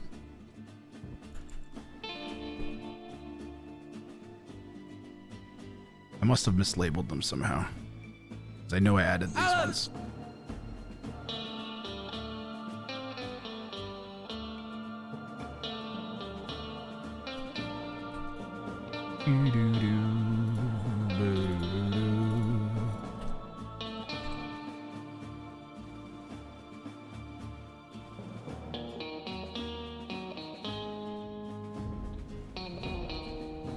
All right, here we go. How are we doing on ads? Wow, that was bad. I don't know what happened there.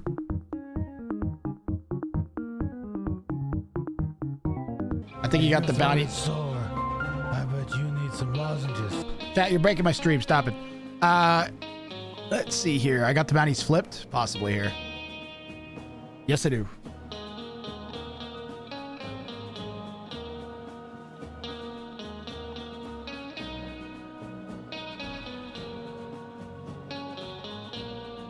Yes, I do. Give me one moment. I have a button for that somewhere.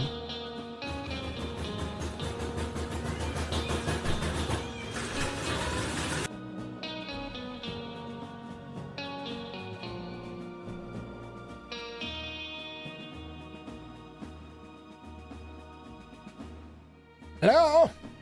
Why is my swapper not working? Alan! Bro, production is falling apart here.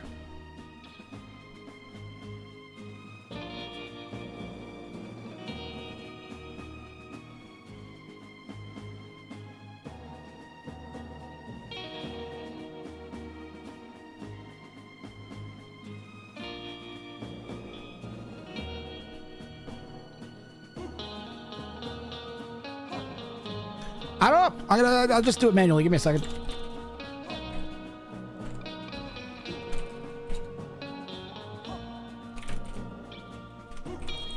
Is everything, maybe everything's frozen?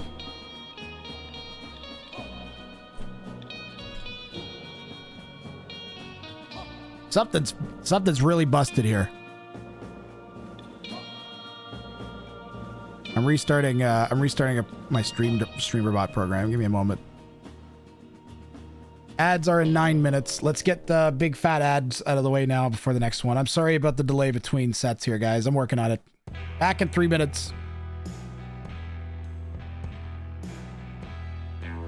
Rather than, again, staring at me, do I have anything I can show you guys that isn't the highlight reel? Something that's not going to get me copyright claimed here. That isn't the same 3 ads over and over again. We haven't done Farnell Flailer. Do Farnell Flailer. The all-new Farnell Flailer from Farnpack and Fiddle Family Fabrication. Fitted with 5 fantastic features figurated for flailing, flapping, filtering, fiddling, and farnelling. For $55.55, you can own the all-new Farnell Flailer from Farnpack and Fiddle Family Fabrication. Farnpack and Fiddle Family Fabrication is not responsible for any deaths that might occur as a use of this product. Reserves the right to travel to your house and will not import paid on you. Oh, God! The Farm Flailer's burning my skin. Yes, it is, Jimmy. Yes, it is. Farnell Flailer. Yeah. Farnell Flailer. Yeah.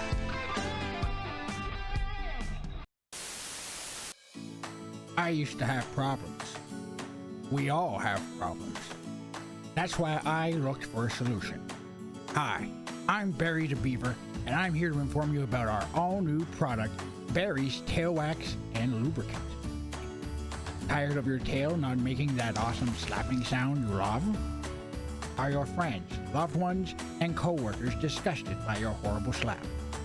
Is your tail covered in boils, lesions, or does it fail to smell like vanilla? Well, our vanilla-scented tail wax is made with just 43 ingredients, tailor-selected to make it easy to open, easy to apply, and even easier to remove. Why go through life with a substandard tail? Also, I guess if you're a sick, you can use it as lubricant. You sick. Barry's Tail Wax. Smells like vanilla, tastes like beaver. You sick.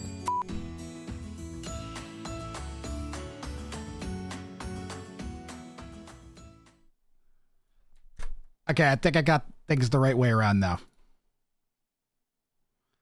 Yes, we did. All right.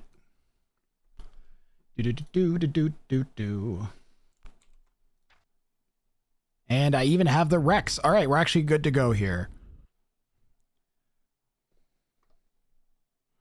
Ads are done in 20 seconds. That's good enough. Pink.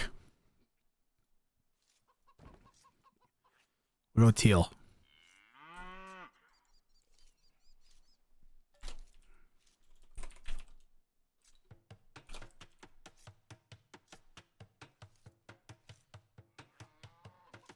Yeah, I forgot that I can't reverse. I have to reverse the sides in the spreadsheet now. And then everything's happy.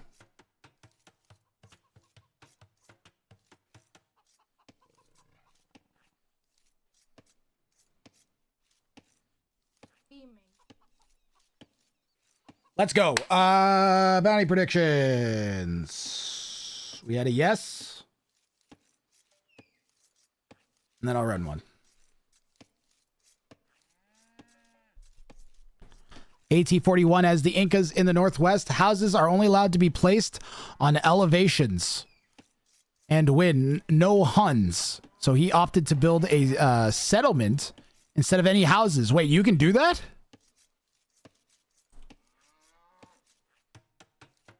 Settlements give you 10 pop? Holy moly.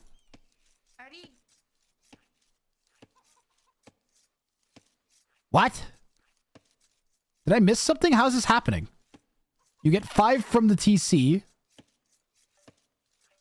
Do settlements normally give you 5 space, and then it's additional 5 on top of that? That has to be what it is. Yep. The house bonus applies. Yeah, so it's actually really smart. We have not seen someone do this yet.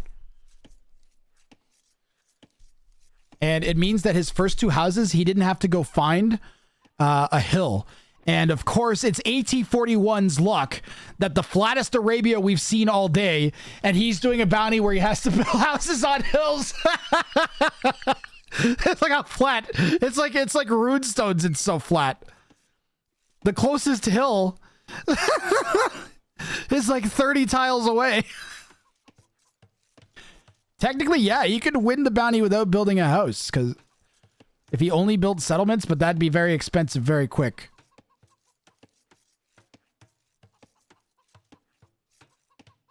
Houses may only be placed on hills. So if you don't place a house, you don't have to worry. This is why we had to ban the Huns. All right, what's Halouche, aka Young Carter, doing?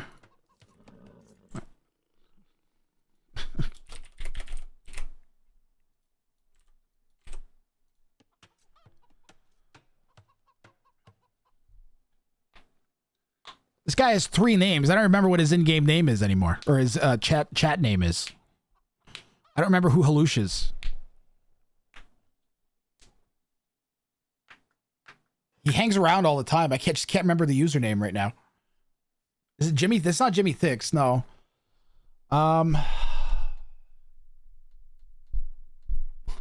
It's on the tip of my tongue. If I see him, I'll remember. Wait, is it you, Manaspa?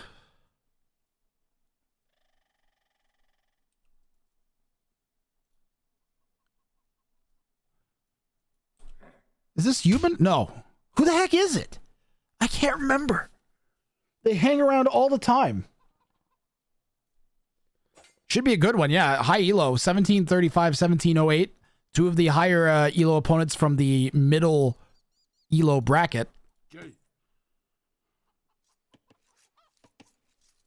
So they'll have played 1 game versus a like 2K plus player, 1 game versus a potato player, and 1 game versus someone from the same Elo. So they got a true mix of the skill levels of the tournament in their games. I've cast so many games from Young Carter and Halouche. I can't remember. I don't remember who it is.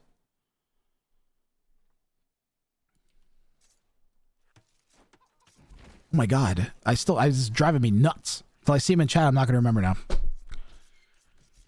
soon as I see the name. Thought he was 1600. So confusing. That might be his current Elo, AT41. These are your all-time high Elos. So ranking for the tournament was based on all-time highs. So I think he is averaging, I think he's averaged high 1500s, if I recall.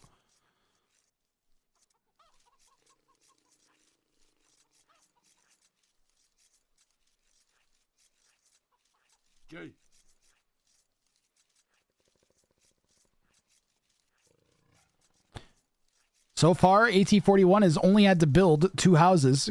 Second settlement went down on the berries. Normally that would be, I don't know, you could argue it's inefficient that he didn't build his first settlement on the berries or something, but it just makes his life easier at this point. And I wonder if he could get all the way to Castle Age with the pop that he currently has. And then go castle, and then be fine for even longer. And then you can probably justify just spamming settlements instead of houses at that point, once you have enough food income or wood income. Just refresh all your settlements. You wouldn't normally, but you might as well.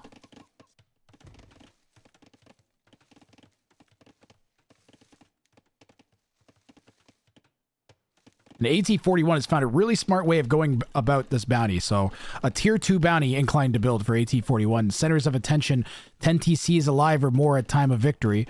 Seemingly more doable.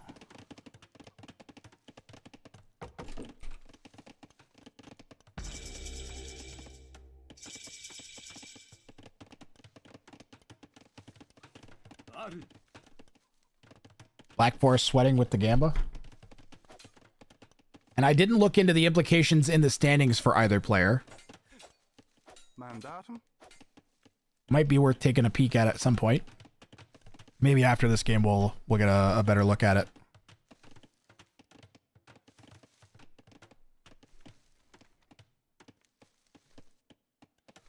Did I finish my coffee? Yeah, I finished my coffee. Have some water.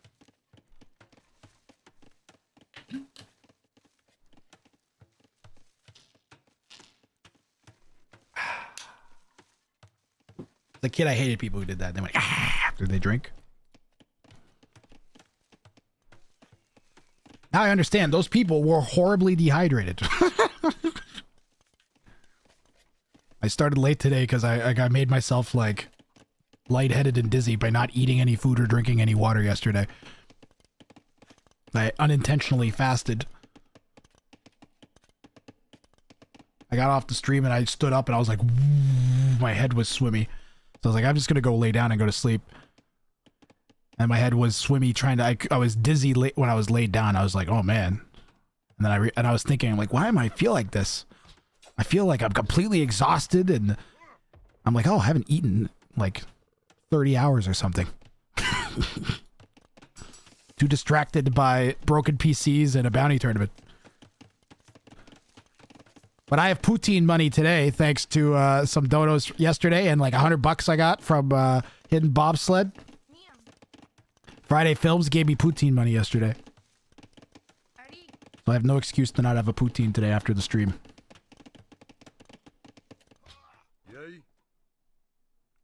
Lush has 4 archers coming forwards. Where's the other guy? I thought I saw 4. There he is.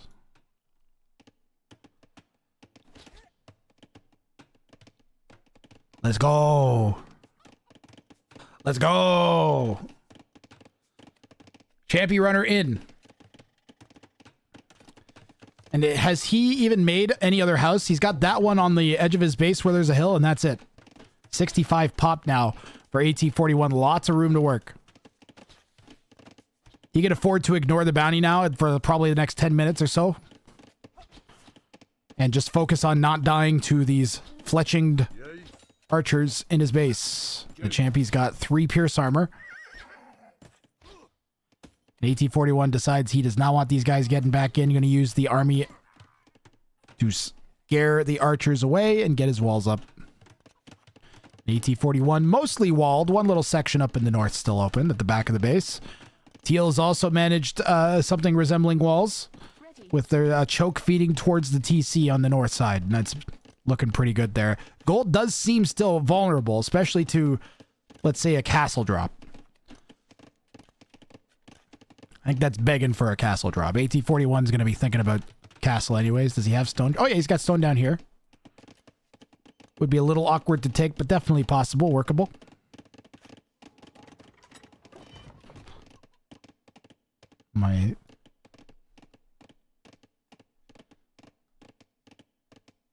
Why? just tap it. For the love of God. All right. If Halush breaks in using that palisade, I will gift a sub.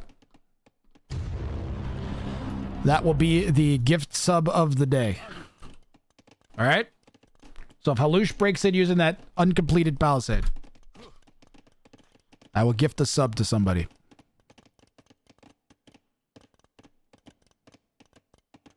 Ready. And I'll pay back some of the generosity I've got today from my community.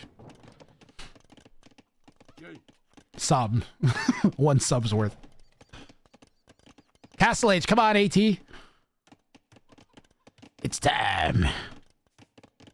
Second building is going to be a range. Probably makes sense against the Britons. Mass up a bunch of skirms. I wonder if just like a ton of champions would do it too.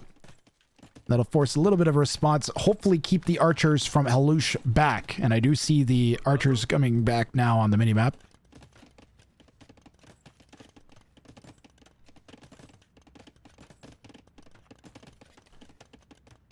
AT41, both players, frequent bounty contestants on the game show. That is not a tower. You cannot garrison in a watchtower.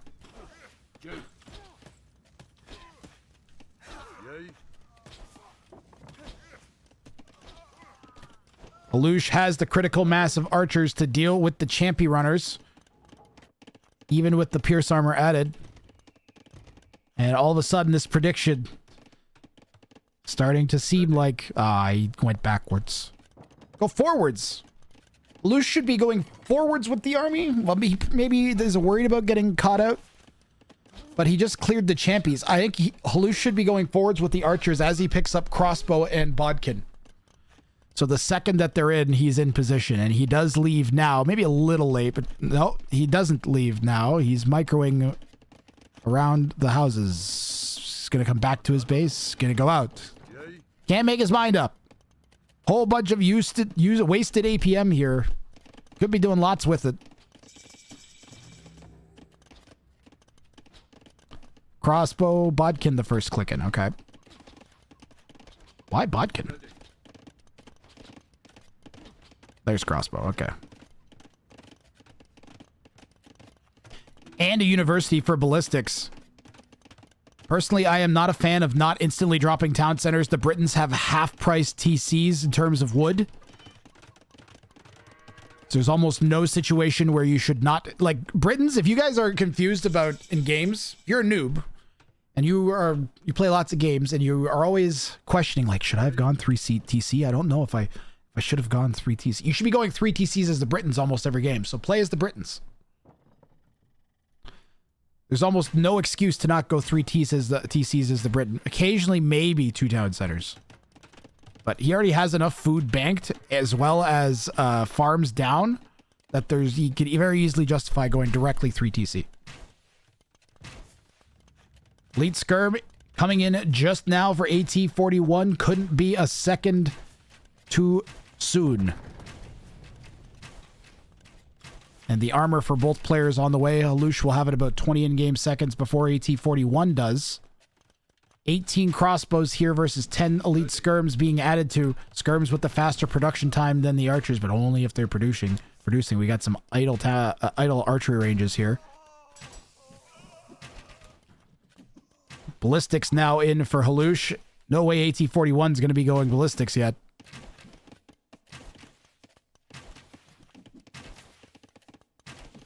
He is buying a lot of time, though.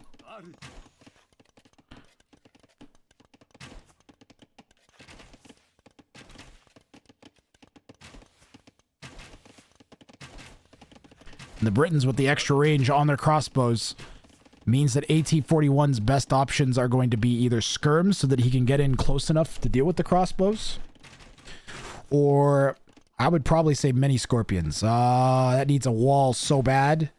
That needs a wall so bad.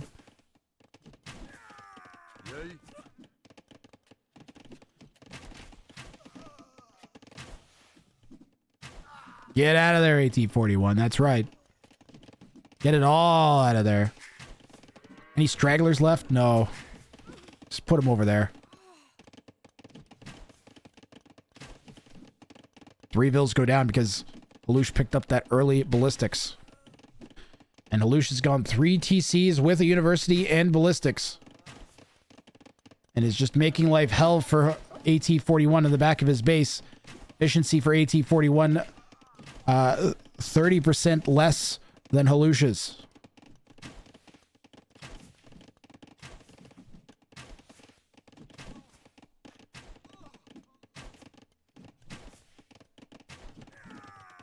Halush getting housed behind this. The skirms, this is a throw. That is a throw of the army. I'm sure he was macroing.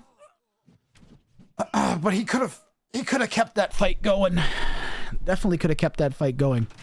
Whoa! AT-41 went out the front to try to grab Stone with a TC. Halush has a mangonel on the way already. 12 crossbows remain for Halush, for Halush. AT-41 has 9 skirms to defend. Hasn't gone over 9 skirms since he made him, I don't think. I don't know how many he even lost in all those fights.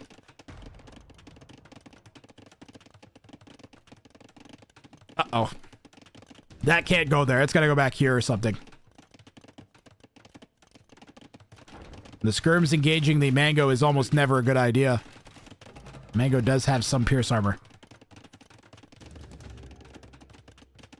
And AT-41 will get the siege out at the front. So here's actually why I was saying that the siege workshop should have gone over here. Is because the crossbows can sit here and deny the stone. Whereas if the siege workshop's there, they aren't really going to want to hang around a siege workshop that could have a mangonel pop out at any given moment.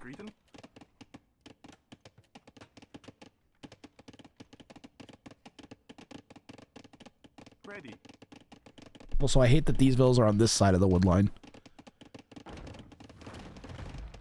It's going to make running really difficult.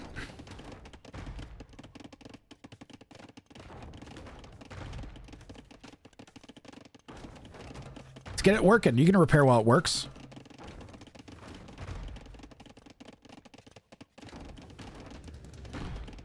Three mangonels are going to go to destroy AT-41's defensive siege workshop.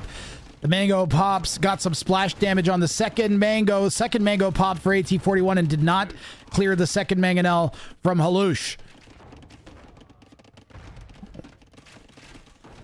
Halush has kept the crossbow production going.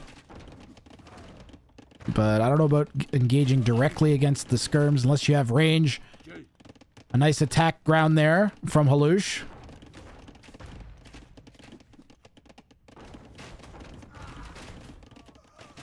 At some point, AT-41 did pick up ballistics from that university at the front of his base.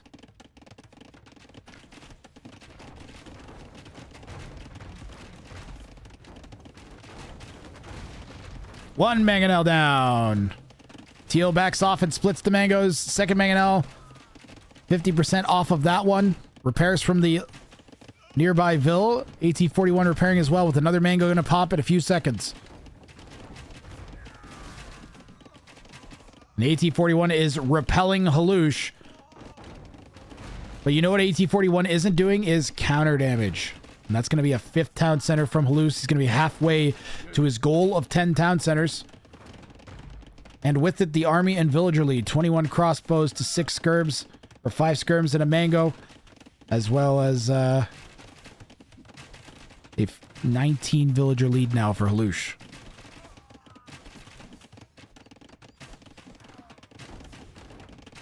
Nice shot there from the mangonel.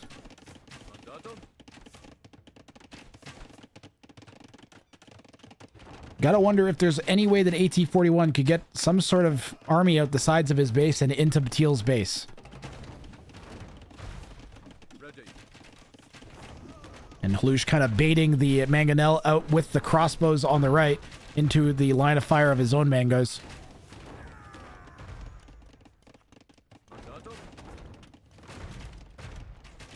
Fantastic game. Yeah, we're getting... Zuvela, we're getting another one of those matches I was talking about where you get like normal AoE 2 with a slight twist instead of absolute insanity.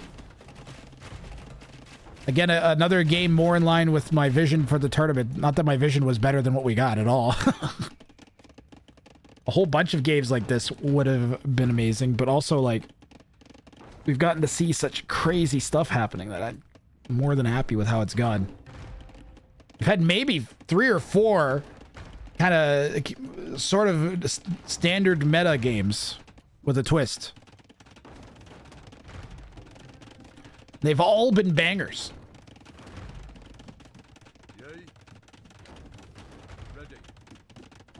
Usually it's more like one person making a unit you've never heard of against another person making a unit you never had heard of doing something you would never normally do.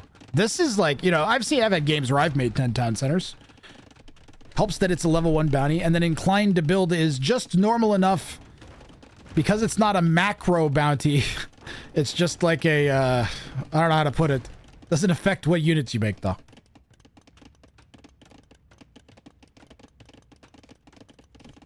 We could do a quick inspection to see if in the middle of all of this pressure he accidentally put a house down anywhere, but no, it looks like he's just opting to put settlements down instead. I called that. I knew it. It's too easy to have a building that gives you housing space so you don't have to worry about building the wrong one of.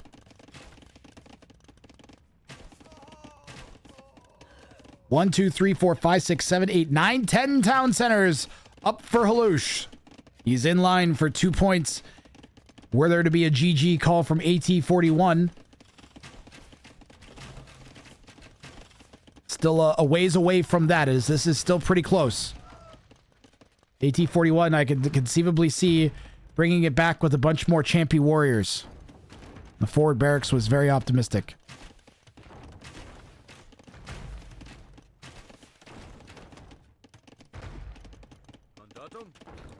Out to be no Huns, no Incas? No way! This was totally smart thinking from AT-41 to do the Incas with this bounty. Oh, now that was a good crossbow shot. There are still a lot of them left, but that mangonel cleared out a good 5 or 6 at least with one barrage.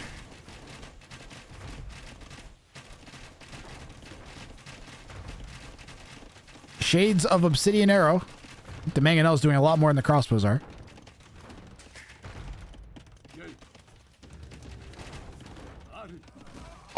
and you could see the HP drop off on those Scurbs from those 2 mango volleys. AT-41's TC dropped in HP, and he had his garrison point set forward, so accidentally sent a bunch of villagers onto the front lines of the battle that's happening. There is nothing else happening on the board outside of macro from both players. Just adding some more settlements. AT-41 at 160 pop, so he's on the hill. He's killing Scurbs. Halush still has a commanding lead. He's not afraid of the skirmishers at all, even when they're shooting downhill at him. Because AT-41 just doesn't have the numbers. Now, part of the reason is because he's been massing champions, I think. So, but he's back on the skirm production train now. Smash that barracks up, can you? Is it possible? Don't see any more siege for Halush. Instead, you know what I see is Imperial Age coming in. Wait, are those elevated? Which ones? Elevated, elevated, elevated. Elevated. Back corner. Elevated, elevated. Elevated, elevated. Everything else is a settlement or a TC. We might have to double check that one.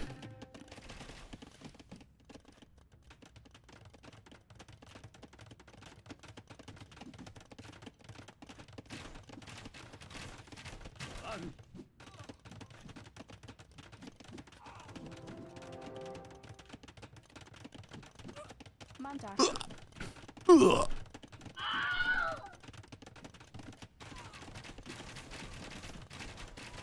If he fought with his army together, he could potentially win, but not under the castle.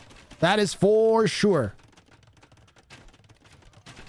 I think if AT-41 reacts to Halush hitting Imperial Age by full sending his army in one big group, it could be good. But he has to send it all together.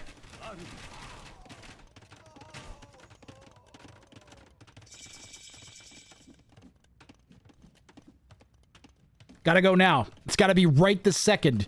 It's gotta be right this second. The next thing that comes in is going to be Bracer and Arbalest. Chemistry, I mean, you gotta be assuming that all those things are coming in. So you have to fight right now. You can't wait. Uh-oh. Okay, no, he was deleting bills. He was deleting bills. He's overboomed up to 170 villagers, has Halush. Another defensive castle going down in range of the first. And he doesn't even care if these Ville dies. If anything, AT-41 killing those Vills is going to help him at this point. So he can get the long swords out that he's trying to tech into. AT-41 is going to click up to Imp. He has semi-denied the T. He probably thinks he's doing a good amount of damage because he just killed, I think, like 8, 9, 10 villagers. But when your opponent has 170 of them, and they're floating 3,000 wood anyways.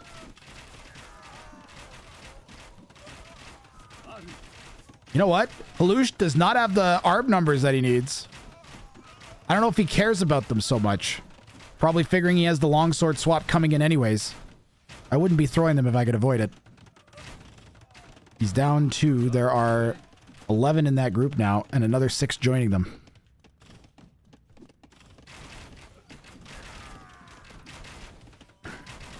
You should care. Incas have slingers. Yeah. The question is, will Halush keep his infantry swap hidden long enough to overwhelm AT-41 before AT-41 can make the slinger switch? Nope. They are here now. I would like to see slingers now. Slinger time is here. It might just be over, though. Halush's huge boom. The 10 TC is really helping. 1, 2, 3, 4, 5, 6, 7, 8, 9, 10 TCs for Halush, and he is going to get the bounty claimed in game 1.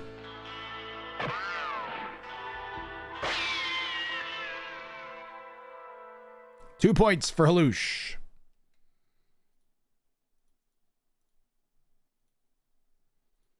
Great game.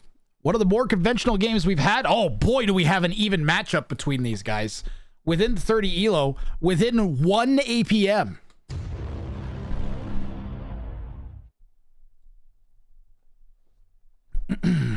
peak a little bit higher there for AT41. But overall, very evenly played. And Halush, I think the bounty may have helped him here. I think he actually got some aid by having those 10 town centers. And was able to afford to do a few things like throw Vils away on that castle and be a little bit more aggressive than normal. And it translated into a huge res collected lead at the end. KD was 188 to 108 for Halush with the ARPs. 24 to 21 eco KD. On to game number 2. And we're going to see if anybody uses a Oh, Halush. Interestingly enough, guys, in game 1, Halush already used both of his refreshes. So no matter what those are his bounties now for the rest of this set, no matter what. That's what he has to choose from. Usually you want to save at least one refresh in case you get, I don't know, like both of a certain tier of bounty and you want like another tier 2 or 3 or whatever. Let's see what they went with. Halush has selected basically a trebuchet. Kill 5 military production buildings or 1 castle or 1 TC with only Vils. And AT41 has gone Tree Hugger. Win a game without building a lumber camp using a lumber camp civilization. This is going to be good, and we're going to waste no time getting into game 2 because we have a bunch of non-ad time banked up from the big break we took between sets. So let's hop right into it. We've got Khmer and Spanish.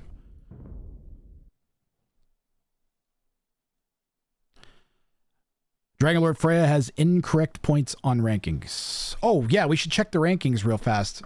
Hold on. Dragonlord Freya, incorrect points. Maybe I can fix that fast. Completed sets. Dragonlord Freya should have 3, 6, 8. Not 9. No, wait. 4, 8, 9. No? Dragonlord Freya won a tier 3. They won a tier 2. They won a tier 3. They won a tier 3, and they won the game. So that should be 4 plus 4 plus 1. Is it counting it properly?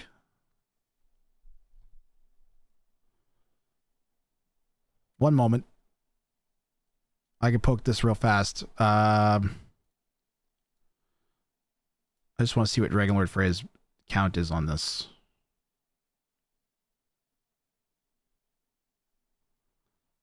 Yeah, it's not counting.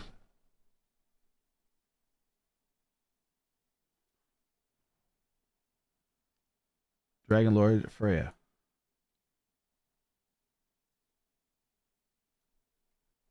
One W yes, 2 W no, 3 W yes.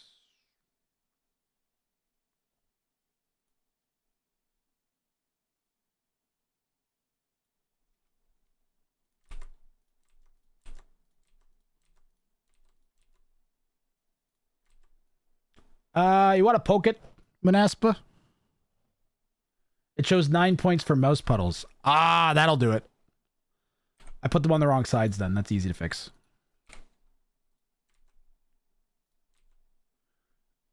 Yeah, let's get this official and up to date here. There we go. All fixed. It'll take a minute to update.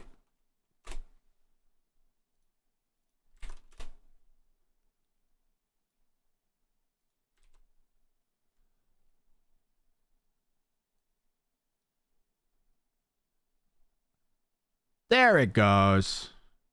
All fixed. Thank you very much. It's good to get out in front of it before we get too far in and miss too much stuff. All right. I have game 2 loaded in. Oh, yeah. We were going to look at the implications for AT41 and Halush real fast. So AT41 is currently sitting at... Where is he down here? There you go. He's 23rd overall with 3 points. So if he could somehow pull out another... like 6 to 10 points in this set would be very good and would set him up to maybe get a semifinal spot in his 3rd game. Whereas Halush, I think might even be his first game in the tournament. This is Halush's first game in the tournament.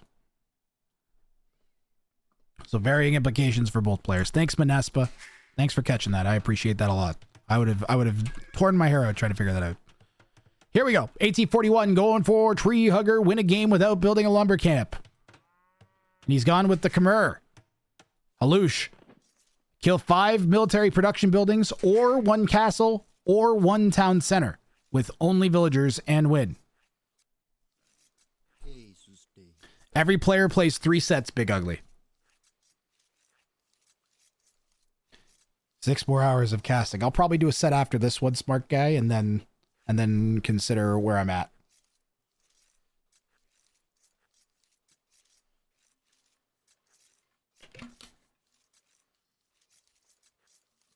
I've been trying to make midnight my cutoff point. If I go much later than that, then it should screw up the schedule for the next day, so. I have to like wake up and do life things. Non AoE2 streamer boy things. Let's look at Halush's base. Kind of ugly. All the res is external. And we've got forward main gold and berries. The only thing really kind of safe is the main stone. AT-41, not much better. Oh, that's a disgusting map. Ugh. Very forward berries and exposed. Forward main gold and exposed. Super forward main stone. Very exposed. Secondary res both on the outside of where any reasonable person would ever want a wall. Secondary stone in Narnia. Just an absolutely atrocious base for winning a game without a lumber camp. This game, this particular bounty, you guys know who... It's trivia time. Trivia time, everybody! Time to play Grathwang Trivia! Which player in the game show, which player in the bounty game show was the one who completed Tree Hugger originally? Was it A, Tongan, B, Chopsticks, C, Survivalist, or D, DJ Sapson?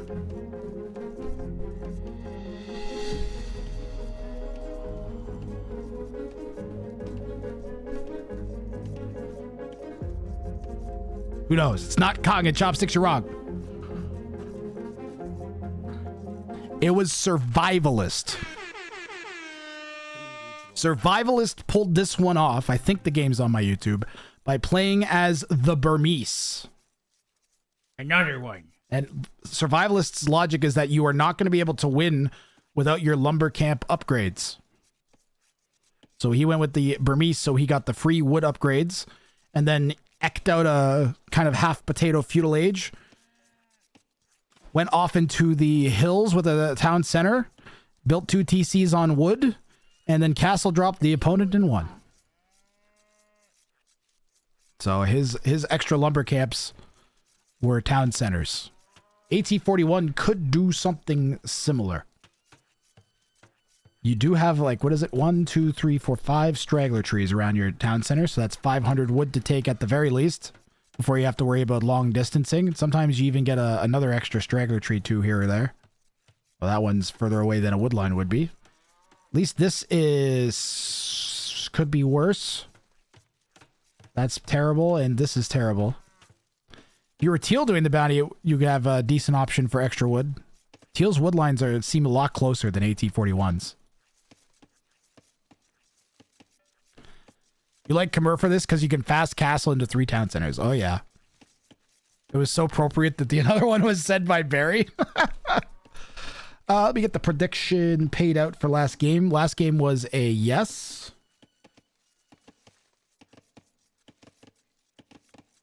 And we'll run a fresh one.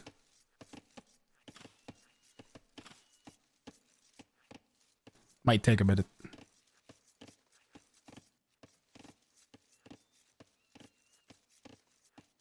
The prediction API is on Twitch is so slow. Like, I definitely pushed the prediction button. It's just taking, that's how long it took. Like 30 seconds for it to register.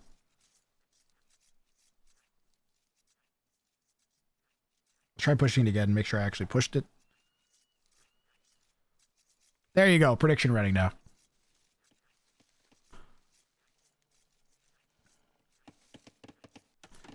It's looking very fast castle-y over an AT-41's base, I gotta say. It helps that he doesn't need the wood you would normally need because Khmer do not need their upbuildings.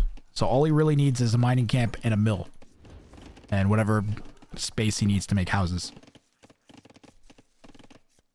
Yeah, I think you fast castle TC drop here.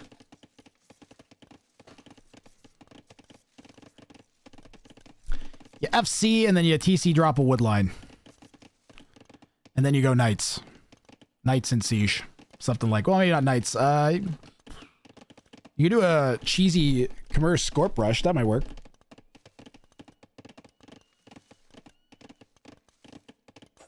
You'll have enough wood for the town center. Halush is going scouts.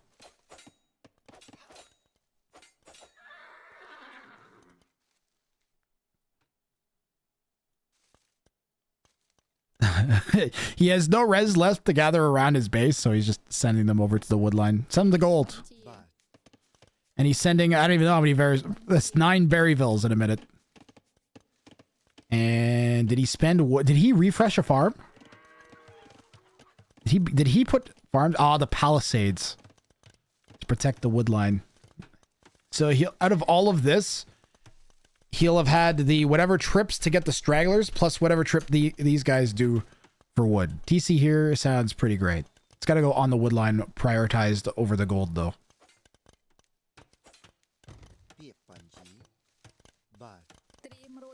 Walls, walls, walls.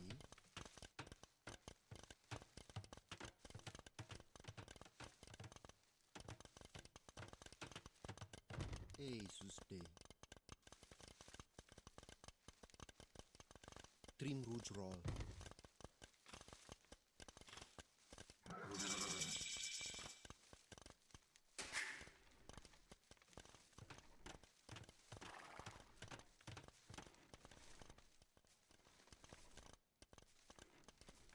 1841 manages the instant Khmer Castle Age. Click up. Market. Market? I guess he wants to buy wood. He has enough vills here that it could be an awkward engagement, but because they're clustered in, if he manages to get like an angle on any of them, like that, potential for AT-41 to use the houses to hide in. He's going to try and fight all the scouts off with his vills. It's not going terribly. It didn't go bad at all. But Halush continuing to add. Oh, that's GG. Dude, that is just not good for AT-41.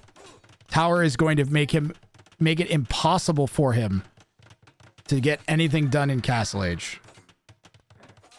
I guess he has a market, but he can't drop a TC now. He would have to buy stone and then buy wood.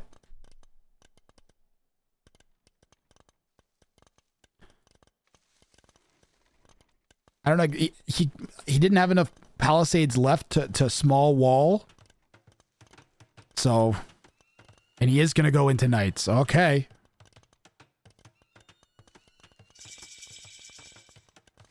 Just about out of berries. Last 30 food on that. Scouts going back to the gold. The tower is, I think, warding them off. And Halush should definitely be using the scouts to do something. And this is a strat I'm very familiar with as somebody who's played 4,000 games as the Khmer. I have done this exact thing many, many times. FC into defensive tower on your gold and wood. And then start popping knights out if you can sneak out a forward villager to build a forward siege workshop and start getting scorpions out as quickly as you can.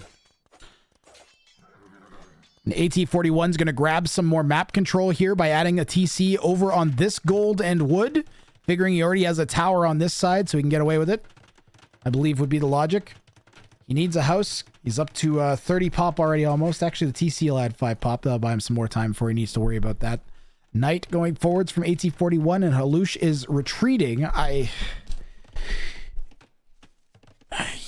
So you have two options as Halush, is you keep applying pressure with your scouts. You look for any extra TCs or forward siege workshops or anything like that. Can you get in and deny their wood or their gold? And if you can't, then I think your other option is you keep producing scouts or maybe spears. Scouts are better, though. And then get up to Castle Age and make sure you have like 20 light cav. And that's how you kill the Khmer FC. Monday.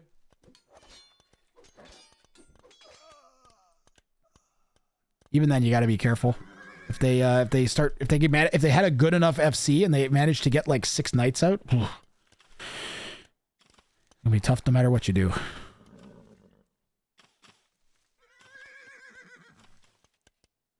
So the pressure with the scouts may be better because if the scouts are in AT-41's base, then he can't come forwards with the knights and start harassing. The dual towers on the forward stone. Halush clearly planning on going into conquistadors in Castle Age. AT-41 has 2 working town centers. And almost enough food to supply them. He's got enough to run 2 TCs and then some surplus, or he might be able to pop out the odd knight here and there. 10 farms is not quite enough, but given he hasn't had almost any wood in so long, I think he's doing great. And he actually just bought another 200 wood. Oh, and he is going to go for the siege push. Might be the best I think you go Mango. You got to open Mango here because you've already scouted the villagers on the stone, and you're not going to be able to get your Scorpions past to start harassing with your ranged units. So this has to be a Mangonel that comes out. It's going to be your best hope of denying the castle that you got to know is coming.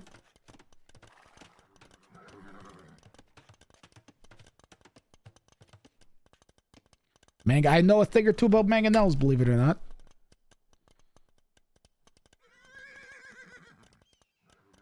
I've been a Mango most of my life. That's not true, I guess. Monday. But recently, I'm only a Mango.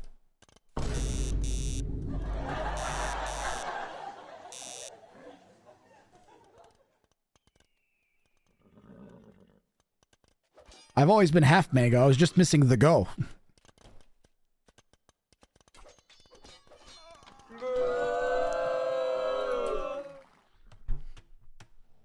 How you doing, Joseph? Joseph Passage.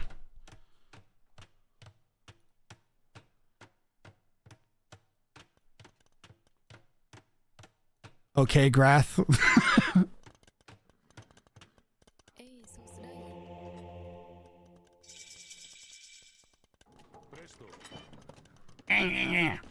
We're getting housed? Do we still have wood? Okay, time to play. Where's the castle going? The answer is on the main gold. Nobody could have seen that coming.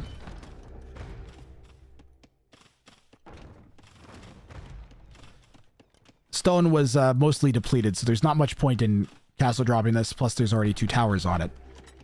So AT-41 is going to have to contend with conquistadors. He does have a 7-ville lead. Will likely grow a bit as Halush is going to be a while till he buys or gathers enough wood to build another town center. There's very little point in pressuring the stone mine here. Whether AT-41 knows it or not. See? I mean, I'd be thinking there's going to be a TC or a castle there.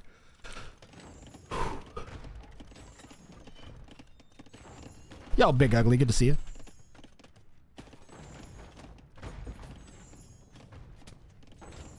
The conquistadors are here. The mistake Halush has to avoid is engaging AT-41's army. Halush should definitely, totally, absolutely go to the base of AT-41. Get 4 conquistadors together, find a resource, and camp it. And I guess he's going to try and at least get the siege here. The range of the conks is making it possible. Monk out for AT-41, wards the monks off. And the talk here of this game is all AT-41, who's doing his best to avoid building a lumber camp.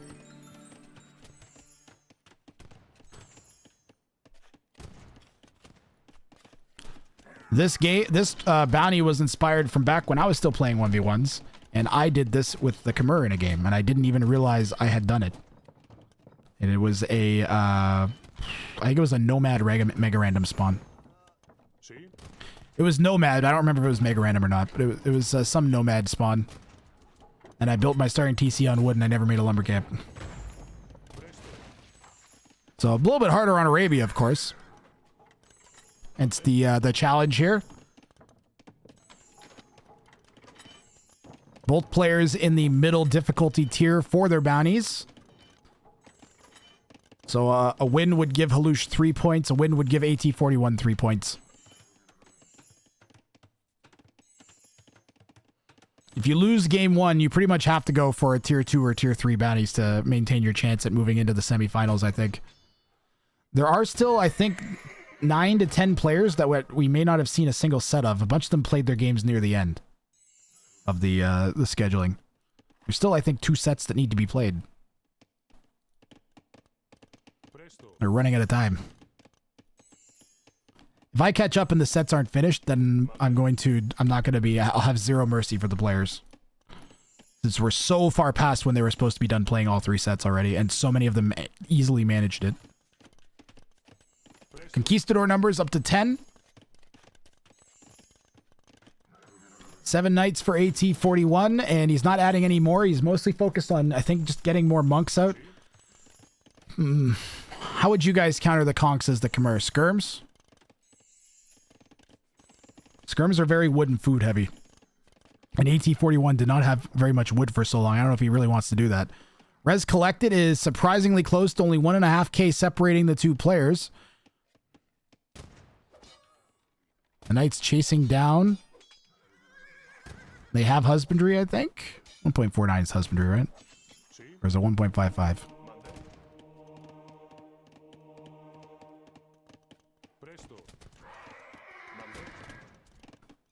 Overall, that fight went fine for AT41, as he reduced the conk numbers a bit without losing too many of his knights.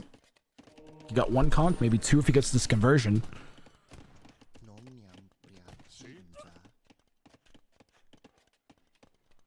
I see a teal blob. And it's Conquistadors in the west side of AT41's base, and he doesn't have anything to stop him. AT41 reacts right away to the conk shooting one of his vills.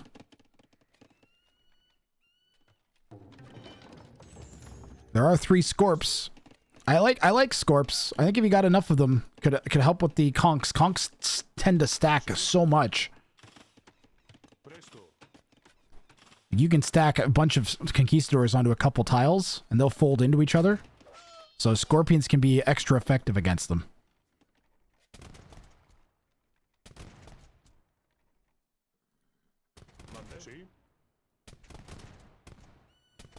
See how they're like there's like units inside of units?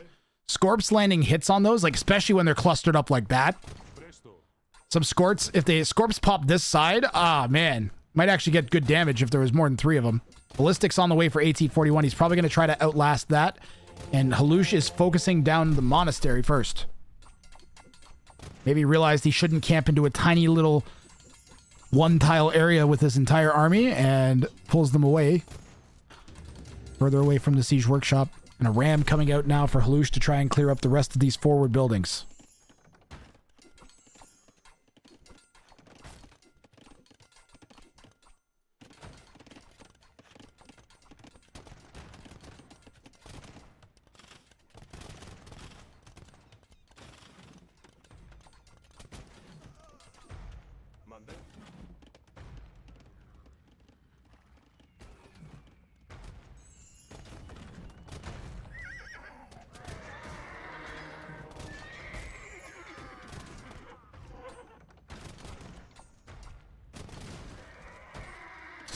That was a terrible engagement for AT41. Going to need a direct counter to the conks. He needs skirms. Needs skirms. Skirms counter everything Halush is making right now. Yep. Skirmisher time.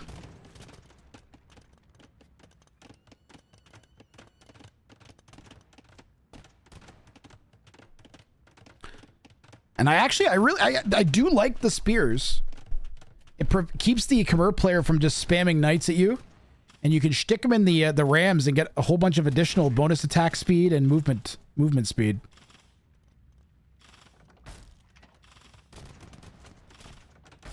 And if you do end up having to engage the opponent's army, then you're just having more HP to tank shots while your conks can sit back.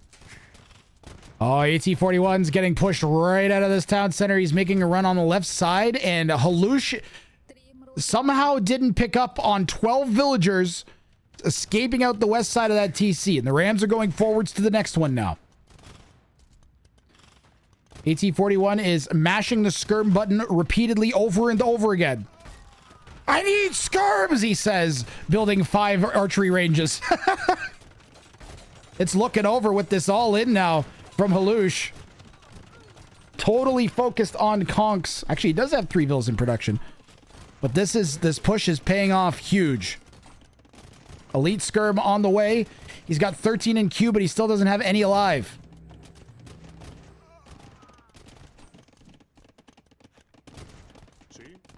Considering AT-41 doesn't have double bit, the res collected is surprisingly close.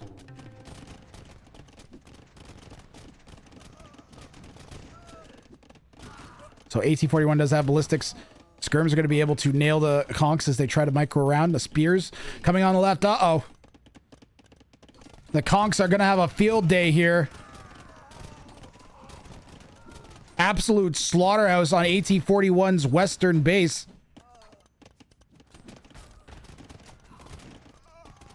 Somehow AT-41 maintaining the villager lead.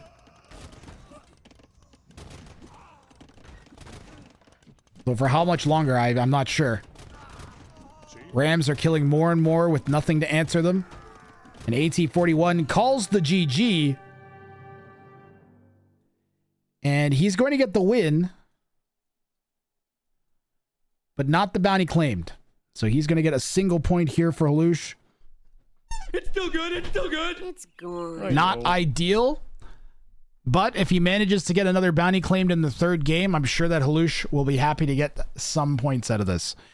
Not looking good for AT-41. The most he's going to get out of this set is now 4. The KD, 40-0 eco KD is just staggering. Very well played by the Spanish Halush. AT-41 with 69 APM. So AT-41 a little bit more APM. Halush a little bit less. And we can see the consequences of that conquistador pressure there, I think. Final game of this set coming up next. We're going to go right into it.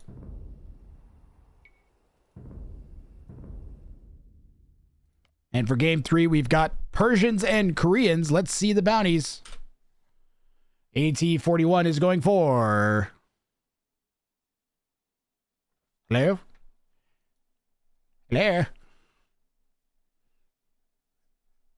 Hello? Oh, I had the wrong overlay open. There we go.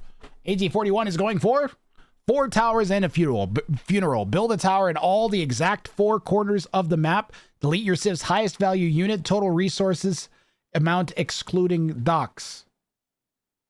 And win. So I hope you guys have your... Hope you guys are decent at trivia.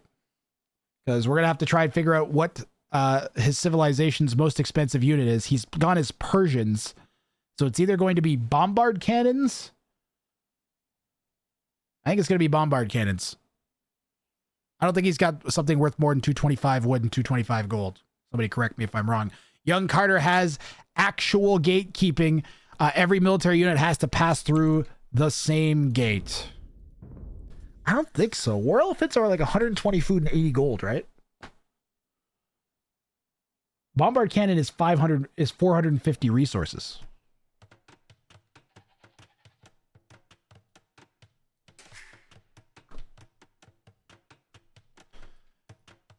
War elephant is, so that would make it 255. So that it's roughly like almost half the resources of a bombard cannon. A lot of civilizations, your most valuable unit is going to be your bombard cannon. It only really comes up, I think, if you don't have that, or if we were allowing the the docks or whatever. So expensive means to create the unit. It does not mean all of the text you need to be able to make the unit. So, and it counts, and it's a unit, not a building. So like, I don't know, castles or bombard towers and that kind of thing doesn't count. Has to be a unit. Are we getting lots of freezing here? Yep. Let's restart Capture Age.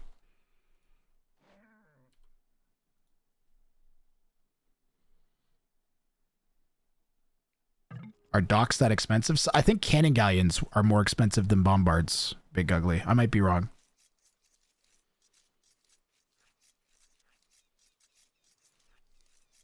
We did not have a prediction last game. Or we did not have a bounty claimed last game. What is the reason for the exception? So the reason that we have the no docks rule, Big Ugly, is because there's no guarantee that you're going to have docks on Arabia. So if there's no docks and your most expensive unit is, I don't know, the cannon galleon because you don't get bombards, then you can't make it. So you can't do the bounty. So we just got rid of docks. Lots of freezing here. Must be Canada.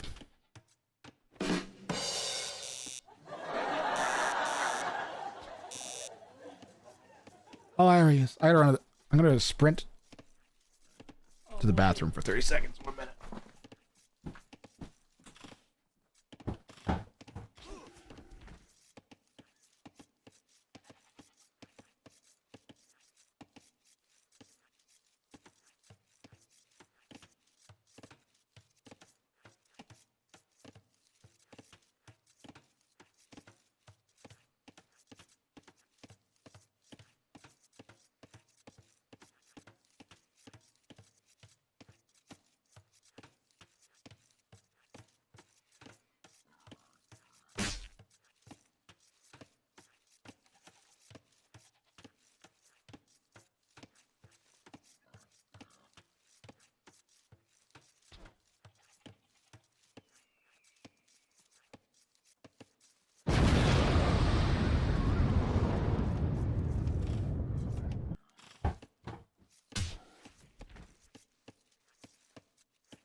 I used to have problems.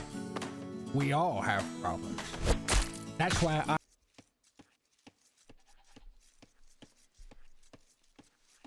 Potato Man.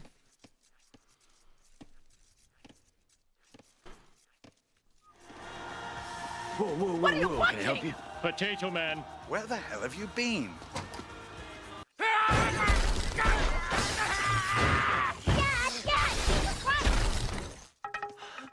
It's okay. It's dead. That was good timing. Good timing. Good timing.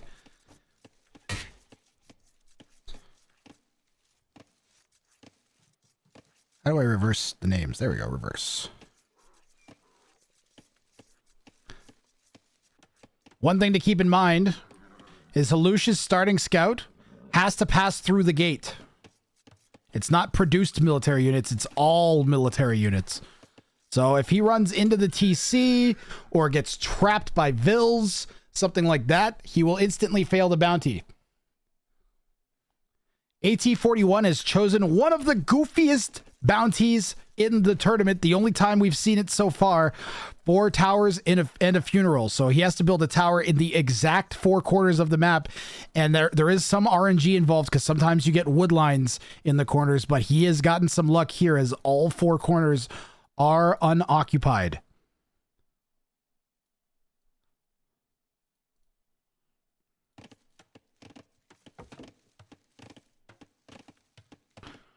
What the heck was this bounty's name based on? 4 towers at a funeral? 4 weddings at a funeral, right?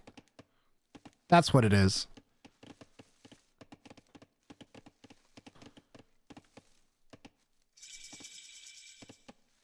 Well, we've got 4 towers at a funeral. A delightfully stupid bounty that has basically zero implications on your macro or decision making beyond making sure you get a villager off some point to go build a tower in all 4 corners of the map. It does somewhat preclude early aggression.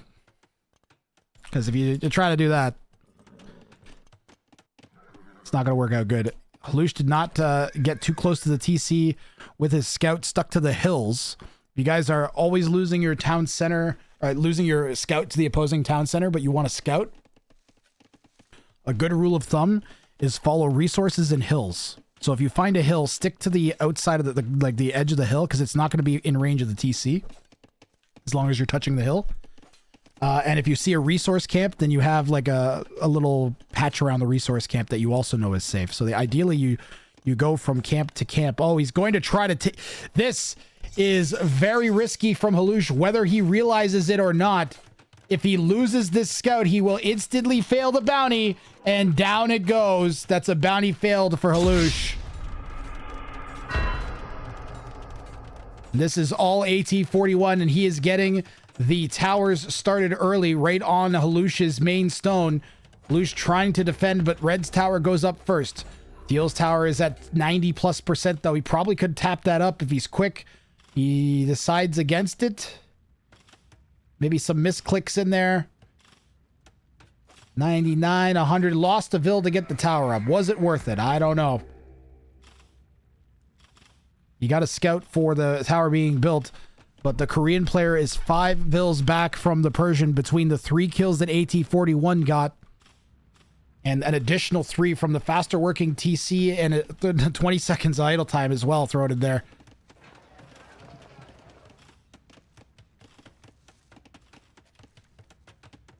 The scouts break into what appeared to be closed.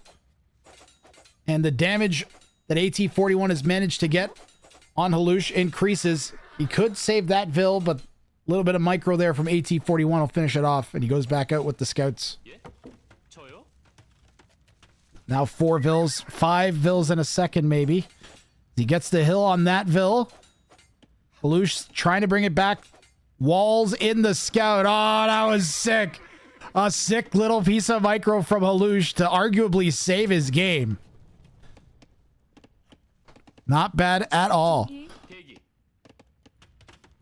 There is some eco here from AT-41 with the forward Vils.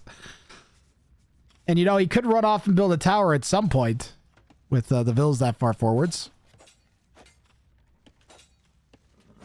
Unfortunately, those quick walls were for naught. Oh, no. Halush.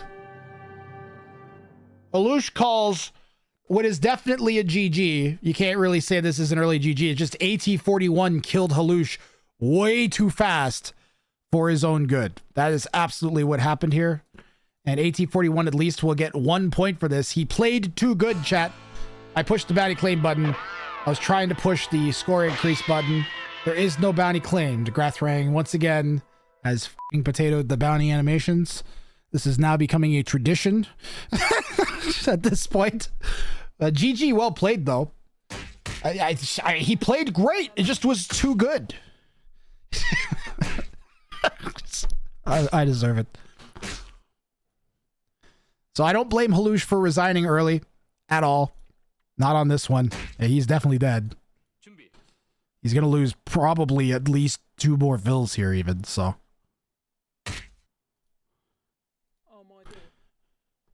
GG, well played. That one is now in the books. We can update the rankings and really quickly get another set started here. Chat, ads are running. I'm going to make them long ads, so we have hopefully no more ads for the rest of the stream. So 3 minutes of ads, and then we're going to do Burgelman and Murderface. Yeah, early game aggression pays off a lot because your opponent, the damage you do is a much higher proportion of what the opponent like has available to them. So Murderface, what a name. Murderface is one of the nicest guys you'll ever meet. I swear to God.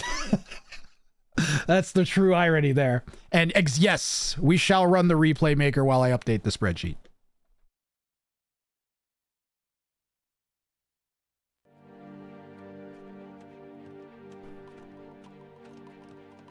Chipmunk says, I'd say GG, but I want to try for my bounty first. Why say GG?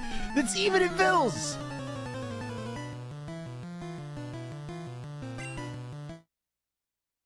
Not a bounty failed. It's not a bounty failed. Ignore the giant obvious graphic. It's incorrect. It's a bounty claimed. Now you can be excited. Now you can be excited. Miscellaneous Leopard is going to get...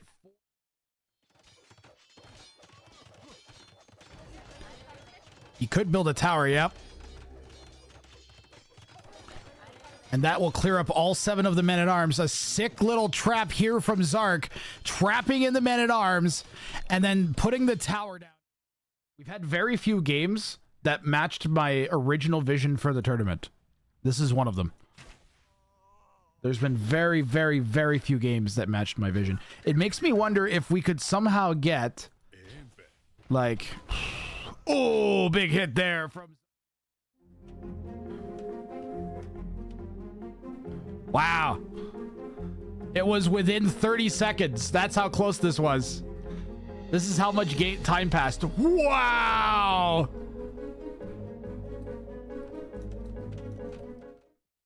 With the scouts. Now 4 vills. 5 vills in a second, maybe. He gets the hill on that vill. Halouche trying to bring it back. Walls in the scout. Oh, that was sick. A sick little piece of micro from Halouche.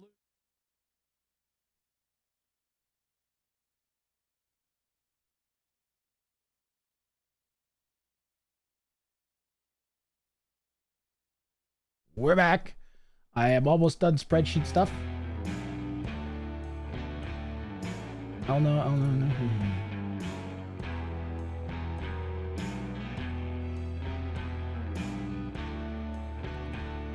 Ads are almost done. I think I did good here.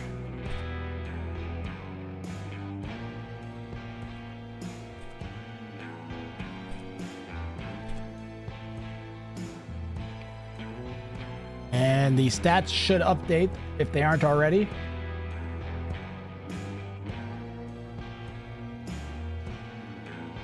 Bergman and Murderface. Bergman and Murderface, our next set. Murderface was a character in Death Clock. Yes, I believe so.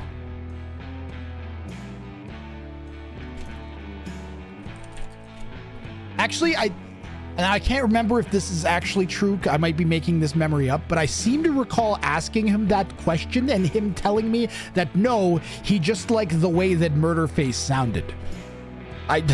So I can't 100% confirm that, but I do seem to have a part of my brain that remembers that was the deal.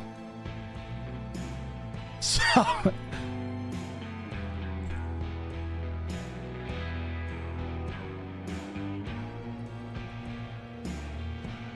Just grabbing the draft here and we're good to go. Murderface versus Bergman. Wait, did I cast this already?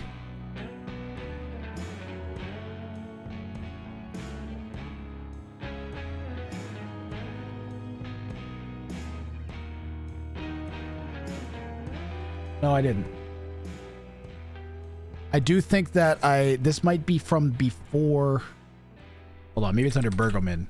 No, it's not. Virgo.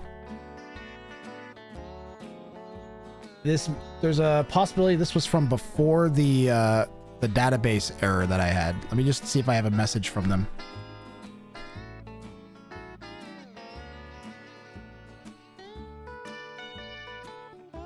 Otherwise, we're gonna play Guess the Bounty.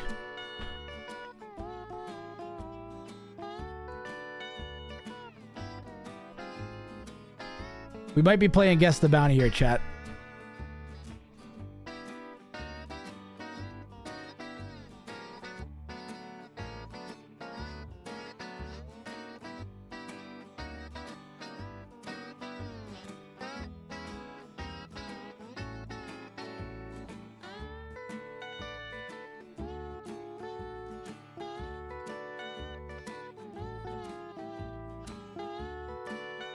All right, SpongeBob spot. Enough with the SpongeBob music. Come on now. That's slightly better.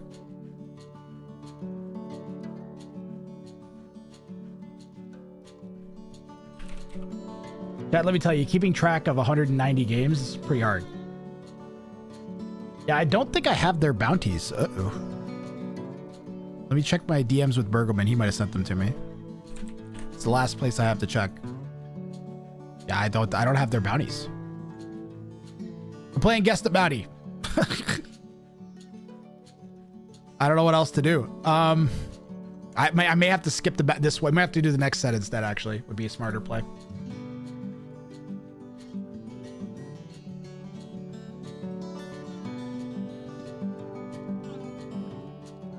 There's no way they're even going to remember at this point. That's not good. I could have sworn I had this one.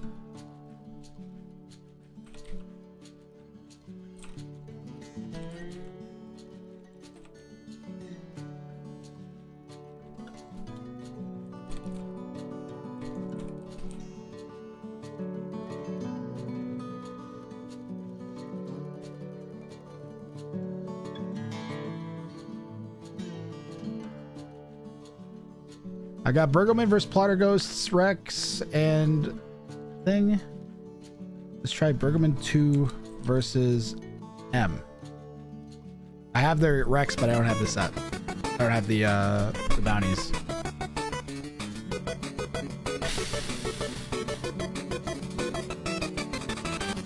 Okay, we're gonna move on to. We'll skip that one, and I'll figure out what happened with that later.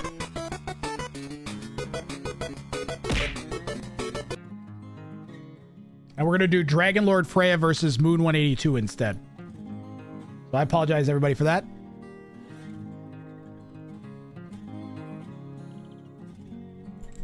And I'm going to, before I forget, I'm going to message them to remember my message. Hey, Take him to Detroit. No! No, not Detroit! No! No, please! Anything with that! No! Maybe I downloaded it as a number. They might be one of these ones. Hold on.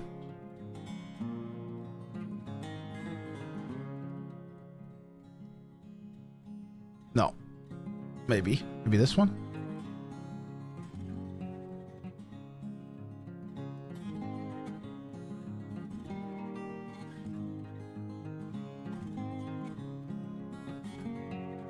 I may have the rec and it's just not loaded. Nope, that's from the 6th.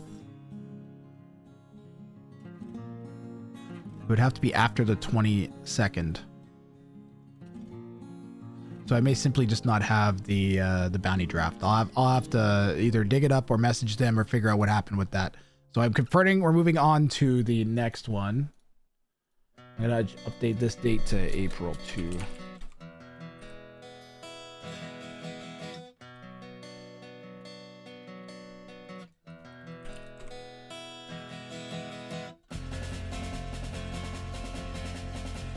We'll deal with that later. So Dragon Lord Freya, I'm gonna get that one going.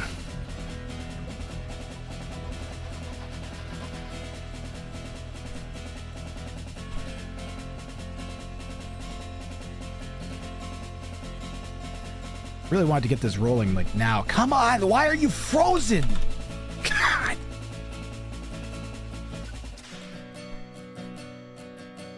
It's still frozen.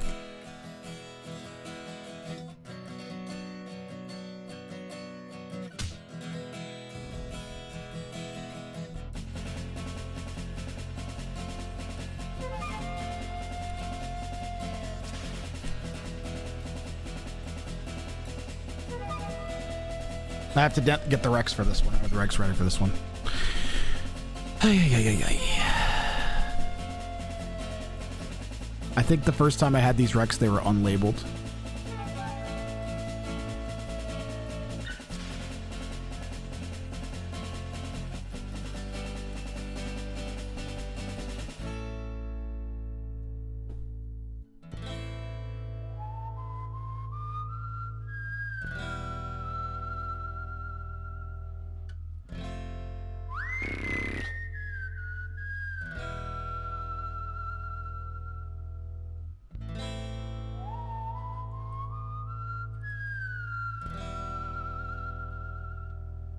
Moon and Dragonlord Freya. I have everything.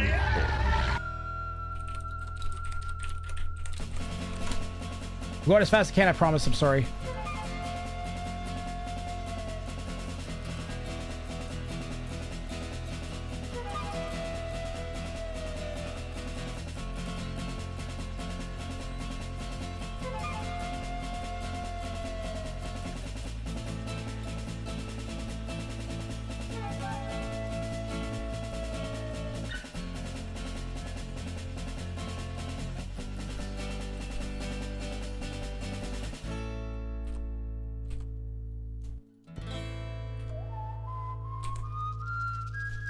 This was pretty good. I like this song. Okay, I got it. Apologies again.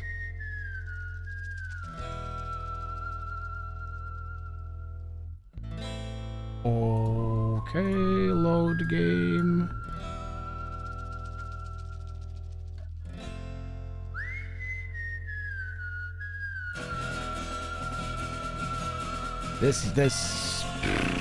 I'm so sick of Microsoft's shit today. Let me tell you. Let me tell you. Windows constantly needing to index every Explorer window you open. And it does this whether or not I'm streaming.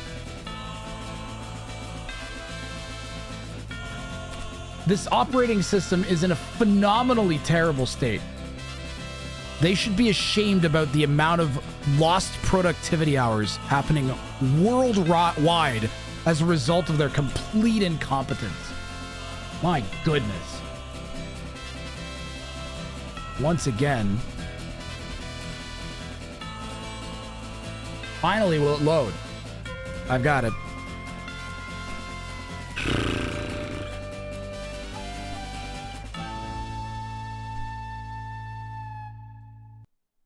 Can somebody else like become Microsoft? Can somebody like competent purchase Microsoft? I beg you.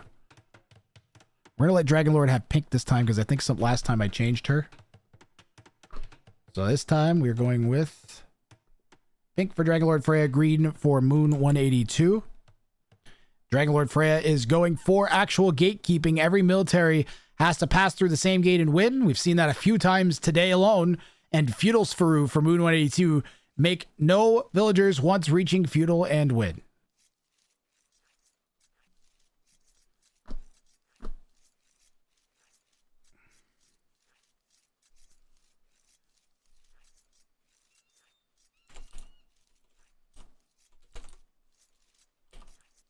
Color L green. Color R pink. Bounties are backwards. Let me double check. Moon should have Feudal Sfaru. Yep.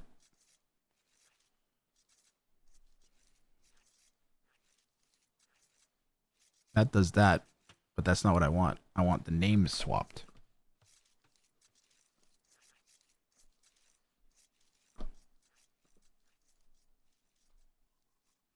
That doesn't do anything. It just swaps both of them. I need to swap one. I might have to do this. Do the spreadsheet swap again.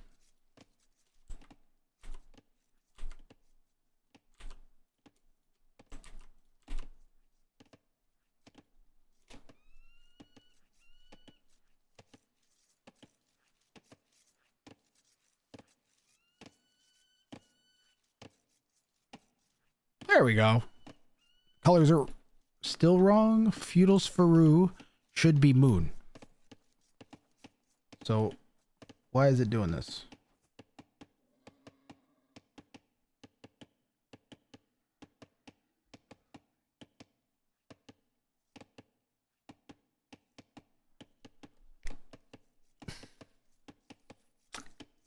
This makes no sense.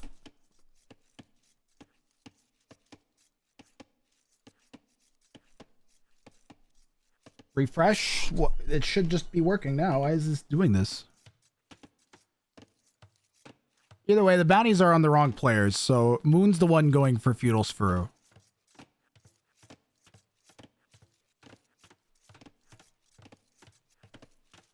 Yeah, everything's backwards, but it's just like I don't understand.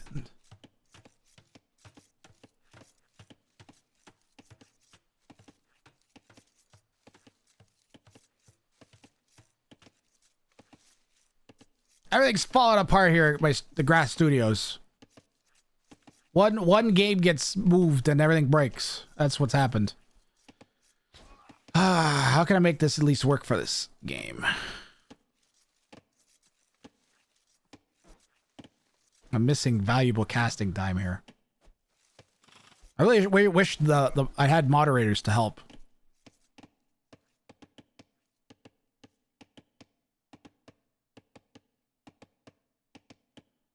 I spent like an hour making a moderator stream deck, and I don't think a single one of them actually used it the whole stream. So I have the worst mods now. I've changed my mind about them. I don't like them anymore. Not after today. It's a Monday. They're all going to be all busy. I'm just joking. Where the fuck is this thing?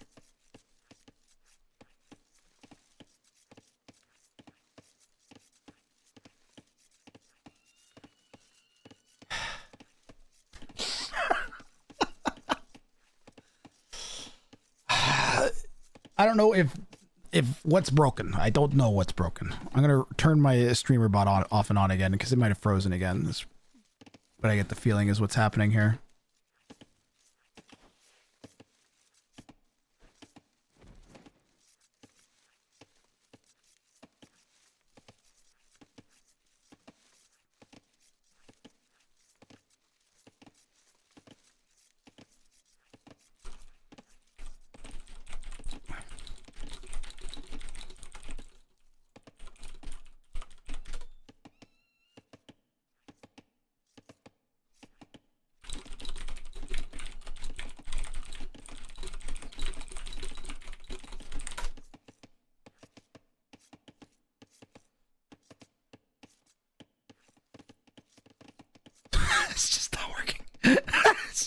Fucking working, man.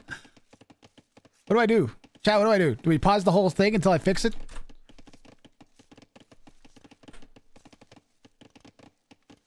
Redeems are off? I did not turn redeems off.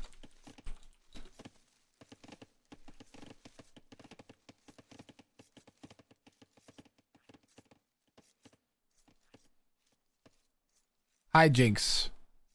I'm gonna DM you a link.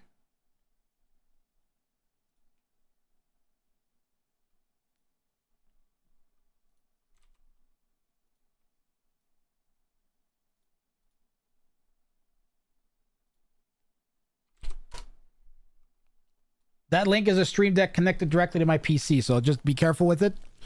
But it does work, I think. Oh, I'm struggling with it at the moment, to be honest. That's okay. Things are gonna be okay. Thank you, thank you, thank you. Is this... It's still, like, it's associating the wrong side of the player with the wrong everything. And it's never done this before, and I don't understand why it is doing it.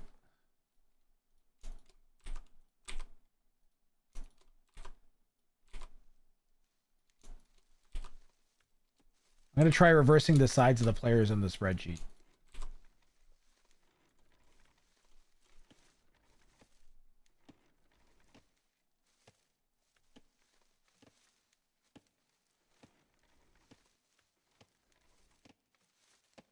We got it.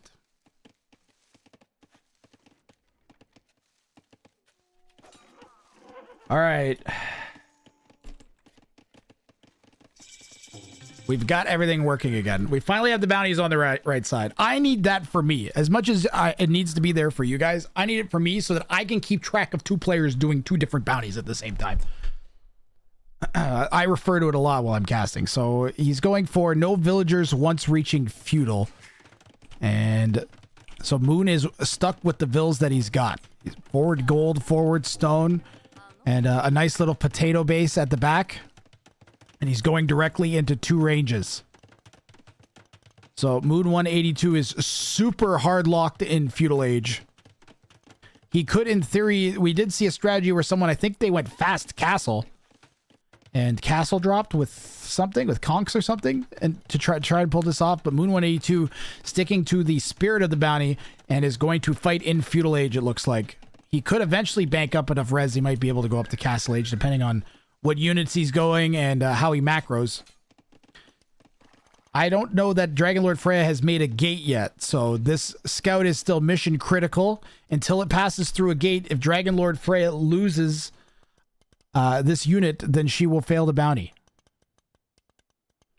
Choco Tanline says, Moon didn't douche. TC dropping is banned in the tournament, Choco Tanlines. It is banned in the tournament. If you do it, you actually lose bounty points. And a bounty claimed as well. What's the benefit of Cumans here?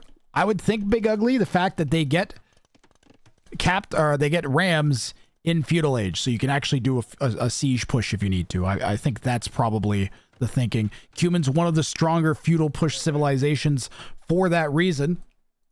Right up there with other early tech civs in feudal, compared to, like, let's say the Armenians with their long swords that they get in feudal age.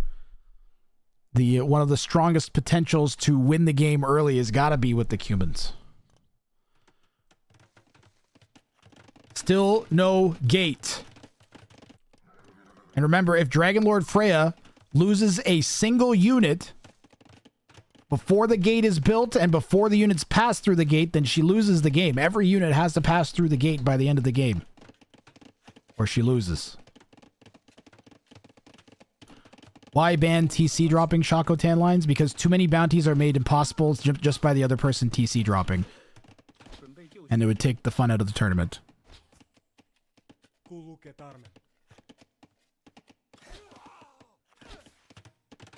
Is there no loom? She doesn't have loom.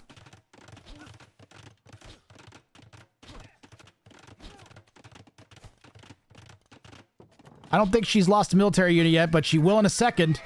And that is going to be a bounty failed for Dragonlord Freya. Oh my god, I'm just gonna I should not have pushed the button in the middle of the archers diving. That's my bad. But absolutely a bounty failed there for Dragonlord Freya. The archer's now going in deeper. She built another gate. Nah, it doesn't matter anymore. She lost the scout without it going through the gate. Oh, God! No, God, please, no! No! No! No! Yeah, Dragonlord Freya, for some reason, she has enough stone for 2 castles in feudal age. I don't know why. And then despite having all of that castle, has stubbornly refused to make a tower. And Moon 182 is going to get a bounty claimed.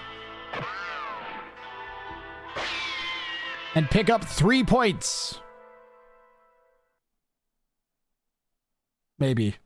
My buttons actually function. There we go. No, it's still adding it to the wrong side.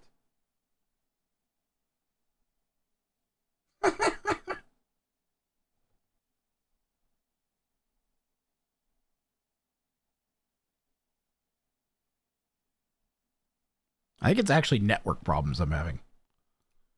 Because everything connects over my network. Dragonlord Freya, no. Moon 182 taking the game 1 handily and on 22 APM too. Made this look easy, I want to say. No offense to Dragonlord Freya, but Moon 182 had a very established strategy and executed flawlessly. It didn't even take any kind of siege push, just really strong, quick archers. So good job by Moon 182. Keep things going. On to the second game.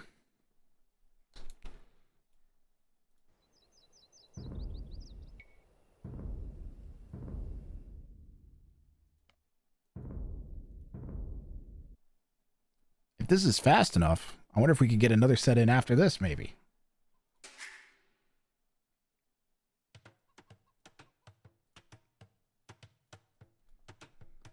As you can hear, we are loaded in. Moon 182 this time. Reset the bounties and update them. Moon 182 in the green in the southeast going for centers of attention 3, win with 30 TCs alive at time of victory. Probably figures, all right, I've got my 3 points out of the set. I can make an attempt at something big. And this is definitely the one. You have the most utility in game 2. Game 1, you kind of want to pick a bounty that you are confident you can do and give you a good chance of actually winning. Game 2, if you manage that win, you want to, I think, take that risk, because if you do manage, if you, let's say you lose game 2 trying to go for it all, you still have game 3 to try and make it up with another kind of like maybe 2-point bounty for Moon 182 and walk away with 6 sets. It's looking like the average to get into the tournament, I think, is it still at 18? Is it still 18 average on the rankings? Yeah, six games, 6 points per set on average will get you in. Just over 5 points per game average will get you into the semifinals. Wait, you went for centers of you both went for centers of attention? Am I reading that right? They have the same bounty at different tiers, so that's crazy.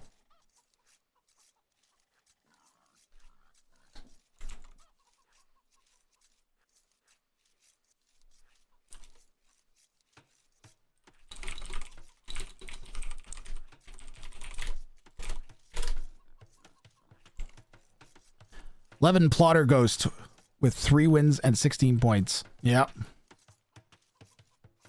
Players do not know each other's bounties, Choco Tanline. They are completely in the blind. The entire thing is played offline, so that it's not being played live, right? The idea is that they have no idea what the other player's bounties is. There's nothing. They can't go check a stream or something. This is delightfully goofy. Moon's is clearly 3 times as hard as Dragon Lord Freya's, given he has to build 3 times as many TCs. And Moon elected for Malians. Malians, of course, we have 2 different approaches here with the Civ choices. Malians get a tech called Tigui that allows their town centers to fire arrows when they're not garrisoned, whereas Dragon Lord Freya has gone for the Sicilians, who have faster building TCs. How much faster? It's pretty thick. 100% faster.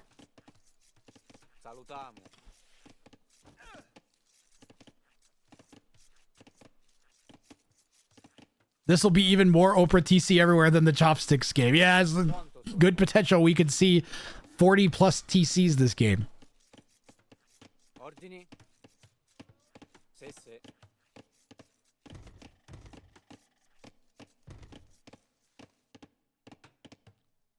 Dragon Lord Freya is going to try to do the chicken funnel again, I think.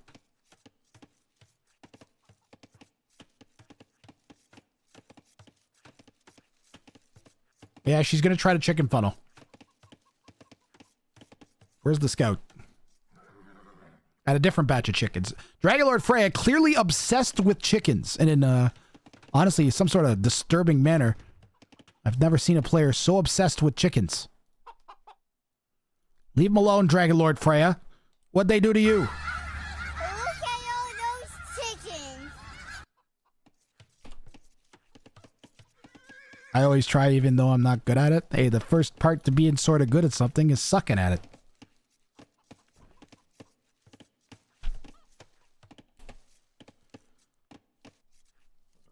Jail.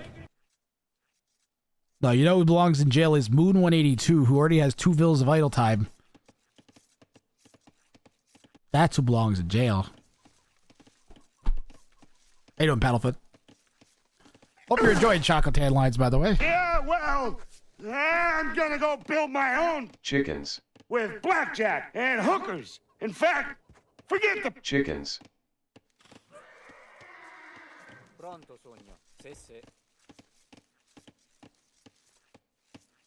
Figure out how to make Bender's voice actually sound like Bender's voice is definitely on the list of stuff.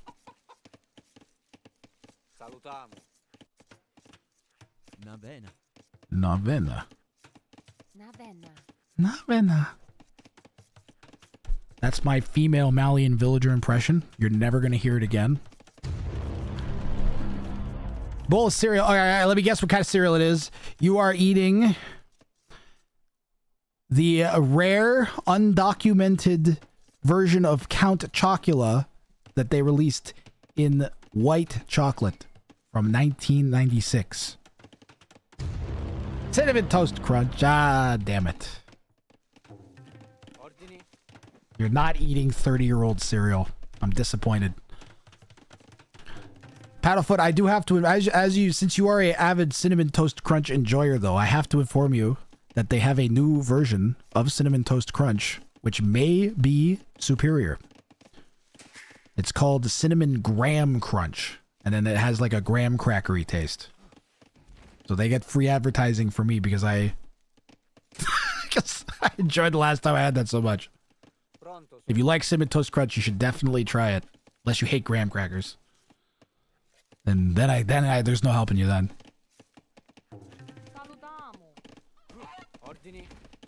I remember when I was last time I went on a weight loss kick, and I was like, what cereal has the least sugar in it?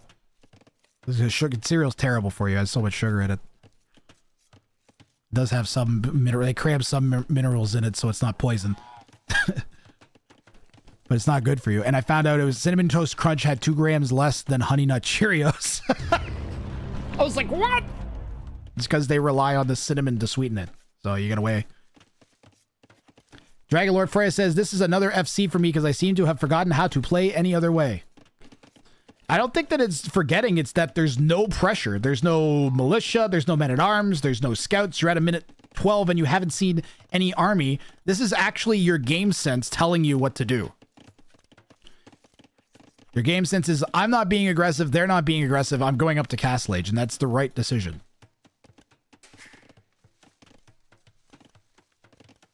Give yourself some more credit. Cinnamon Life is the superior cinnamon. I've never had Cinnamon Life. Wola the Love is following. Yo, Wolololove. Thank you very much for the follow. We have a redeem that you'll probably like.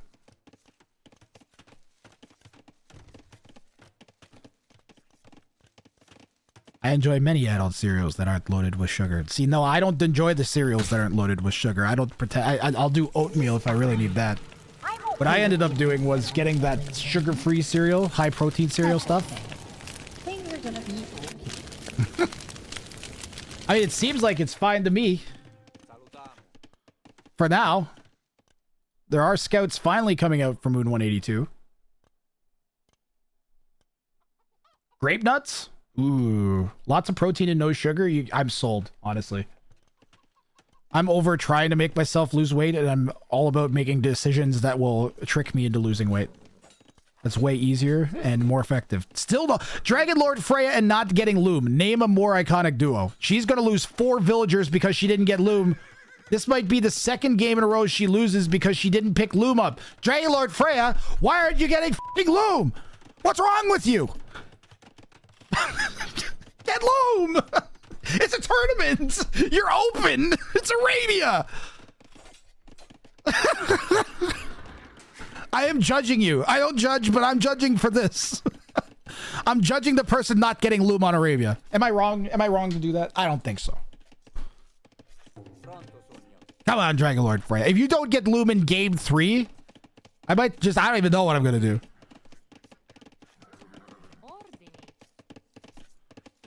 You didn't realize you didn't have Loom? It's got to be automatic. Unless you somehow have a bounty with no Loom. I think we got rid of the no Loom victory. We couldn't figure out how hard it was. It's kind of like it either factors into the point where you're definitely going to lose of it because of it, or it's going to be completely irrelevant. Like, for instance, for Moon, a no Loom allowed bounty would be irrelevant right now. Just with no action at the base at all. Well, without Loom on the Vills, these guys are going to get 4 or 5 Vill kills. Even with the spear there.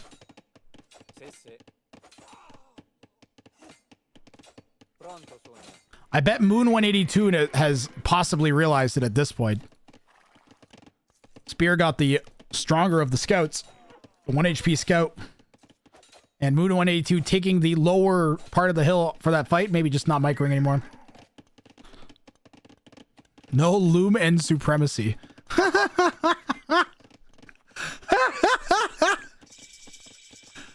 I'll have to write that down. Hold on.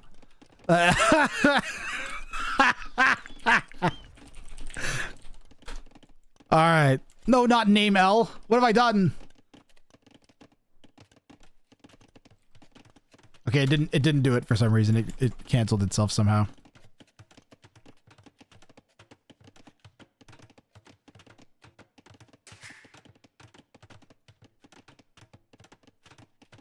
No Incas? For the no loom one? No, I would. Yeah. There's too many. How come the Incas are so damn good at so many bounties?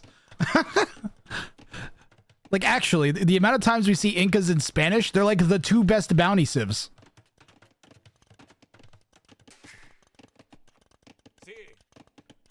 Pikeman you misclicked Pikeman.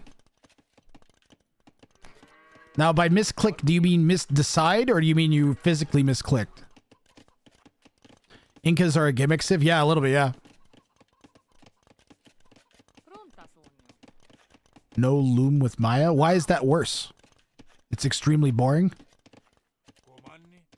We don't want to make boring games. Bounty should either make something potentially viral occur because the person did the bounty, or should be so entertaining that it doesn't matter if you get viral content out of it. That's my general standard for what I'm trying to think of what a bounty could be.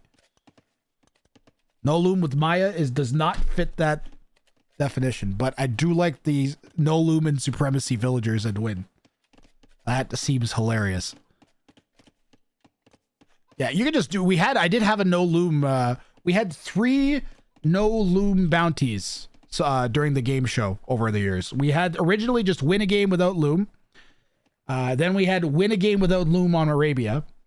And then we had win a game without loom on Arena, delete walls, no goths allowed or something.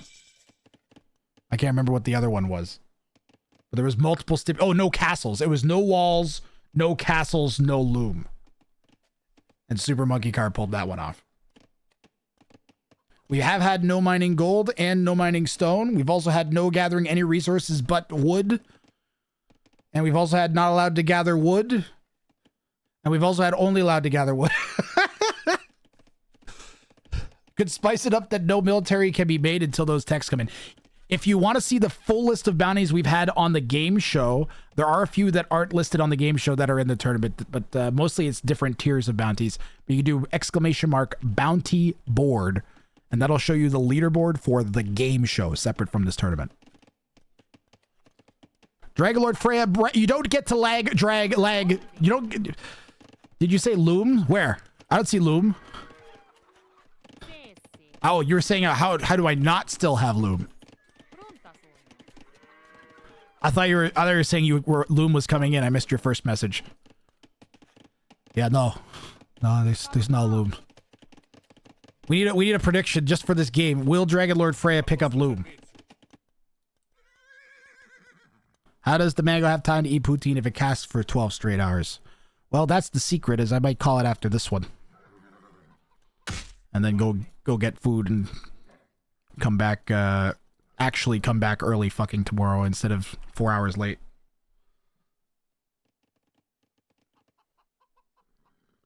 And with something like Pious Villagers, spice it up, no military made till the text come in, yeah. Water, thank you. I know I haven't drank enough water because I haven't even gotten halfway through my bottle, so I'm just going to chug a bunch.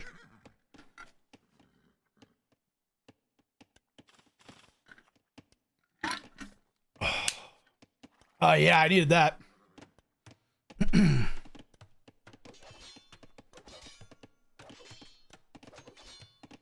Worried it's going to make me hungry, though.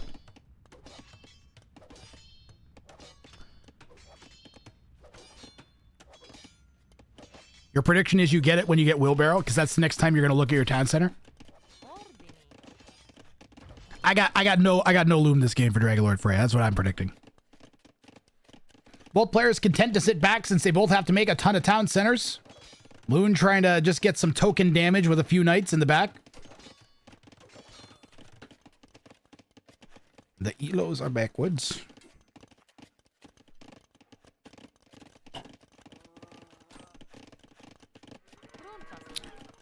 Yeah, looking at the town centers for Wheelbarrow reminded you that you should pick up Loom. You probably were like, oh my god, I didn't get Loom. Well, you know what? The damage could have been a lot worse. Moon only managed to pick off 4 vills in that time. Dragon Lord Freya has the vill lead and the res collected lead.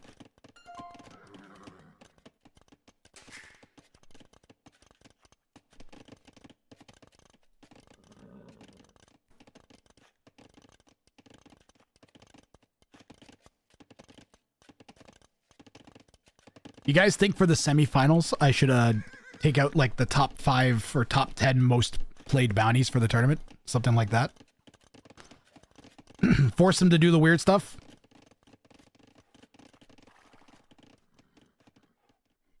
We could force them to do the weird stuff.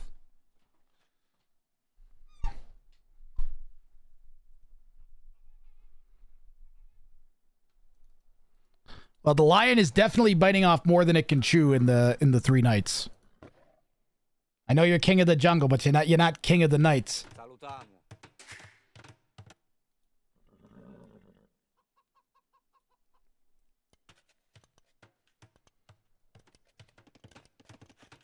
This one is going to be a slow burner. You watch. Once Moon starts spreading TCs all over and picks up Tigui, the dynamics of this game is going to change very quickly because Moon, I'm almost positive, is only going to be making town centers and very minimal army and be focused on getting this in. Moon is in a nice, strong position in the set, having only had 3 points. This is definitely the game they're going to want to take risks. Lions don't live in the jungle. Incorrect. Lions do live in the jungle. They also live on the African savanna. But in places where the savanna meets the jungle, the lions have been known to roam them. Absolutely. That is a common misconception. Their primary habitat is not the jungle, would be accurate.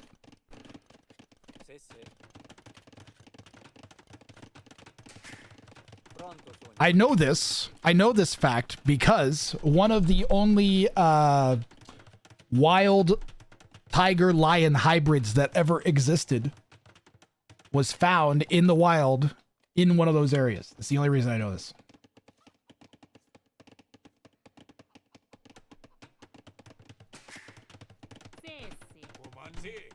I think they found like less than 30 of them or something in all of history.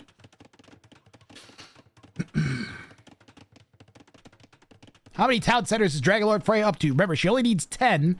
Might be good to have 1 or 2 insurance town centers, though. Especially when you have them this far forwards. But Dragon Lord Freya with a really definitive lead across the board here. With tons of res collected, more than enough that she could sell and go up to Imp right this second if she felt like it. And Moon 182 kind of had map control and did nothing with it. And really hasn't even started adding the bajillion town centers that he needs to add as well. So Dragon Lord Freya, did you know what your opponent's bounty was? Until now? I know you didn't know during the game, but did you know after the set or anything? Maybe don't tell. No, don't say. How about an instant army? Time to start cranking from the siege workshops. Let's get some dungeon producers in there. First Crusade. The Sicilians, of course, one of the particular reasons they're so good here is they get 5 sergeants at each town center. That only works for up to 5? 6? I think you can get a total of 30 of them. So she'll have instant army with her TCs. Ironically, this is definitely how the devs would have meant this civilization to be played. Is what Dragon Lord Freya is doing here is like, oh, well, this civ, you should just add a bunch of TCs and push 1 button and instantly have army, and then they can't kill you. So actually a really strong strat from Dragon Lord Freya this game. I haven't seen if Moon got Tigui. He did get Tigui. And he TC dropped in Castle Age, totally legal. Who was it? What was it? Choco Tadlines. Look, Moon 182 did TC drop. 5 times 5 is 25. That is a conspiracy. That is a conspiracy. How can an odd number times an odd number be odd, gamers DC? Come on now. Bounty fail. Why? There's no bounty fail. He's allowed to do it in Castle Age, Choco Tan Lines. He's allowed to do it starting in Castle Age. This is legal beginning in Castle. The sergeants are flooding. The Rams needed to be cleared by the Mangonels, and the Mangos got mangoed in return by Dragon Lord Freya. She has all the momentum in this game now. Moon has no army, and we may be going to a decider. I was kidding. Okay. That makes sense then. Get back in the Rams and go again.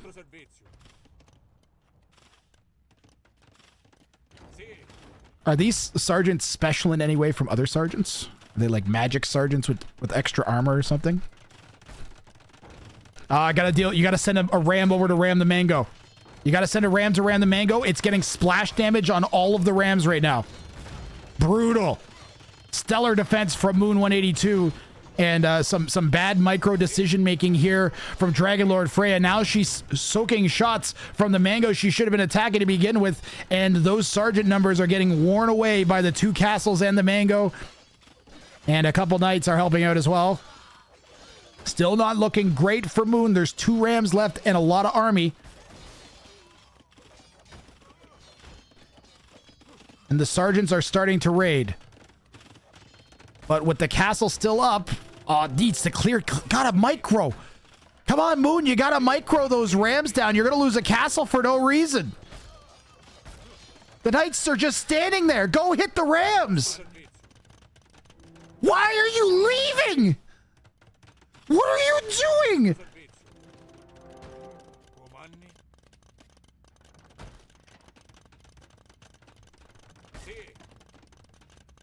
I should take away my badge of teaching. I have it on good authority that 5 times 5 is actually 35 Gamers DC. And then you have to add 1 because you're not allowed to have odd numbers when 2 odd numbers multiply. That's just basic math. I don't know how you don't know that. Misclick, haha. I was like, wait, are these still alive? Okay, now that's more. This is what I'm talking about. My brothers. It's been too long since we've gotten to do this. That might be the first town center that's actually been mangonelled down. And not some weird combo units. Oh yeah, Dragon Lord Freya's dropped back under 10 TCs here. She's at 9. 1, 2, 3, 4, 5, 6, 7, 8, 9, 10. And she's putting a extra one up in the north as well. Green has added a bajillion town centers over here. He's making a... Moon 182's doing his own bounty, it looks like, as he's making a line of town centers.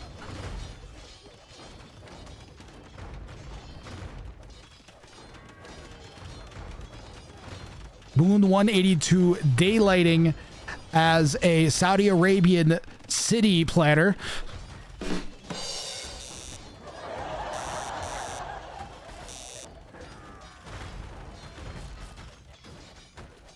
Where was it they were building that stupid city that was on a line? Was that Saudi Arabia or was it United Arab Emirates? I can't remember. Either way, whatever. It's the line.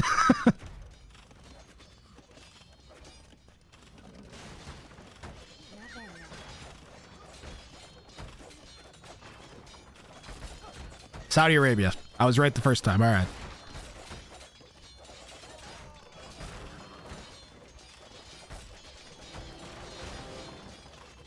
Well, Moon 182 figured out where the knight button was and started mashing it with vigor. And he now has 24 knights out. A reminder that he needs 30 town centers, currently at 7. Neither player out of this one yet, with the Sergeant spam picking up. Pash Spice 12 is following. Pash Spice, thanks for the follow. Army count 29 to 49. But Moon 182 with the stronger unit. Knights will beat sergeants. So I think it's going to be the HP difference making the biggest. I'm sure the mobility helps. But you're 120 HP versus 150. There are pikes mixed in to try and give Dragon Lord Freya the edge.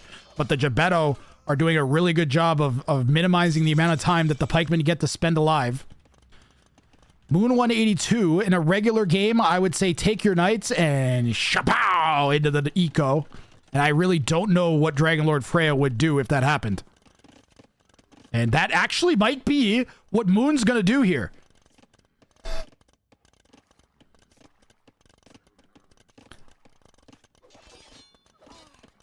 Potential for a massive game-changing play afoot here. Dragon Lord Freya needs to either get her army back or start pushing. You have two options. We'll see what happens once her upgrades come in. Good idea to wait for those at least. And Dragon Lord Freya is going to start getting her TCs slashed down. If I saw my opponent this many TCs, I'd be like, well, we can't have the same bounty. But they aren't. They're two different bounties, just at different levels.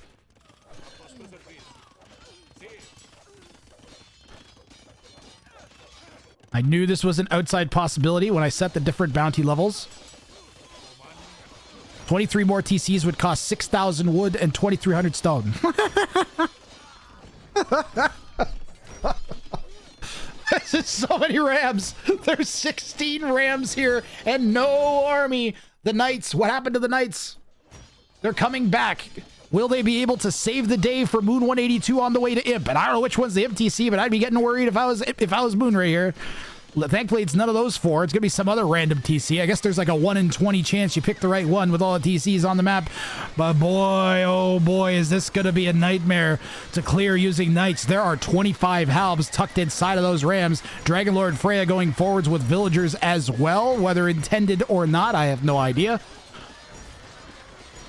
I don't know if she still has 10 TCs. 1, 2, 3, 4, 5, 6, 7, 8, 9, 10 town centers for Dragon Lord Freya. If somehow Moon 182 takes another TC out, right now I'm wondering if Moon 182 is even going to survive the next couple minutes. Villagers going way out to the east to add more town centers. Dragon Lord Freya continuing the inexorable march into the heart of Moon 182's base.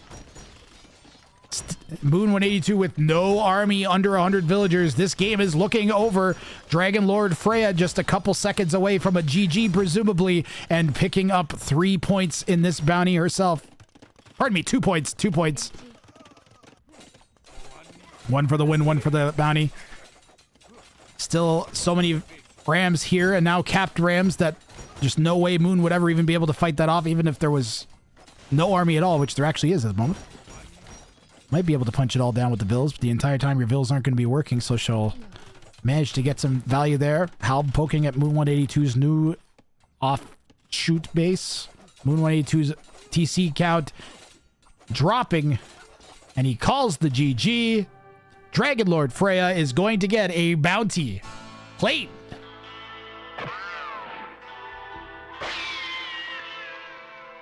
Kind of unsurprising given the bounties. You would expect the person with less TCs to be able to pull it off. But it was back and forth as to who was going to get the victory at the very least. I don't think Moon got up past 10 TCs even. Dragon Lord Freya may have been able to get up to the level 2 or level 3 amount. Wouldn't have mattered for this particular game, but with the amount of momentum she had... Wait. We got to double check TC counter. All right. Imagine it was 9. I would have lost it. Yeah, good game. I agree, Medaspa. I enjoyed casting that one. And Moon 182 doing it with less APM. Barely, I'm not going to say barely any APM, but that's like a action every 3 seconds. Not even. On to game number 3. Let's see what the final bounties are for this set. And Moon's going for Killager. Kill 3 of the opponent's units with 1 of your starting villagers and win arguably one of the hardest bounties we got. Dragon Lord Freya going for Eagles. Kill a town center in Feudal Age using only Eagles and win. We'll be back in 90 seconds after the ad break. And for the non-subs... I'll do a brand new ad. Add text. Add. Twitch ads. Perfect. There we go.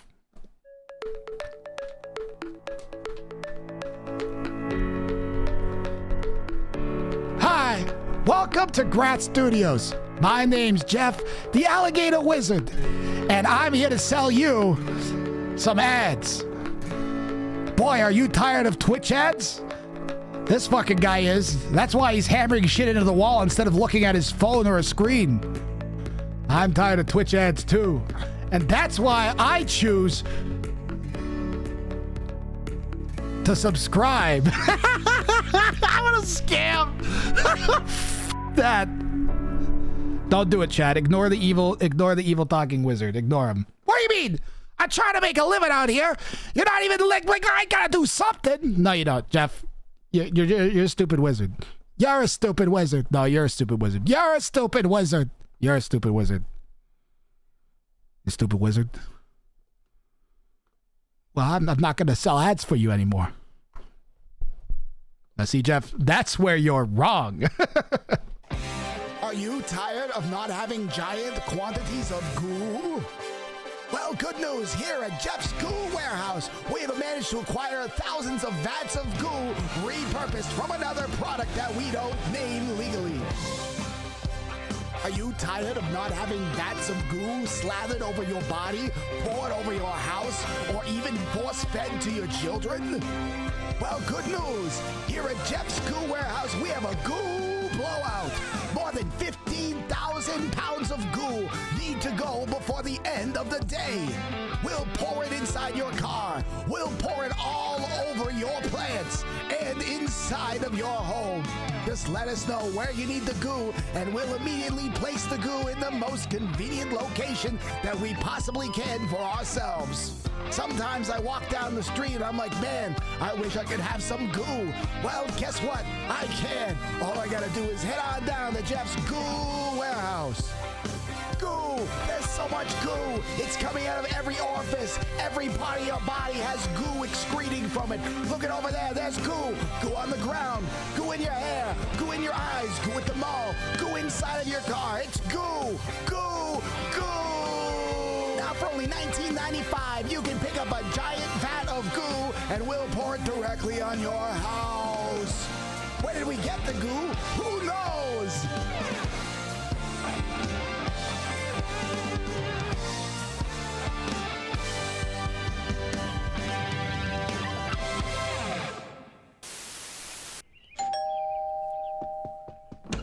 Well, Seymour, I made it, despite your directions. Superintendent Chalmers, welcome. I hope you're prepared for an unforgettable luncheon. Yeah.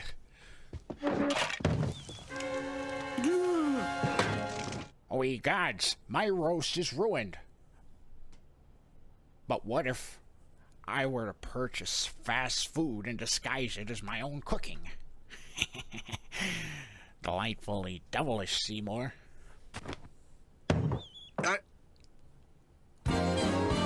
Skinner with his crazy explanations. The superintendent's gonna need his medication. When he hears Skinner's lame exaggerations, there'll be trouble in town tonight. Seymour! Superintendent, I was just stretching my calves on the windowsill. Isometric exercise. Care to join me? Why is there smoke coming out of your oven? No, that isn't smoke. That's steam. Steam from the steamed clams we're having. Steamed clams. Whoa. Superintendent, I hope you're ready for mouth-watering hamburgers. I thought we were having steamed clams. Oh no, I said steamed hams. It's a regional dialect. What region? Upstate New York? Really? Well, I'm from Utica. I've never heard the phrase steamed hams. Oh, well, it's an Albany expression. I see. You know, these hamburgers are quite similar to the hamburgers they have at Krusty Burger. Old family recipe.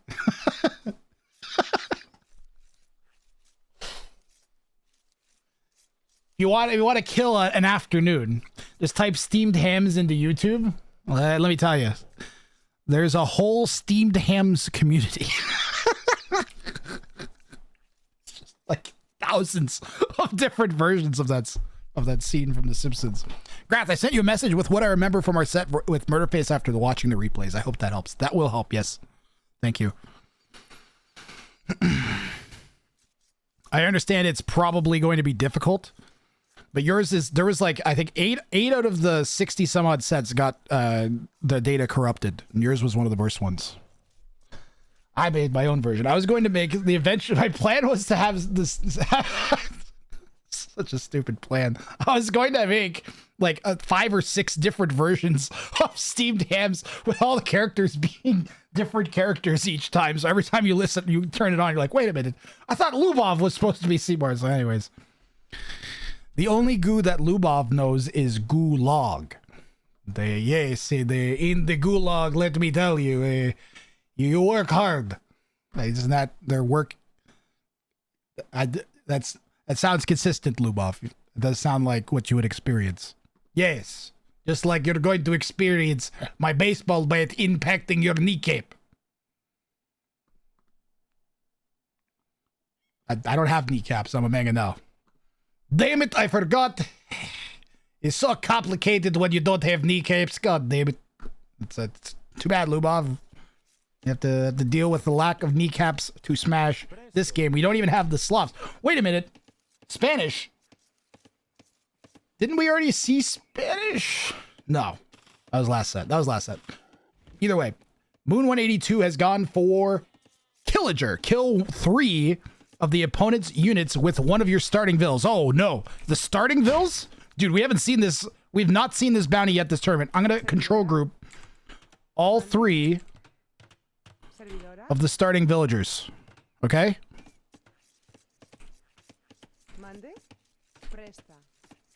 Those are the three vills. All right? So you have 3 chances at this bounty. If you lose all 3 of your starting villagers, then you fail the bounty instantly.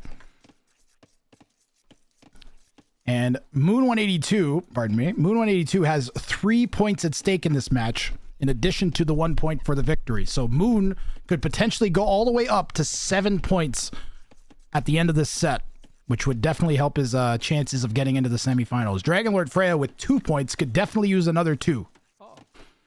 Because 4 is under the average you need to get into the semifinals.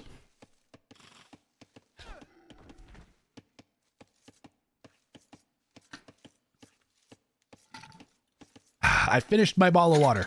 So I have drank at least 40 ounces of water today. So, and I don't have a headache like I did yesterday. And I'm not feeling lightheaded. Let me stand up and see. Yeah, oh my god. I'm fine. Completely fine. Yesterday the stream ended, I stood up and I went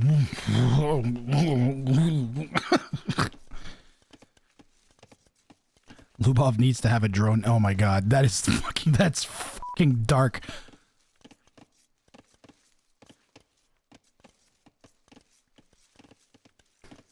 Have we actually been going 6 hours? I did good today.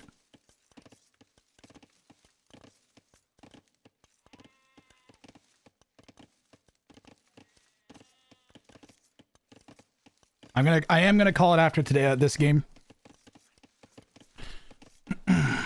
My goal for tomorrow, I think I've missed the start time past 3 days in a row. My goal is going to be to start early, actually, again. It should help that I don't have any early morning house showings to worry about. So I'll actually be able to like sleep continuously and not have to break it up.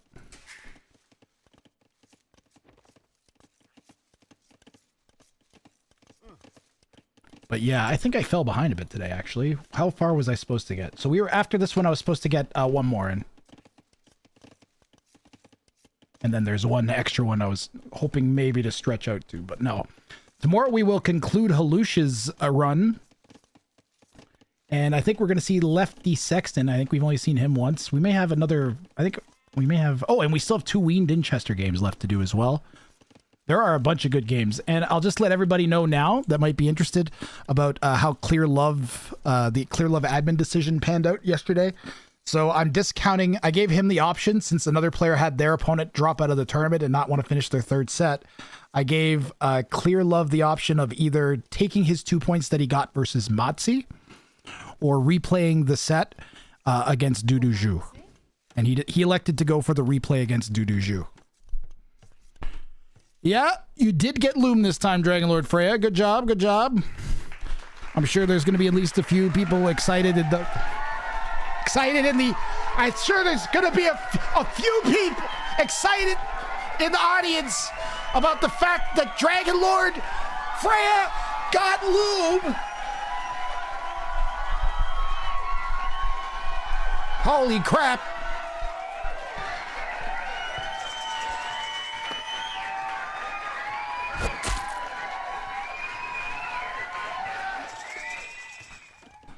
So Dragon Lord Freya with the successful loom attempt on the third try.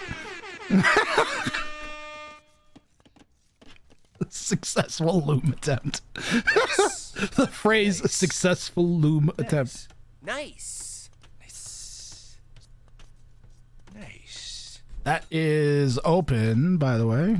I don't think... Is there a tree there? Oh, there is a tree in there. Okay. It's hidden perfectly behind the other tree behind it. But it is closed. Check in on our 3 villagers. There's 1. There's 2. There's 3. Do you think Moon is tracking them?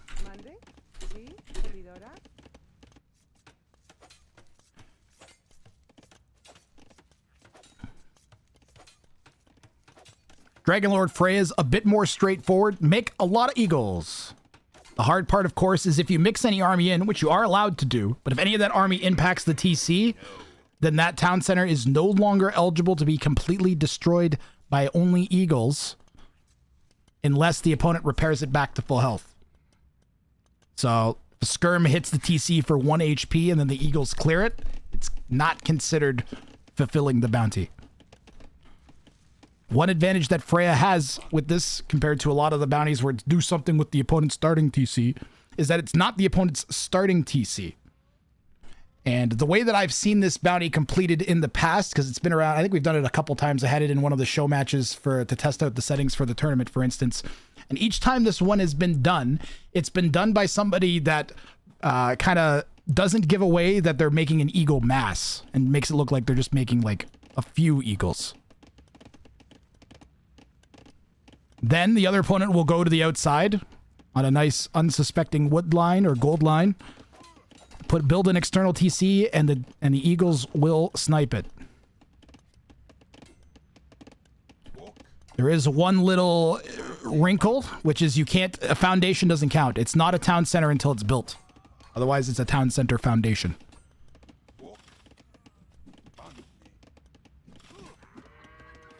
So there is a little bit of... Oh, the Skirm shot the town center! Are you kidding me? Dude.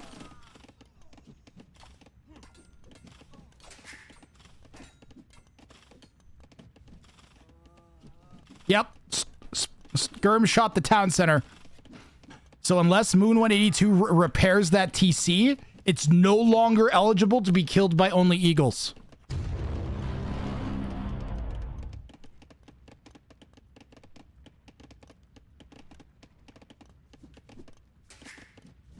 And that could be a potential heartbreaker for Dragon Lord Freya.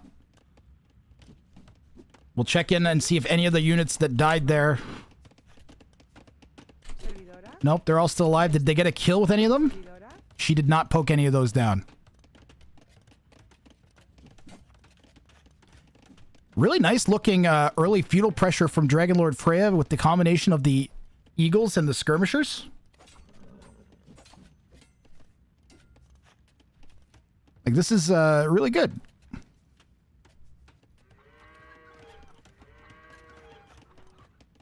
I remember when I first tried this Monies, we had something similar, and you're like, I'm taking $1 off for every shot the Skirm hits the TC with. That sounds like me. Sounds like something I'd do. Oh. Dude, what another fantastic day. I'm not looking forward to the end of the tournament. I don't know what the hell I'm going to do with myself after. Immediately start planning the next tournament. That's what I'm going to do. Kill a town center using only skirmishers. It's too bad the Saracen bonus doesn't apply to skirms. Oh wait, does it?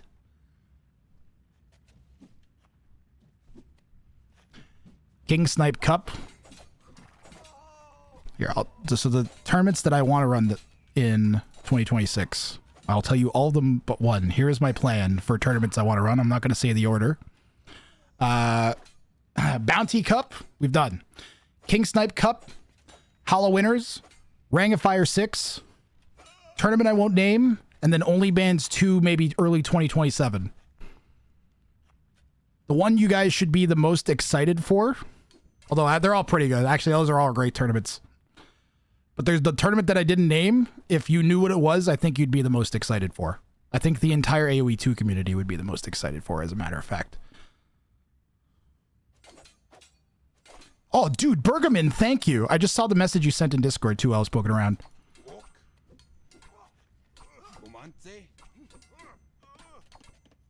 Is Ellie coming back for OnlyBans? I'll ask her if she'll come back, or at least I'll make sure that I get permission from her to run the tournament.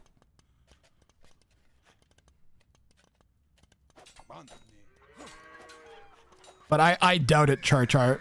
From what I've heard from Ellie is that she's got like a big fancy job that consumes a lot of her time. DC never got repaired, still at -4 HP.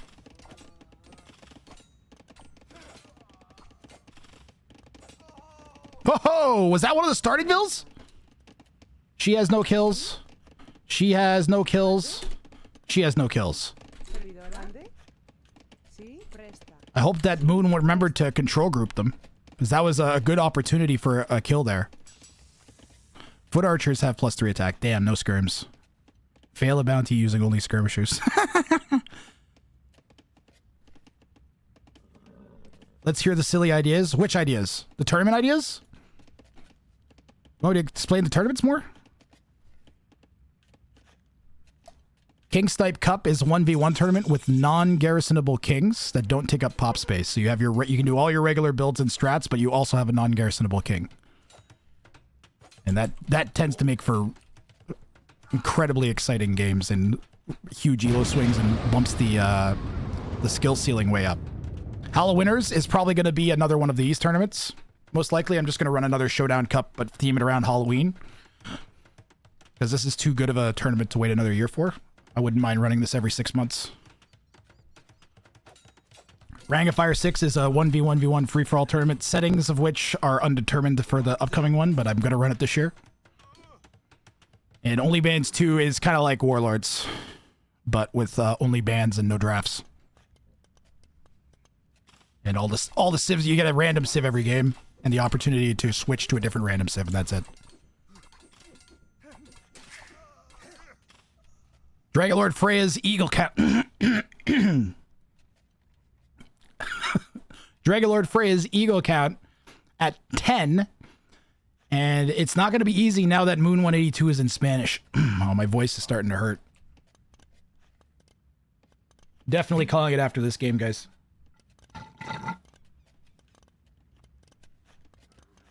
Rang of Fire with cash bounties. Dude, you know what's crazy, Hidden Bobsled? I didn't invent bounties. Do you know who did? Freaking Tissue Paper Catmat did.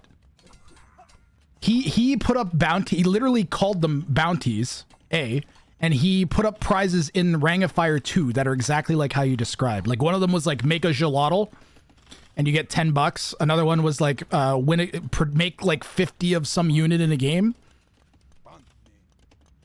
But then it took 3 years to do the thing in the tournament idea and make it a game show. So I could take credit for turning it into a game show at least. But Tissue's the one that originally came up with the concept. Something key to consider here in this game, though. Moon 182 has added 2 additional TCs.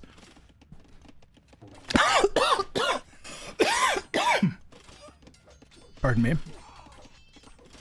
If your voice is toast, maybe Randy can take over. Man, they're dying so quick. Moon didn't get fletching, though, so... Bit of a problem for Dragonlord Freya is she has 3,000 res in the bank, nearly. Was that 2,300 plus like another 500? How many barracks? Nah, we need 5 barracks to 8 barracks. You need to be trained. You have so much res. You have so much res that I would pull every single villager off of food and send to wood to get more barracks. and then transition them to gold.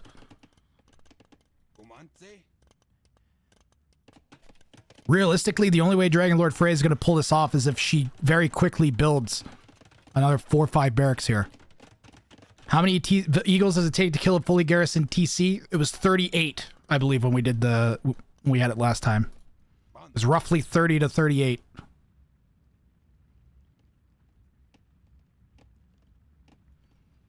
Dragon Lord Freya. Freya.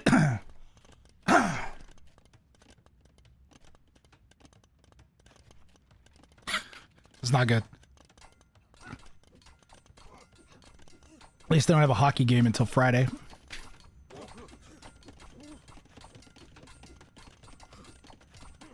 He gave up? Who? Throat lozenge. Alligator Randy's throat lozenges. Actually, it's easier to talk like this. Maybe I should let Alligator Randy cast. Hi, my name's Alligator Randy. And are you tired of having your voice sound like butt? Alan! Yes, please save me. Alright. The eagles are attacking the knights. Alan! There are more eagles than knights, but there are better knights than eagles. Alan! Where's his face? I'm stopping right now. More dead eagles. Dragon Lord Freya has clicked up to Castle Age, so she has abandoned the bounty. TC 20 Freya 0 GG.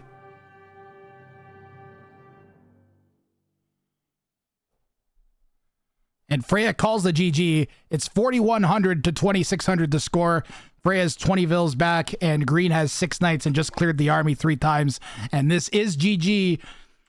Moon did not get the opportunity to go out and poke. Why?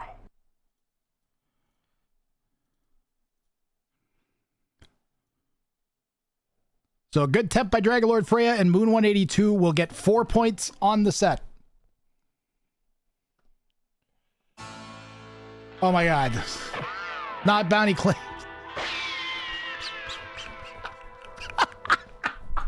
Not a bounty claimed.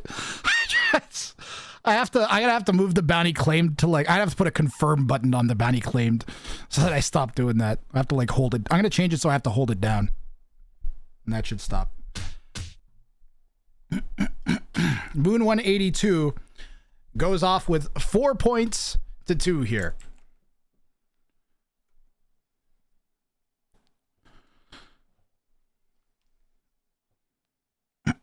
I'm tempted to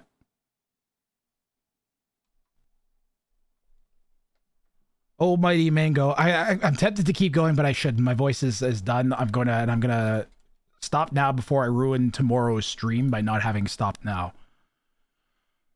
We got raided by this person the other day. We got raided by Cole AoE the other day. Let's raid them back. Do we want to update this? Let's update the scores before I take off on the day, and we can see the schedule for tomorrow.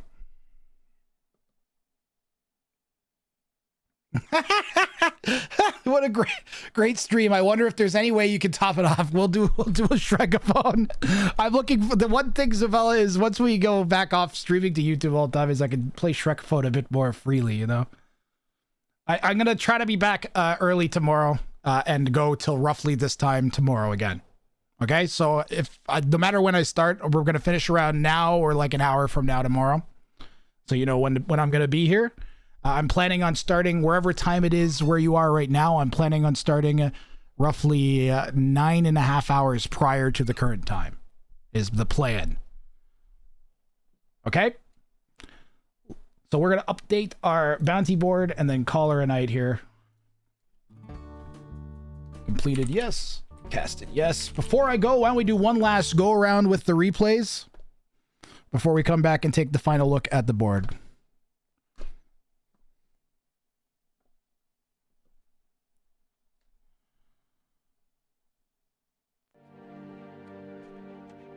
All right, I'll do that. I'll move yours back a bit, Dragonlord. Chipmunk says I'd say GG, but I want to try for my bounty first. Why say GG?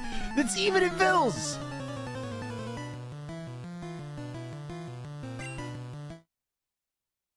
not a bounty failed. It's not a bounty failed. Ignore the giant obvious graphic. It's incorrect. It's a bounty claimed. Now you can be excited. Now you can be excited. Miscellaneous Leopard is going to get...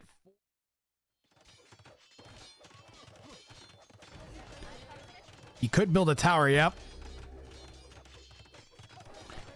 And that will clear up all 7 of the men-at-arms. A sick little trap here from Zark. Trapping in the men-at-arms. And then putting the tower down. We've had very few games that matched my original vision for the tournament. This is one of them. There's been very, very, very few games that matched my vision. It makes me wonder if we could somehow get... like... Oh, big hit there from... Wow. It was within 30 seconds. That's how close this was. This is how much time passed. Wow.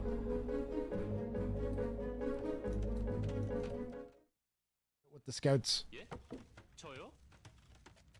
Now 4 vills. 5 vills in a second, maybe. He gets the hill on that vill. Halush trying to bring it back. Walls in the scout. Oh, that was sick. A sick little piece of micro from Halush.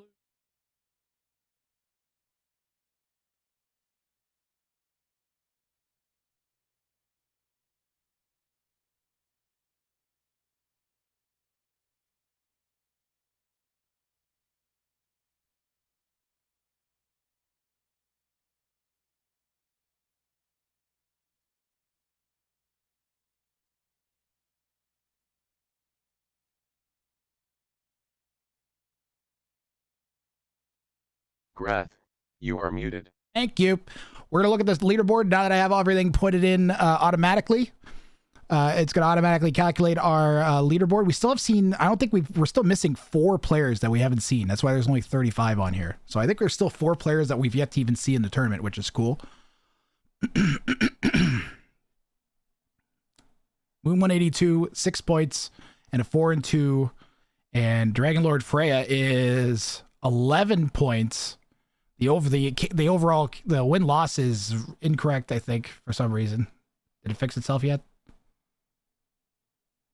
Does that say 3-1 or 3-4? It says 3-1. That's weird. I'll fix that. Don't worry. I'll figure out why it's not tabulating the win-loss right. How's our bounty leaderboard? Like, who has the most bounties claimed? How about this? Who has the least points for the most bounties claimed? Nick May has 3 bounties claimed for 6 points. First place is still Chopsticks with 6. So there are still a few people who could maybe contend, especially anybody that still has a set left. Nick May is now eliminated. Volcorn Kex has 2 sets left with 8 points. Dudu Zhu has 2 sets left with 8 points. Those are definitely going to be players to watch. And as well as basically anybody above 6 points or up at this point is who the ones you're really going to want to watch. Gurus Tommy Bufas has 5. There's a potential he could pick up 12 and squeeze into the semis. Same thing with like some of these guys that like Lighty and Winged Winchester have 4 points, but they're on 1 set. AT41 is a little dire. 12 points would squeeze him into a tied position for 4th place. So AT41 needs a clean sweep in his next match to stay in. Same thing with like Dr. Kaza, Miscellaneous Leopard, Zdanik eliminated. Halush has 2 sets tomorrow at 3 points. So some work for some of the players to do as we're closing in and we're working our way through the sets. We're past the 2/3 point left. There are a total of 22 sets remaining. And we'll see how much we can get in before Red Bull starts. Tomorrow might be a very big day. Tomorrow's Tuesday, right? I think Red Bull starts on Wednesday. So we might have a really, really big, long stream tomorrow. But that is it for me today. I'm sending you guys over to Cole AoE. And I will see you again tomorrow for more of the Showdown Cup here at Grathrang.twitch. Whatever the thing is, I am. Manganel. Hi.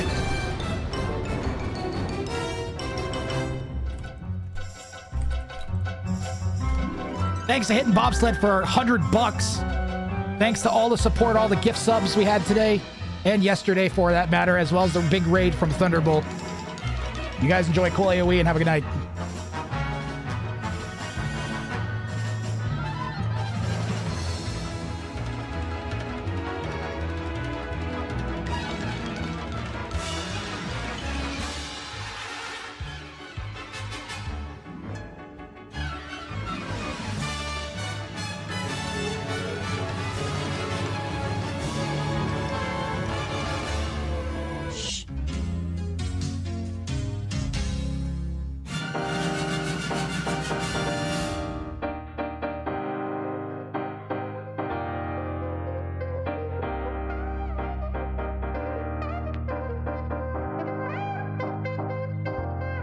Subla 1 just made all of the channel point redeems cost 1 point. No, God! And it's gone. No, God, please, no! No! No! No! You right to jail.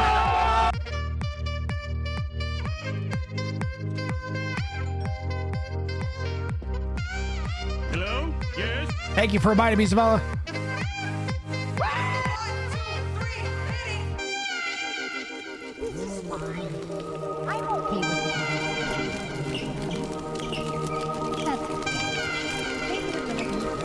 Guys, have you seen the rat gang rat? The rat gang? Rat gang? Gang rat.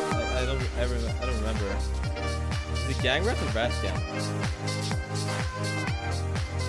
I always mix that name. Emotional Gang rat. Rat gang. Gang rat. Alan! Hang rat. Alan! Rat wang. Alan! I'm in danger.